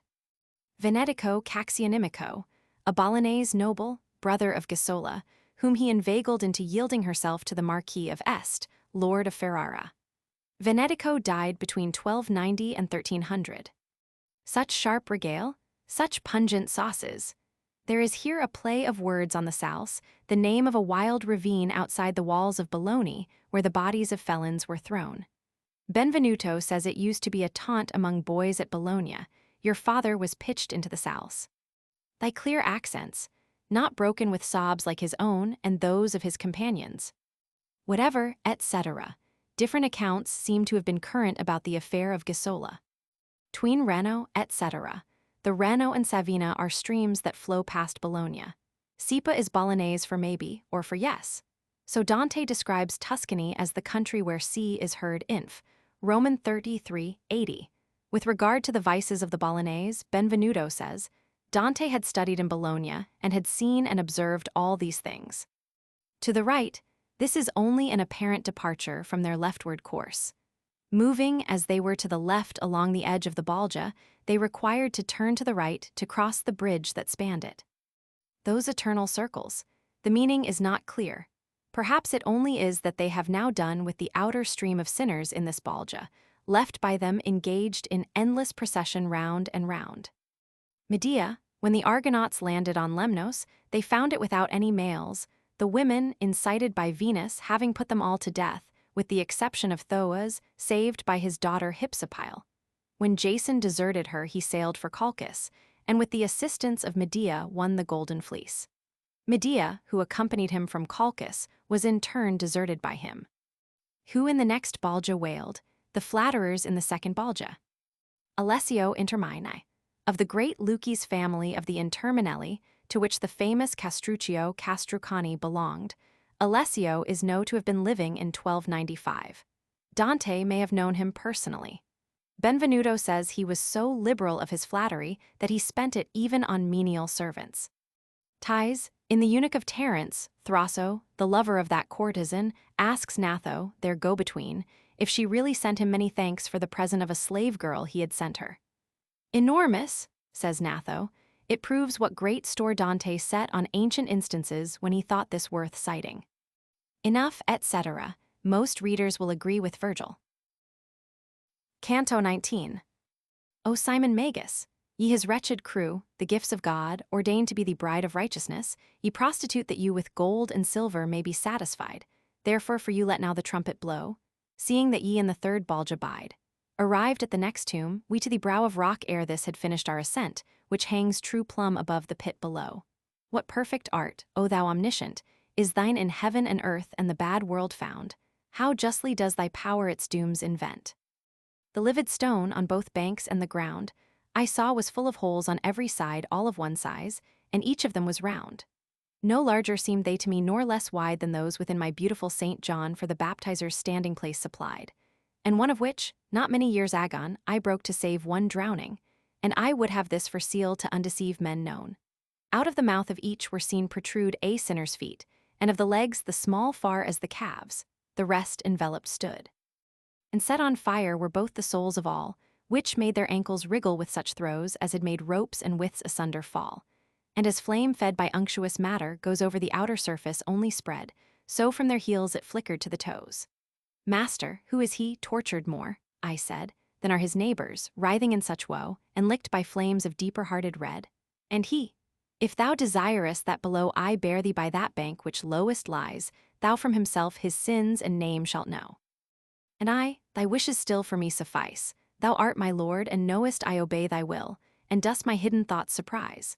To the fourth barrier then we made our way, and to the left hand turning, downward went into the narrow hole-pierced cavity, nor the good master caused me make descent from off his haunch till we his hole were nigh who with his shanks was making such lament.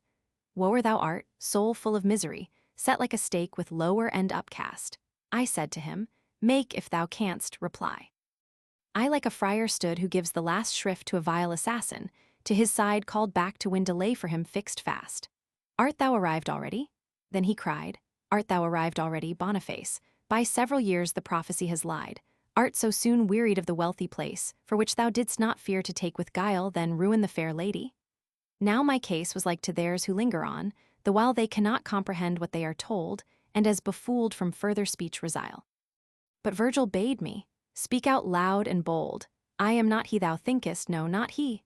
And I made answer as by him controlled. The spirit's feet then twisted violently, and sighing in a voice of deep distress, he asked, what then requirest thou of me, if me to know thou hast such eagerness, that thou the cliff hast therefore ventured down? No, the great mantle sometime was my dress. I of the bear, in sooth, was worthy son.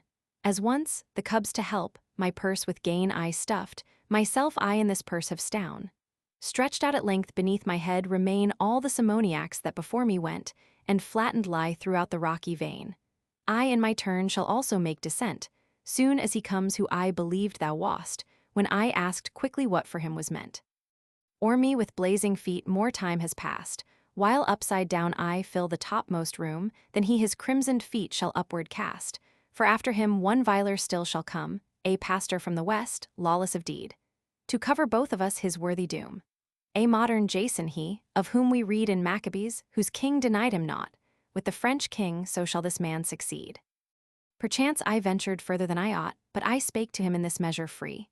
Ah, tell me now what money was there sought of Peter by our Lord, when either key he gave him in his guardianship to hold, sure he demanded not save. Follow me. Nor Peter nor the others asked for gold or silver when upon Matthias fell the lot instead of him, the traitor sold. Keep then thy place, for thou art punished well, and clutch the pelf, dishonorably gained, which against Charles made thee so proudly swell. And were it not that I am still restrained by reverence for those tremendous keys, borne by thee while the glad world thee contained, I would use words even heavier than these, seeing your avarice makes the world deplore, crushing the good, filling the bad with ease. 'Twas you, O pastors, the evangelist bore in mind what time he saw her on the flood of waters set, who played with kings the whore, who with 7 heads was born, and as she would buy the 10 horns to her was service done, long as her spouse rejoiced in what was good. Now gold and silver are your God alone. What difference, twixt the idolater and you, save that ye pray 100 for his one? Ah, Constantine, how many evils grew not from thy change of faith, but from the gift wherewith thou didst the first rich pope endue.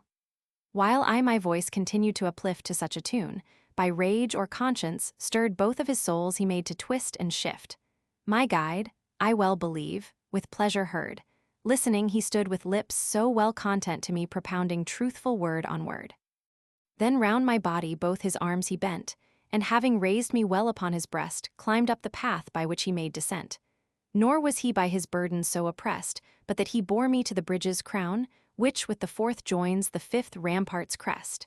And lightly here he set his burden down, found light by him upon the precipice, up which a goat uneasily had gone, and thence another valley met mine eyes. Footnotes. Simon Magus. The sin of simony consists in setting a price on the exercise of a spiritual grace or the acquisition of a spiritual office.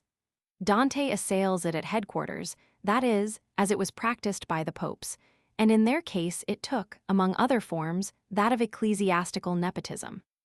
The trumpet, blown at the punishment of criminals, to call attention to their sentence.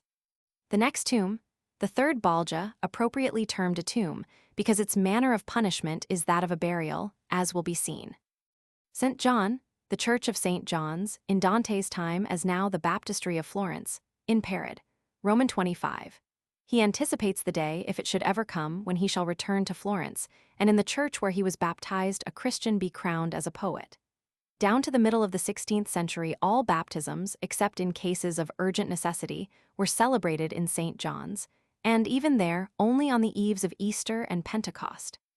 For protection against the crowd, the officiating priests were provided with standing places, circular cavities disposed around the great font. To these Dante compares the holes of this Balja, for the sake of introducing a defense of himself from a charge of sacrilege. Benvenuto tells that once when some boys were playing about the church, one of them, to hide himself from his companions, squeezed himself into a baptizer's standing place, and made so tight a fit of it that he could not be rescued, till Dante with his own hands plied a hammer upon the marble, and so saved the child from drowning. The presence of water in the cavity may be explained by the fact of the churches being at that time lighted by an unglazed opening in the roof, and as baptisms were so infrequent the standing places, situated as they were in the center of the floor, may often have been partially flooded. It is easy to understand how bitterly Dante would resent a charge of irreverence connected with his beautiful St. John's. That fair sheepfold, Parod, Roman 25. 5. That bank, etc. Of each Balja the inner bank is lower than the outer, the whole of male Balj sloping towards the center of the Inferno. Like a friar, etc. In those times the punishment of an assassin was to be stuck head downward in a pit, and then to have earth slowly shoveled in till he was suffocated. Dante bends down, the better to hear what the sinner has to say, like a friar recalled by the felon on the pretense that he has something to add to his confession. The prophecy, the writing. The speaker is Nicholas Roman III, of the great Roman family of the Orsini and pope from 1277 to 1280, a man of remarkable bodily beauty and grace of manner, as well as of great force of character. Like many other holy fathers, he was either a great hypocrite while on his promotion, or else he degenerated very quickly after getting himself well settled on the papal chair. He is said to have been the first pope who practiced simony with no attempt at concealment. Boniface Roman VIII, whom he is waiting for to relieve him, became pope in 1294, and died in 1303. None of the four popes between 1280 and 1294 were simoniacs, so that Nicholas was uppermost in the whole for 23 years. Although ignorant of what is now passing on the earth, he can refer back to his foreknowledge of some years earlier, see Inf.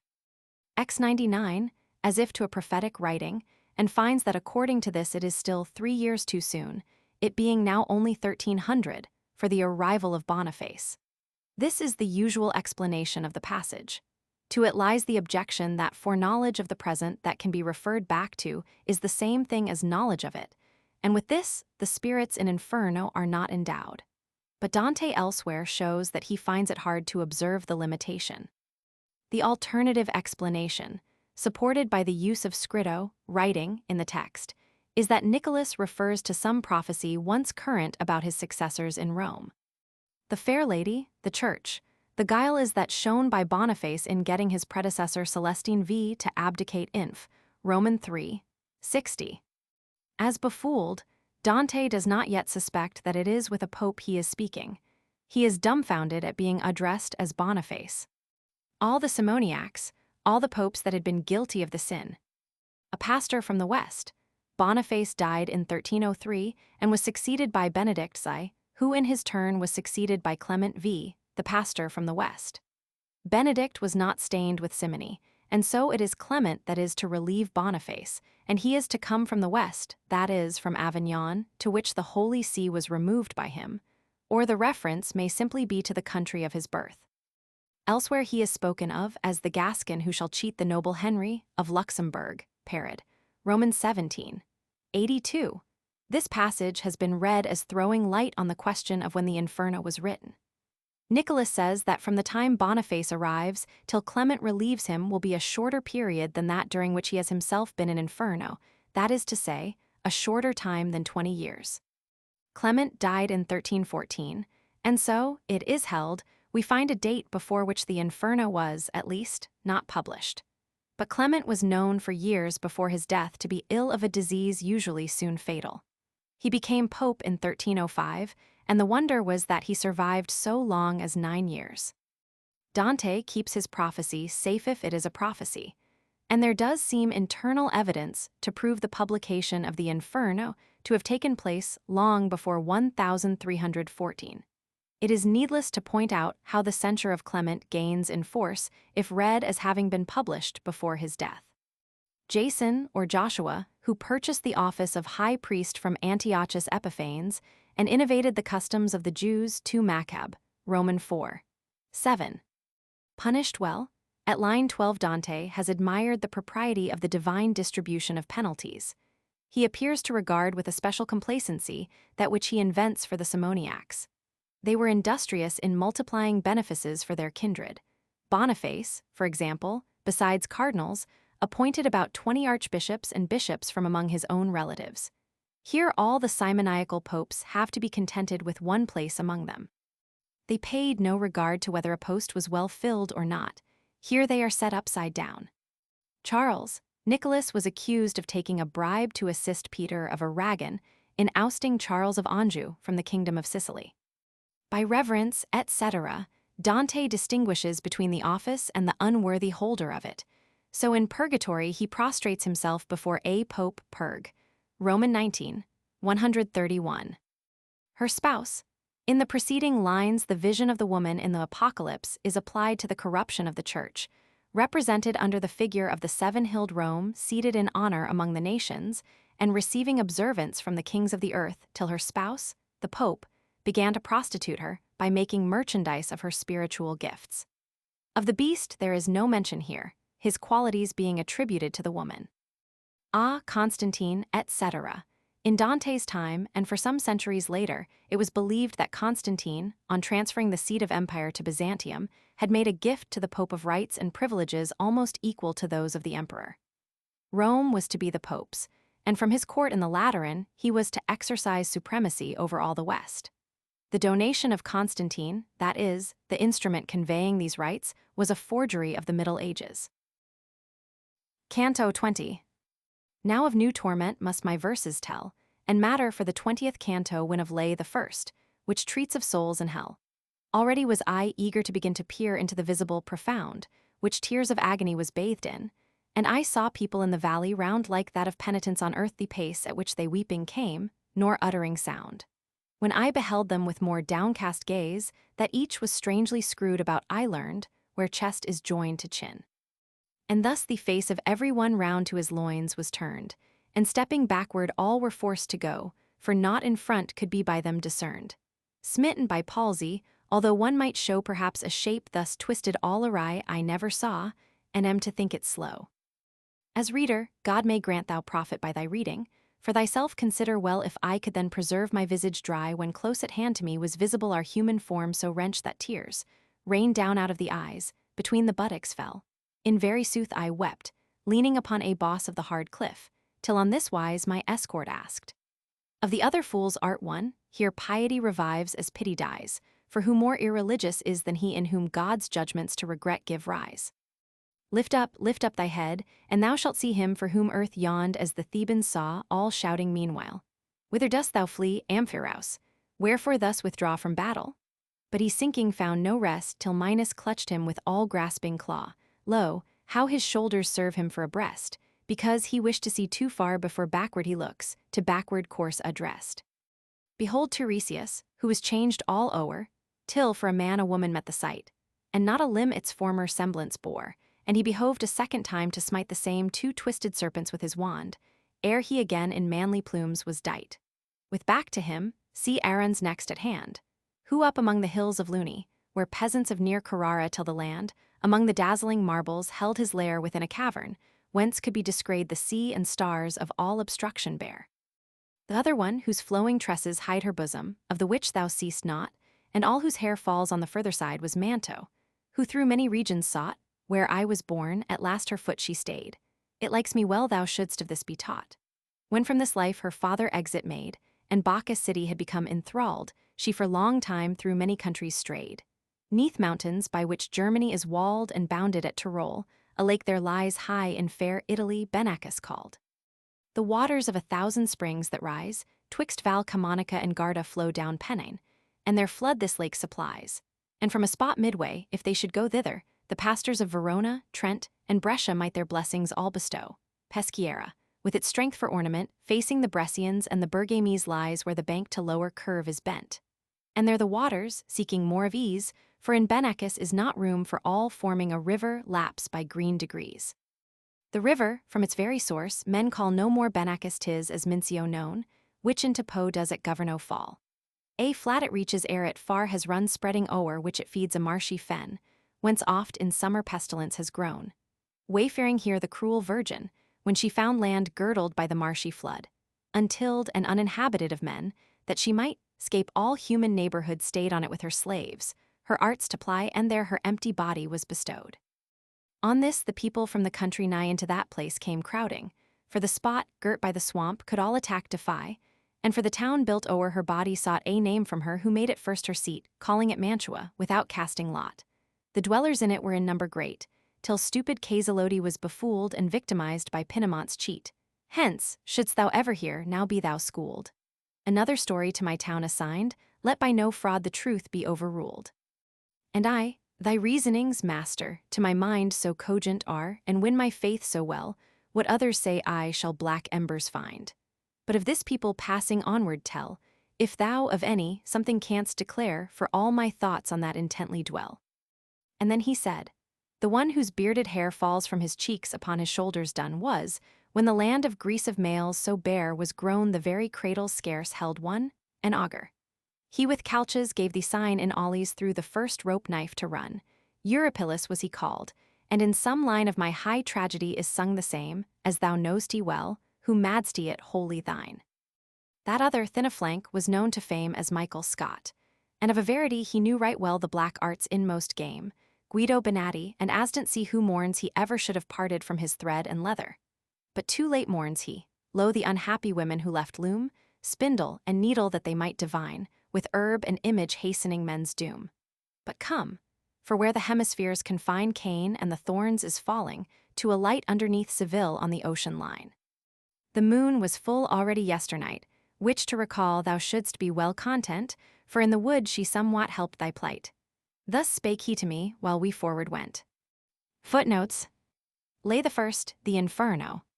The visible profound, the fourth Balja, where soothsayers of every kind are punished. Their sin is that of seeking to find out what God has made secret.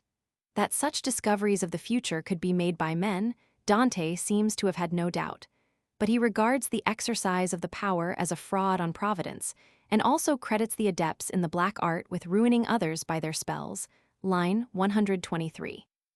Nor uttering, etc. They who on earth told too much are now condemned to be forever dumb. It will be noticed that with none of them does Dante converse. More downcast gaze, standing as he does on the crown of the arch, the nearer they come to him, the more he has to decline his eyes. Stepping backward, once they peered far into the future, now they cannot see a step before them. As reader, etc. Some light may be thrown on this unusual, and at first sight, inexplicable display of pity, by the comment of Benvenuto Duomola. It is the wisest and most virtuous of men that are most subject to this mania of divination. And of this Dante is himself an instance, as is well proved by this book of his. Dante reminds the reader how often since the journey began he has sought to have the veil of the future lifted, and would have it understood that he was seized by a sudden misgiving as to whether he too had not overstepped the bounds of what, in that respect, is allowed and right. Of the other fools, Dante, weeping like the sinners in the Balja, is asked by Virgil, "What, art thou then one of them?" He had been suffered, without reproof, to show pity for Francesca and Sciaco. The terrors of the Lord grow more cogent as they descend, and even pity is now forbidden. Amphiaraus, one of the 7 kings who besieged Thebes. He foresaw his own death and sought by hiding to evade it, but his wife revealed his hiding place, and he was forced to join in the siege. As he fought, a thunderbolt opened a chasm in the earth, into which he fell. Tiresias, a Theban soothsayer whose change of sex is described by Ovid Medem, Roman 3. The dazzling marbles. Aruns, a Tuscan diviner, is introduced by Lucan as prophesying great events to come to pass in Rome, the civil war and the victories of Caesar. His haunt was the deserted city of Luna, situated on the Gulf of Spezia, and under the Carrara Mountains, Fars. I 586. Manto, a prophetess, a native of Thebes, the city of Bacchus, and daughter of Tiresias here, begins a digression on the early history of Mantua, the native city of Virgil. In his account of the foundation of it, Dante does not agree with Virgil, attributing to a Greek Manto what his master attributes to an Italian one Ian. X 199. Benecus, the ancient Benecus, now known as the Lake of Garda. The pastors, etc. About halfway down the western side of the lake, a stream falls into it, one of whose banks, at its mouth, is in the Diocese of Trent, and the other in that of Brescia, while the waters of the lake are in that of Verona. The 3 bishops, standing together, could give a blessing each to his own diocese. Peschiera, where the lake drains into the Mincio, it is still a great fortress. Without casting lot, without consulting the omens, as was usual when a city was to be named. Casalodi. Sometime in the second half of the 13th century, Alberto Casalodi was befooled out of the lordship of Mantua by Pinamont Buonacalci. Benvenuto tells the tale as follows. Pinamont was a bold, ambitious man, with a great troop of armed followers. And, the nobility being at that time in bad odor with the people at large, he persuaded the Count Albert that it would be a popular measure to banish the suspected nobles for a time. Hardly was this done when he usurped the lordship, and by expelling some of the citizens and putting others of them to death, he greatly thinned the population of the city. All my thoughts, etc. The reader's patience is certainly abused by this digression of Virgil's, and Dante himself seems conscious that it is somewhat ill-timed. The land of Greece, etc. All the Greeks able to bear arms being engaged in the Trojan expedition. An augur, Eurypylus, mentioned in the second Aeneid as being employed by the Greeks to consult the oracle of Apollo regarding their return to Greece. From the auspices, Calchas had found at what hour they should set sail for Troy. Eurypylus can be said only figuratively to have had to do with cutting the cable. Tragedy, the Aeneid. Dante defines comedy as being written in a style inferior to that of tragedy, and as having a sad beginning and a happy ending, Epistle to Congrand 10. Elsewhere he allows the comic poet great license in the use of common language, vulg. L. Roman 2. 4. By calling his own poem a comedy he, as it were, disarms criticism. Michael Scott, of Balwearie in Scotland, familiar to English readers through the Lay of the Last Minstrel. He flourished in the course of the 13th century and made contributions to the sciences, as they were then deemed, of astrology, alchemy, and physiognomy.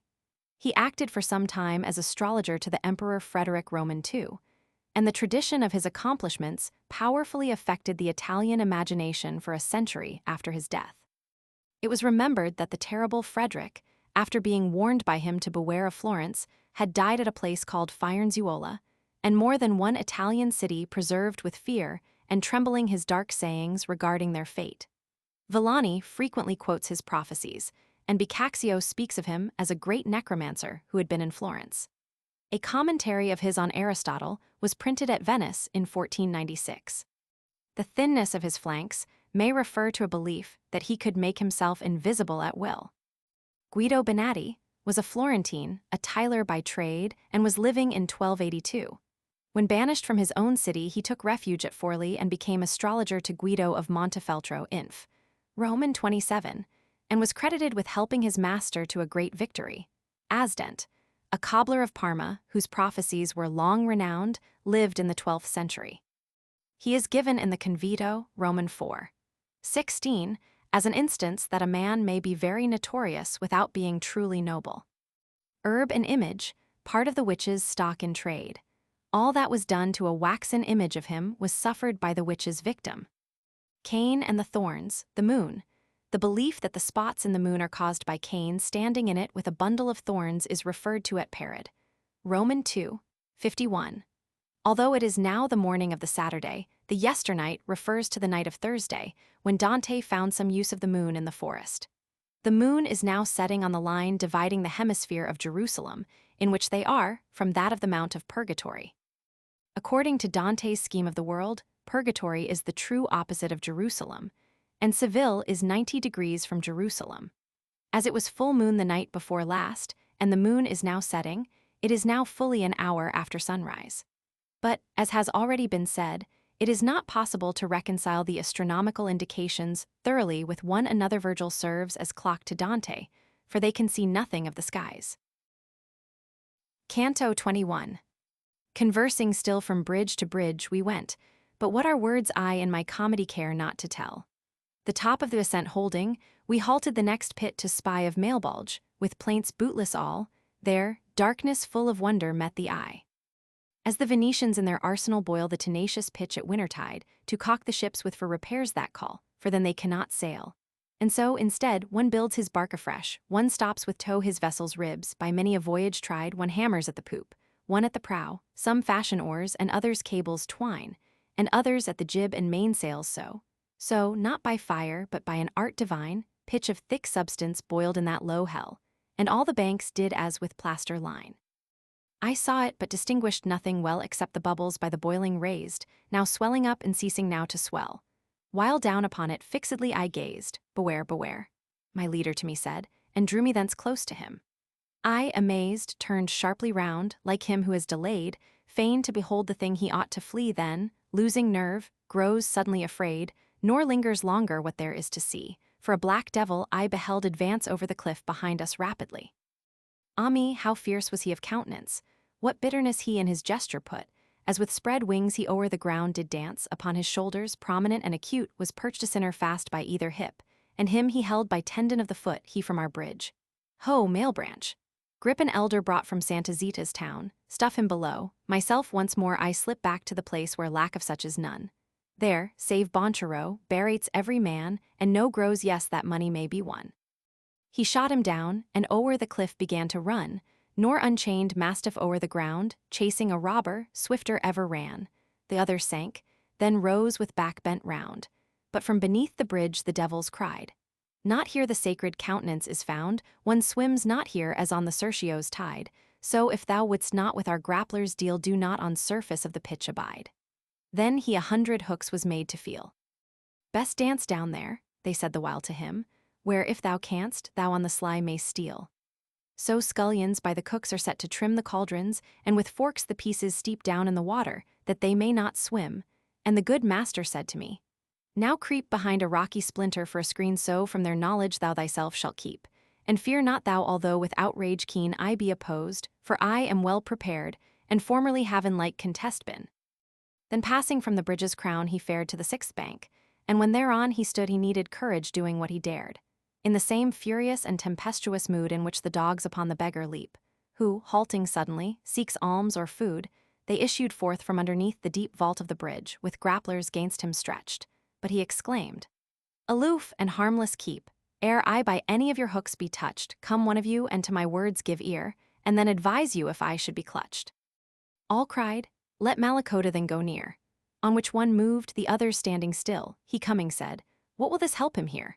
O Malicota, is it credible that I am come? My master then replied, Secure your opposition to repel, without heaven's will and fate upon my side, let me advance, for 'tis by heaven's behest that I on this rough road another guide. Then was his haughty spirit so depressed, he let his hook drop sudden to his feet, and strike him not. Commanded all the rest my leader charged me thus. Thou, from thy seat where mid the bridge's ribs thou crouchest low, rejoin me now in confidence complete. Whereon I to rejoin him was not slow, and then the devils, crowding, came so near, I feared they to their paction false might show. So at Caprona saw I footmen fear, spite of their treaty, when a multitude of foes received them, crowding front and rear. With all my body braced I closer stood to him, my leader, and intently eyed the aspect of them, which was far from good. Lowering their grapplers, 'mong themselves they cried, Shall I now tickle him upon the thigh? Yea, see thou clip him deftly, one replied. The demon who in parley had drawn nigh unto my leader upon this turned round. Scarmiglione, lay thy weapon by, he said, and then to us. No way is found further along this cliff, because undone, all the sixth arch lies ruined on the ground. But if it please you further to pass on, over this rocky ridge advancing climb to the next rib, where passage may be won. Yestreen, but 5 hours later than this time, 1266 years reached an end, since the way lost the wholeness of its prime. Thither I some of mine will straightway send to see that none peer forth to breathe the air, go on with them. You they will not offend, you, Alichin and Calcabrin, prepare to move, he bade. Cagnazzo, thou as well, guiding the 10, thou Barbarixia, fare. With Dragignazzo, Libicaco fell, Fang Siriato, Grafiekin too, set on, Mad Rubicant and Farfarel, search on all quarters round the boiling glue. Let these go safe, till at the bridge they be, which doth unbroken o'er the caverns go. Alas, my master, what is this I see? Said I, unguided, let us forward set, if thou knowst how. I wish no company, if former caution thou dost not forget, dost thou not mark how each his teeth doth grind, the while toward us their brows are full of threat. And he, I would not fear, should fill thy mind, let them grin all they will, and all they can, tease at the wretches in the pitch confined. They wheeled and down the left-hand bank began to march, but first each bit his tongue, and passed the signal on to him who led the van. He answered grossly as with trumpet blast. Footnotes. From bridge to bridge. They cross the barrier separating the fourth from the fifth balja, and follow the bridge which spans the fifth until they have reached the crown of it. We may infer that the conversation of Virgil and Dante turned on foreknowledge of the future. Darkness, etc. The pitch with which the trench of the balja is filled absorbs most of the scanty light accorded to male bulge.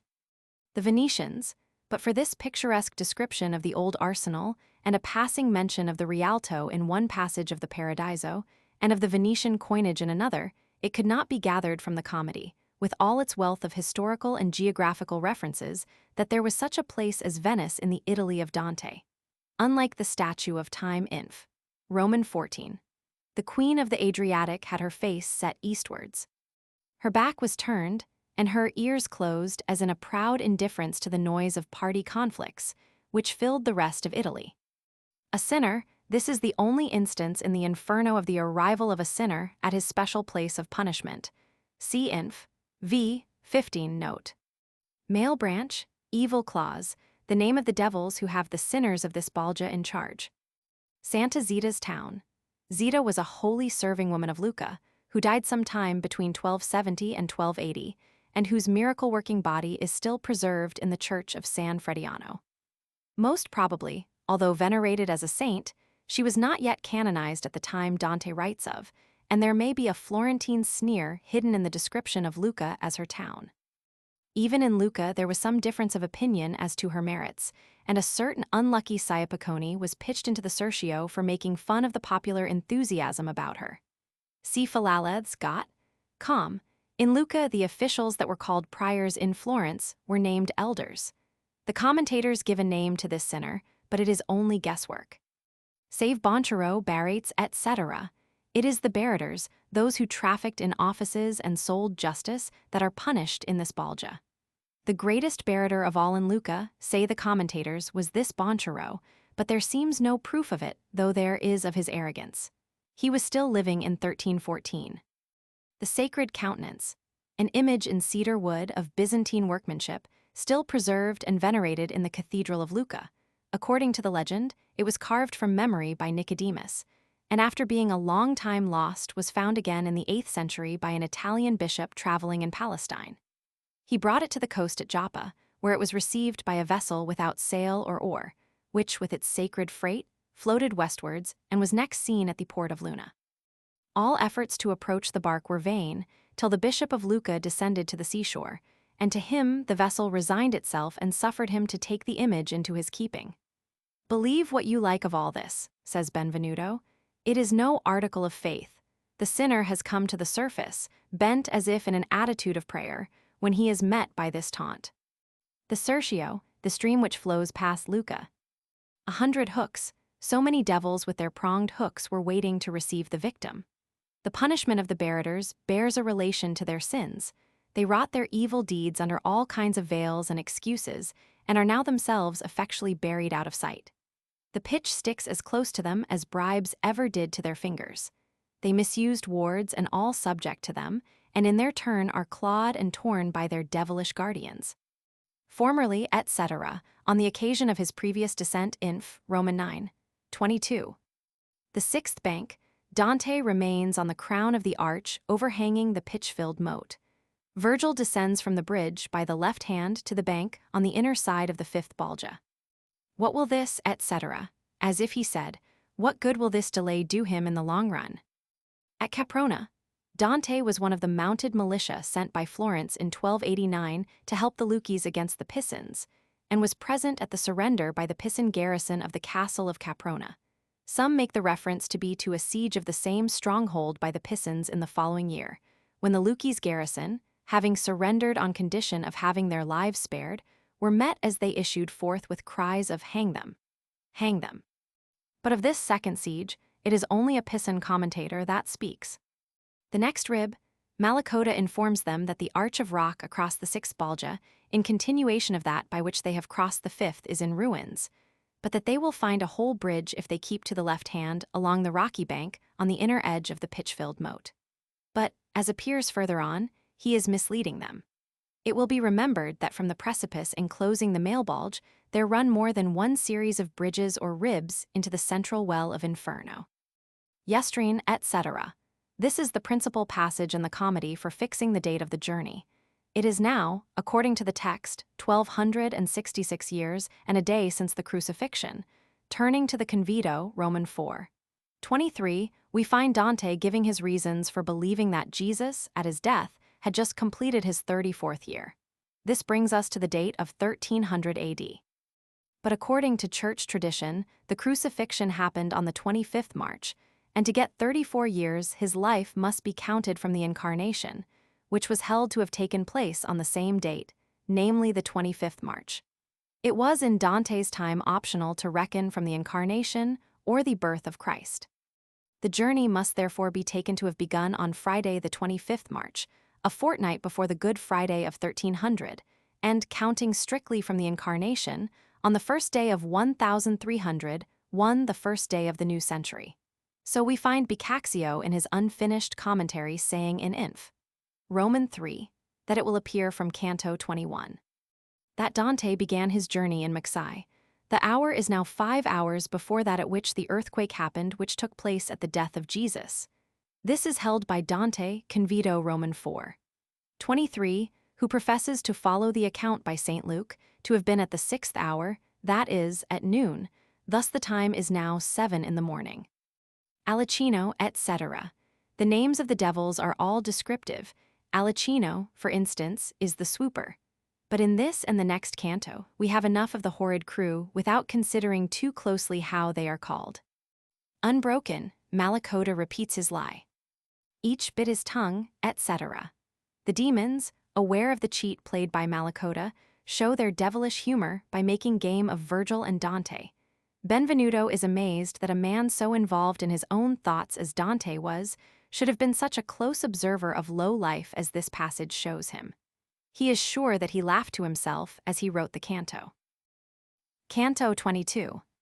Horsemen I've seen in march across the field, hastening to charge, or, answering muster, stand, and sometimes, too, when forced their ground to yield, I have seen skirmishers upon your land, O Aretines.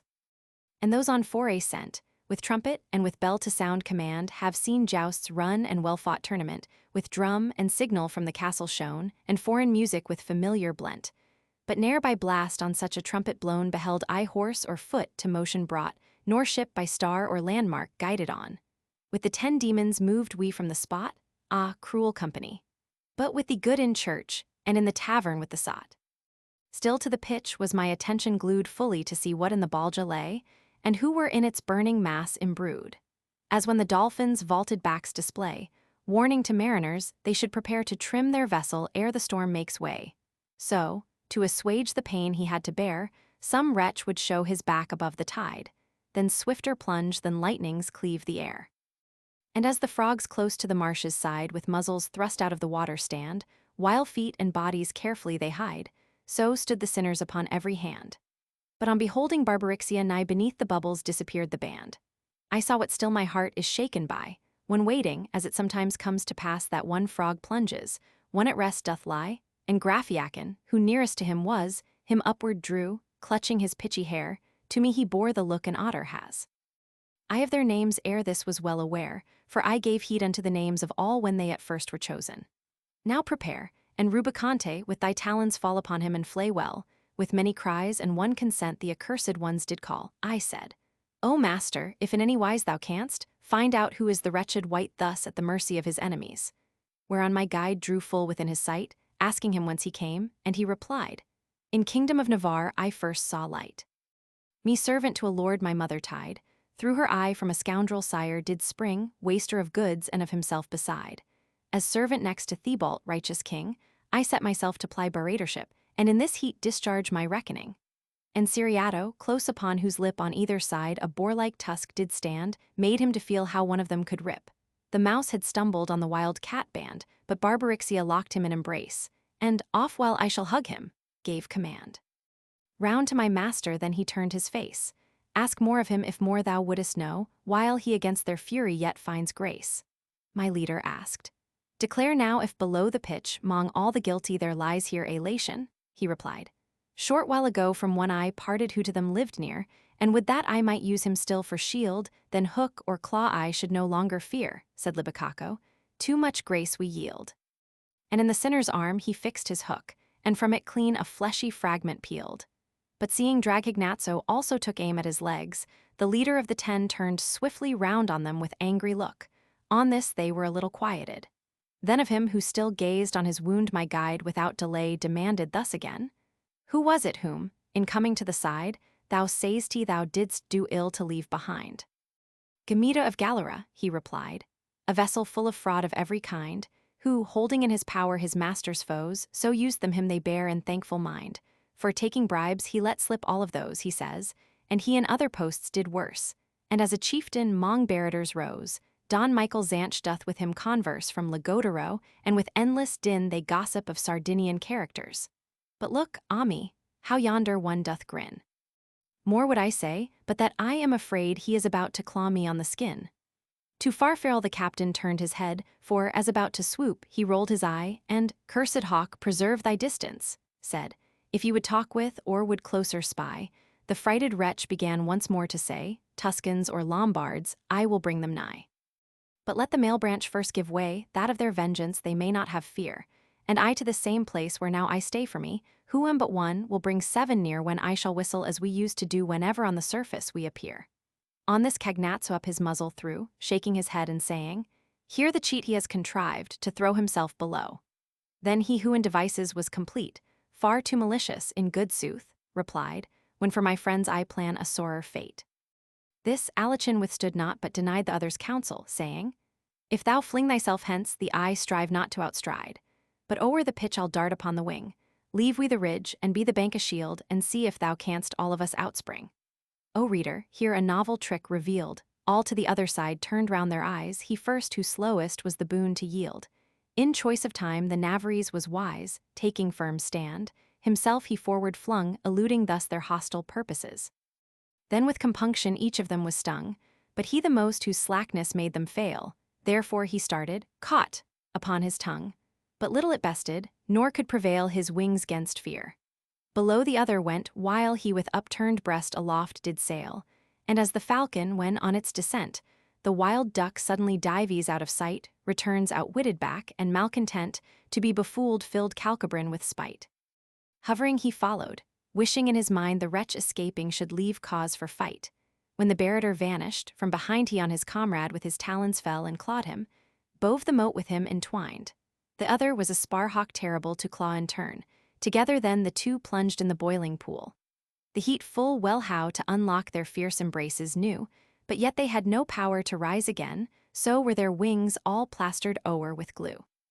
Then Barbarixia, mourning with his train, caused four to fly forth to the other side with all their grapplers.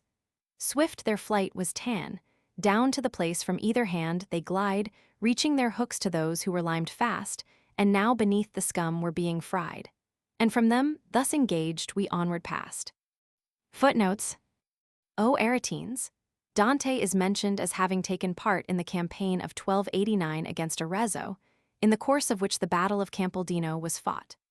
But the text can hardly refer to what he witnessed in that campaign, as the field of it was almost confined to the Casentino, and little more than a formal entrance was made on the true Aretine territory, while the chronicles make no mention of jousts and forays.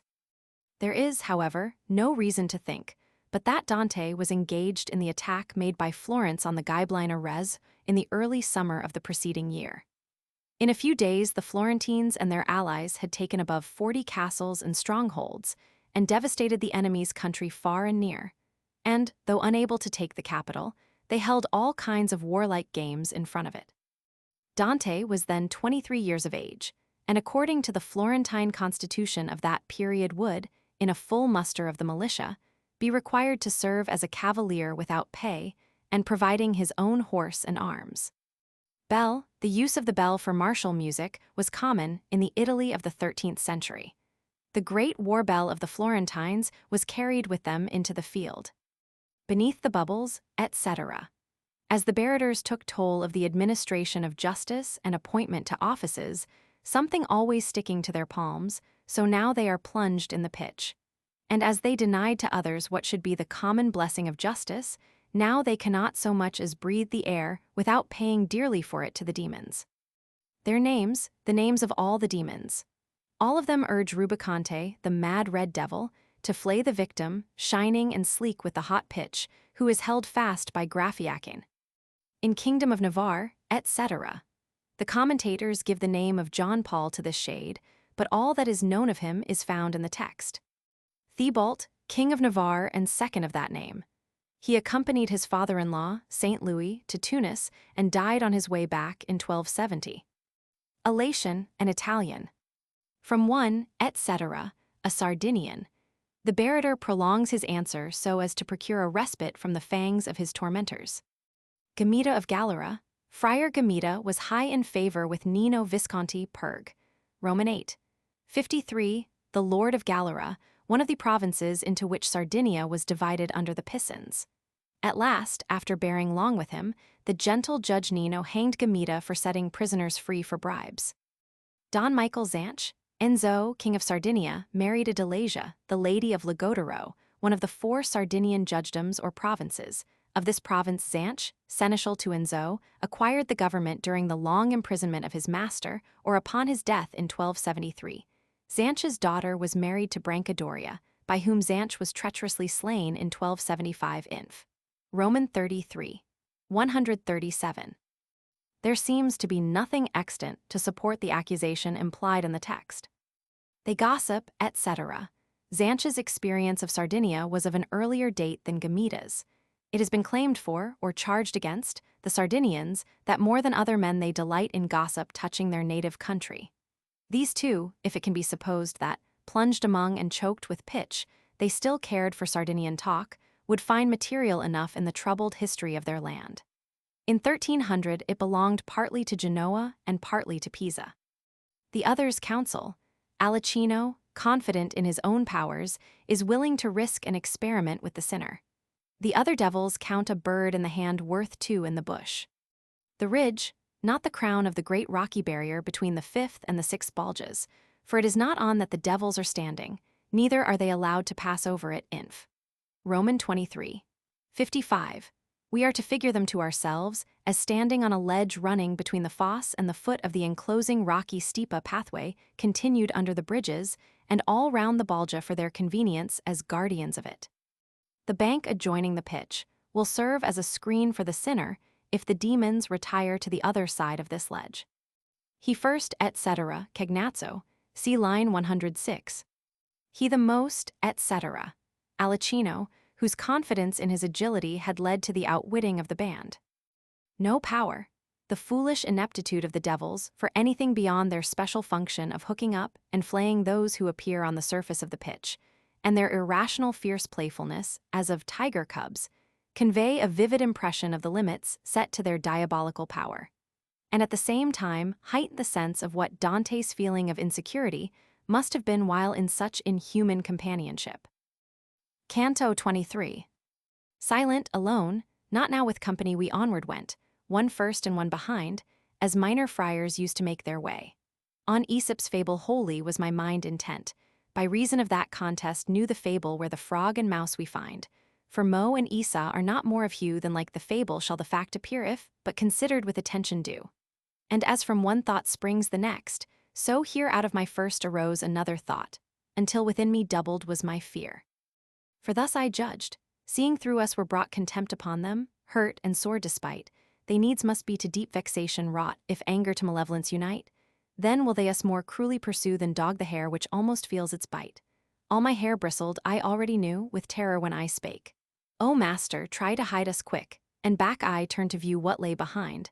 For me they terrify, these male branch following us, from dread I almost fancy I can feel them nigh. And he, were I a mirror backed with lead eye, should no truer glass that form of thine, than all thy thought by mine is answered. For even now thy thoughts accord with mine, alike in drift and featured with one face, and to suggest one counsel they combine. If the right bank slope downward at this place, to the next Balja offering us a way, swiftly shall we evade the imagined chase. Ere he completely could his purpose say, I saw them with their wings extended wide, close on us, as of us to make their prey. Then quickly was I snatched up by my guide, even as a mother when, awaked by cries, she sees the flames are kindling at her side, delaying not, seizes her child and flies, careful for him her proper danger mocks, nor even with one poor shift herself supplies. And he, stretched out upon the flinty rocks, himself unto the precipice resigned which one side of the other Balja blocks. A swifter course ne'er held a stream confined, that it may turn a mill within its race. Where near the buckets 'tis the most declined than was my master's down that rock's sheer face, nor seemed I then his comrade, as we sped, but like a son locked in a sire's embrace. And barely had his feet struck on the bed of the low ground, when they were seen to stand upon the crest, no more a cause of dread. For Providence supreme, whoso had planned in the fifth Balja they should minister, them wholly from departure thence had banned. Neath us we saw a painted people fare, weeping as on their way they circled slow, crushed by fatigue to look at, and despair. Cloaks had they on with hoods pulled down full low upon their eyes, and fashioned, as it seemed, like those which at Cologne for monks they sew. The outer face was gilt so that it gleamed, inside was all of lead, of such a weight Fredericks to these had been but straw esteemed. O weary robes for an eternal state, with them we turned to the left hand once more, intent upon their tears disconsolate. But those folk, wearied with the loads they bore, so slowly crept that still new company was ours at every footfall on the floor. Whence to my guide I said, Do thou now try to find some one by name or action known, and as we go on all sides turn thine eye. And one, who recognized the Tuscan tone, called from behind us, Halt, I you entreat who through the air obscure are hastening on, haply in me thou what thou seek'st shalt meet. Whereon my guide turned round and said, Await, and keep thou time with pacing of his feet. I stood, and saw two manifesting great desire to join me, by their countenance but their loads hampered them and passage straight. And when arrived, me with an eye askance they gazed on long time, but no word they spoke. Then to each other turned, held thus parlance. His heaving throat proves him of living folk. If they are of the dead, how could they gain to walk uncovered by the heavy cloak? Then to me, Tuscan, who dost now attain to the college of the hypocrites forlorn, to tell us who thou art show no disdain. And I to them, I was both bred and born in the great city by fair Arno's stream, and where the body I have always worn. But who are ye, whose suffering supreme makes tears, as I behold, to flood the cheek, and what your mode of pain that thus doth gleam? Ah me, the yellow mantles, one to speak began, are all of lead so thick, its weight maketh the scales after this manner creak. We merry friars of Bologna's state, I Catalano, Lodringo he, were by thy town together designate, as for the most part one is used to be to keep the peace within it, and around Gardingo, what we were men still may see. I made beginning.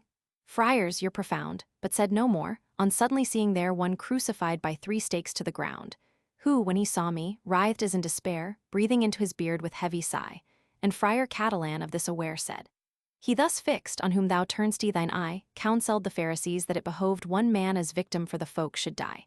Naked thou seest, he lies, and ne'er removed from where, set cross the path, by him the weight of every one that passes by is proved. And his wife's father shares an equal fate, with others of the council, in this fosse, for to the Jews they proved seed reprobate. Meanwhile at him thus stretched upon the cross Virgil, I saw, displayed astonishment at his mean exile and eternal loss. And then this question to the friars he sent, Be not displeased, but if ye may, avow if on the right hand there lies any vent by which we, both of us from hence may go, nor need the black angelic company to come to help us from this valley low. Nearer than what thou think'st, he made reply, a rib there runs from the encircling wall, the cruel veils in turn o'erarching high, save that at this, 'tis rent and ruined all. Ye can climb upward o'er the shattered heap where down the side the piled-up fragments fall.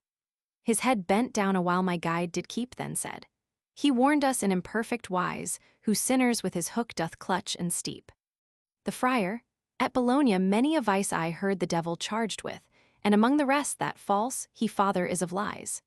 Then onward moved my guide with paces long, and some slight shade of anger on his face. I with him parted from the burdened throng, stepping where those dear feet had left their trace. Footnotes: Minor friars. In the early years of their order, the Franciscans went in couples upon their journeys, not abreast, but one behind the other. Aesop's fable. This fable, mistakenly attributed to Aesop, tells of how a frog enticed a mouse into a pond, and how they were then both devoured by a kite. To discover the aptness of the simile would scarcely be reward enough for the continued mental effort Dante enjoins. So much was everything Greek or Roman then held in reverence, that the mention even of Aesop is held to give dignity to the page. Mo and Isa, 2 words for now. Through us, the quarrel among the fiends arose from Dante's insatiable desire to confer with Tuscan or Lombard. To the next Balja, the 6th, they are now on the top of the circular ridge that divides it from the 5th. From the construction of Mailbalge, the ridge is deeper on the inner side than on that up which they have traveled from the pitch. No more a cause of dread. There seems some incongruity between Virgil's dread of these smaller devils and the ease with which he cowed Minos, Charon, and Pluto. But his character gains in human interest the more he is represented as sympathizing with Dante and his terrors. And in this particular case, the confession of fellow feeling prepares the way for the beautiful passage which follows it, line 38, etc., one full of an almost modern tenderness. Cologne, some make it Clugny, the great Benedictine monastery, but all the old commentators and most of the MSS read Cologne. All that the text necessarily carries is that the cloaks had great hoods. If, in addition, a reproach of clumsiness is implied, it would agree well enough with the Italian estimate of German people and things. Frederick's, etc., the Emperor Frederick Roman too, but that he used any torture of leaden sheets seems to be a fabrication of his enemies. Passage straight, through the crowd of shades, all like themselves weighed down by the leaden cloaks.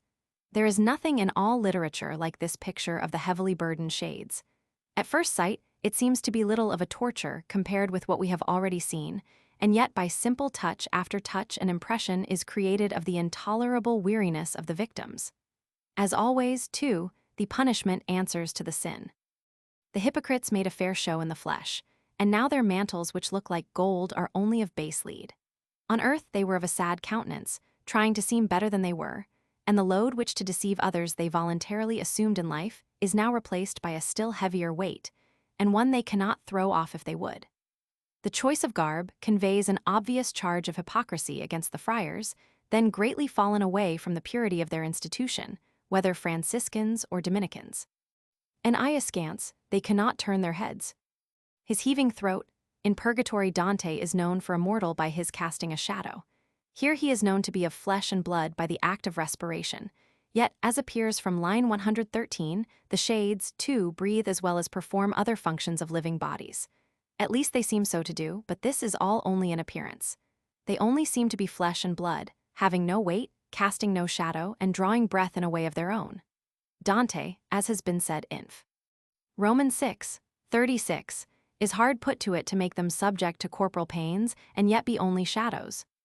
Mary Friars, Knights of the Order of St. Mary, instituted by Urban Roman IV. In 1261. Whether the name of Frati Gaudenti which they here bear was one of reproach or was simply descriptive of the easy rule under which they lived, is not known. Married men might, under certain conditions, enter the order. The members were to hold themselves aloof from public office and were to devote themselves to the defense of the weak and the promotion of justice and religion.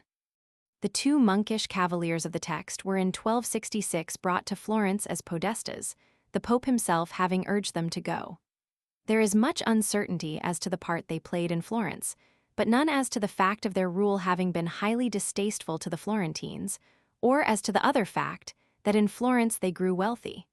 The podesta, or chief magistrate, was always a well-born foreigner. Probably some monkish rule or custom forbade either Catalano or Lodringo to leave the monastery singly. Gardingo, a quarter of Florence, in which many palaces were destroyed about the time of the podestaship of the Frati. One man as victim, St. John's I 50, Caiaphas and Annas, with the scribes and Pharisees who persecuted Jesus to the death, are the vilest hypocrites of all. They lie naked across the path, unburdened by the leaden cloak, it is true, but only that they may feel the more keenly the weight of the punishment of all the hypocrites of the world. Virgil, on Virgil's earlier journey through Inferno, Caiaphas and the others were not here, and he wonders as at something out of a world to him unknown. On the right, as they are moving round the Balja to the left, the rocky barrier between them and the seventh Balja is on their right. We, both of us, Dante still in the body as well as Virgil the shade. The encircling wall, that which encloses all the male Balj. He warned us, Malakota Inf. Roman 21.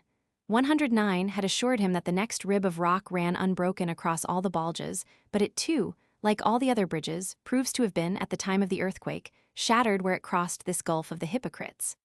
The earthquake told most on this Balja, because the death of Christ and the attendant earthquake were, in a sense, caused by the hypocrisy of Caiaphas and the rest. At Bologna, even in Inferno, the merry friar must have his joke.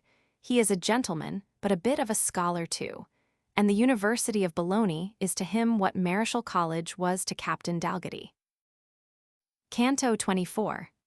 In season of the new year, when the sun beneath Aquarius warms again his hair, and somewhat on the nights the days have won, when on the ground the hoarfrost painteth fair a mimic image of her sister white, but soon her brush of color is all bare the clown, whose fodder is consumed outright, rises and looks abroad, and all the plain beholding glisten, on his thigh doth smite.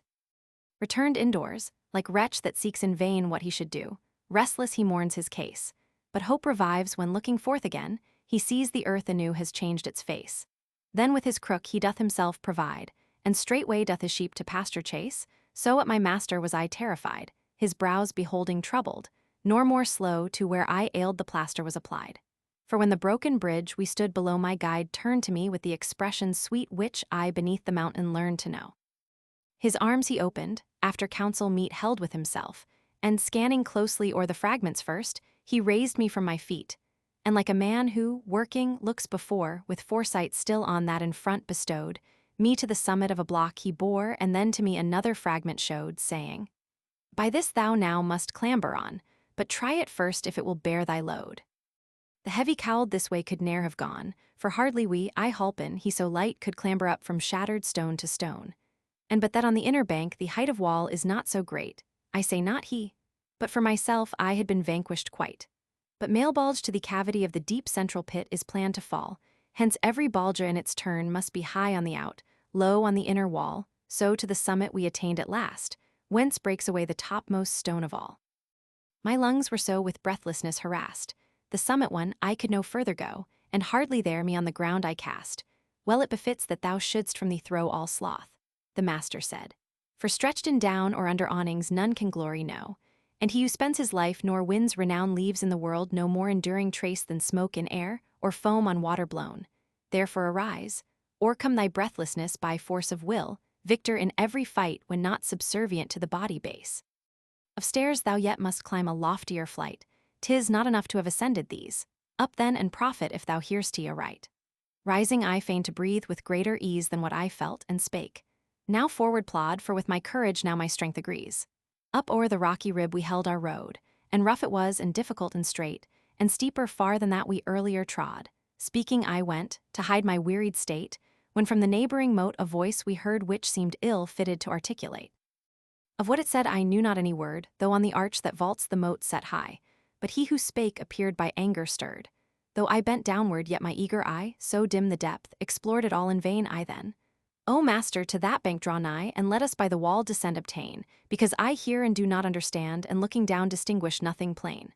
My sole reply to thee, he answered bland, is to perform, for it behoves, he said, with silent act to answer just demand. Then we descended from the bridge's head, where with the 8th bank is its junction wrought, and full beneath me was the bulge spread. And I perceived that hideously 'twas fraught with serpents, and such monstrous forms they bore, even now my blood is curdled at the thought. Henceforth let sandy Libya boast no more. Though she breed hydra, snake that crawls or flies, twy-headed or fine-speckled, no such store of plagues, nor near so cruel, she supplies, though joined to all the land of Ethiop, and that which by the Red Sea waters lies. Midst this fell throng and dismal, without hope a naked people ran, aghast with fear, no covert for them and no heliotrope. Their hands were bound by serpents at their rear, which in their reins for head and tail did get a holding place. In front they knotted were. And lo, to one who on our side was set a serpent darted forward, him to bite at where the neck is by the shoulders met. Nor I did any ever write more quickly than he kindled, burst in flame, and crumbled all to ashes. And when quite he on the earth a wasted heap became, the ashes of themselves together rolled, resuming suddenly their former frame. Thus, as by mighty sages we are told, the phoenix dies and then is born again, when it is close upon 5 centuries old. In all its life it eats not herb nor grain, but only tears that from frankincense flow, it, for a shroud, sweet nard and myrrh contain. And as the man who falls and knows not how, by force of demons stretched upon the ground, or by obstruction that makes life run low, when risen up straight gazes all around in deep confusion through the anguish keen he suffered from, and stares with sighs profound. So was the sinner, when arisen, seen. Justice of God, how are thy terrors piled, showering in vengeance blows thus big with teen? My guide then asked of him how he was styled, whereon he said, From Tuscany I reigned not long ago into this gullet wild, from bestial life, not human, joy I gained, mule that I was, me vani fuci brute pistia, fitting den in life contained. I to my guide, bid him not budge a foot, and ask what crime has plunged him here below. In rage and blood I knew him dissolute. The sinner heard, nor insincere did show, but towards me turned his face and eke his mind, with spiteful shame his features all aglow, then said, It pains me more thou shouldst me find and catch me steeped in all this misery, than when the other life I left behind. What thou demandest I cannot deny. I'm plunged thus low because the thief I played within the fairly furnished sacristy, and falsely to another's charge 'twas laid. Lest thou shouldst joy such sight has met thy view if ere these dreary regions thou evade, give ear and hearken to my utterance true. The nary first out of Pistia fail, her laws and parties Florence shapes anew, Mars draws a vapor out of Magra's veil, which black and threatening clouds accompany. Then bursting in a tempest terrible upon Pisno shall the war run high, the mist by it shall suddenly be rent, and every buying co smitten be thereby, and I have told thee that thou mayst lament. Footnotes. Aquarius. The sun is in the constellation of Aquarius from the end of January till the end of February, and already, say in the middle of February, the day is nearly as long as the night. Where I ailed, etc. As the peasant is in despair at seeing the earth white with what he thinks is snow, so is Dante at the signs of trouble on Virgil's face. He has mistaken anger at the cheat for perplexity as to how they are to escape from the Balja, and his master's smile is grateful and reassuring to him as the spectacle of the green earth to the despairing shepherd. The broken bridge. They are about to escape from the bottom of the sixth Balja by climbing the wall between it and the seventh, at the point where the confused fragments of the bridge Friar Catalano told them of Roman 23. 133 lie piled up against the wall and yield something of a practicable way. The heavy cowled. He finds his illustration on the spot, his mind being still full of the grievously burdened hypocrites. But male bulge, etc. Each Balja in turn lies at a lower level than the one before it, and consequently the inner side of each dividing ridge or wall is higher than the outer. Or, to put it otherwise, in each Balja the wall they come to last, that nearest the center of the Inferno, is lower than that they first reach the one enclosing the Balja.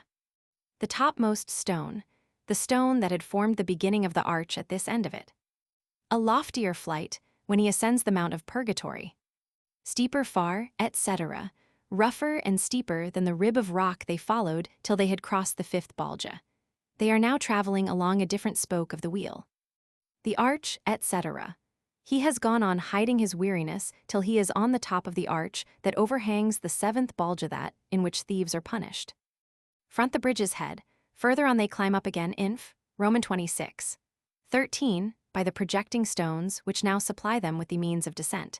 It is a disputed point how far they do descend.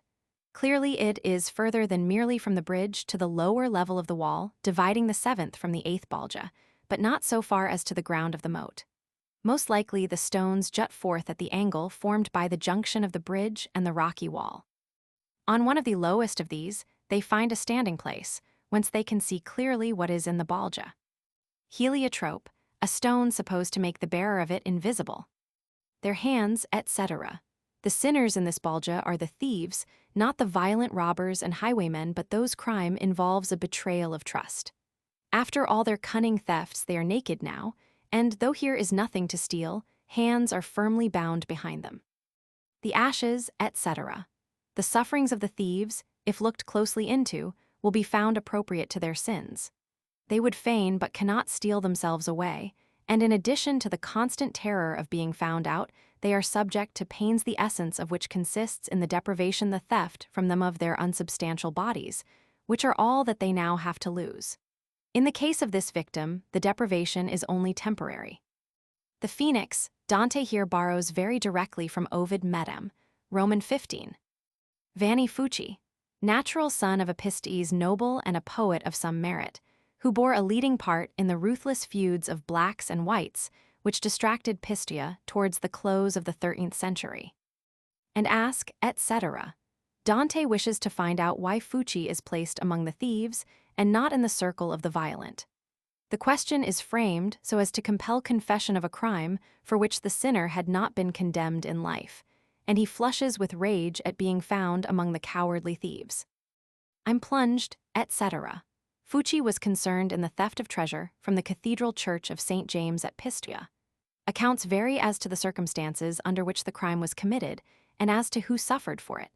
Neither is it certainly known when Fucci died, though his recent arrival in the Balja agrees with the view that he was still active on the side of the blacks in the last year of the century. In the fierceness of his retort to Dante, we have evidence of their old acquaintance and old enmity. Lest thou shouldst joy. Vanni, a Nero or Black, takes his revenge for being found here by Dante, who was, as he knew, associated with the Bianchi or Whites, by prophesying an event full of disaster to these. Every Bianco, etc.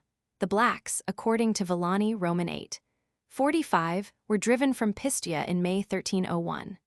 They took refuge in Florence, where their party, in the following November under the protection of Charles of Valois, finally gained the upper hand and began to persecute and expel the whites, among whom was Dante. Mars, the god of war, or more probably, the planet of war, draws a vapor from the valley of the Magra, a small stream which flows into the Mediterranean on the northern confine of Tuscany. This vapor is said to signify Morolo Malaspina, a noble of that district and an active leader of the Blacks, who here figure as murky clouds. The Campo Paisno is the country west of Pistia. There Morolo bursts on his foes like a lightning flash out of its cloud. This seems to refer to a pitched battle that should have happened soon after the Blacks recovered their strength, but the chroniclers tell of none such, though some of the commentators do. The fortress of Serravalle was taken from the Pisties, it is true, in 1302, and Morolo is said to have been the leader of the force which starved it into submission. He was certainly present at the Great Siege of Pistia in 1305, when the citizens suffered the last rigors of famine. This prophecy by Fucci recalls those by Farinata and Sayako.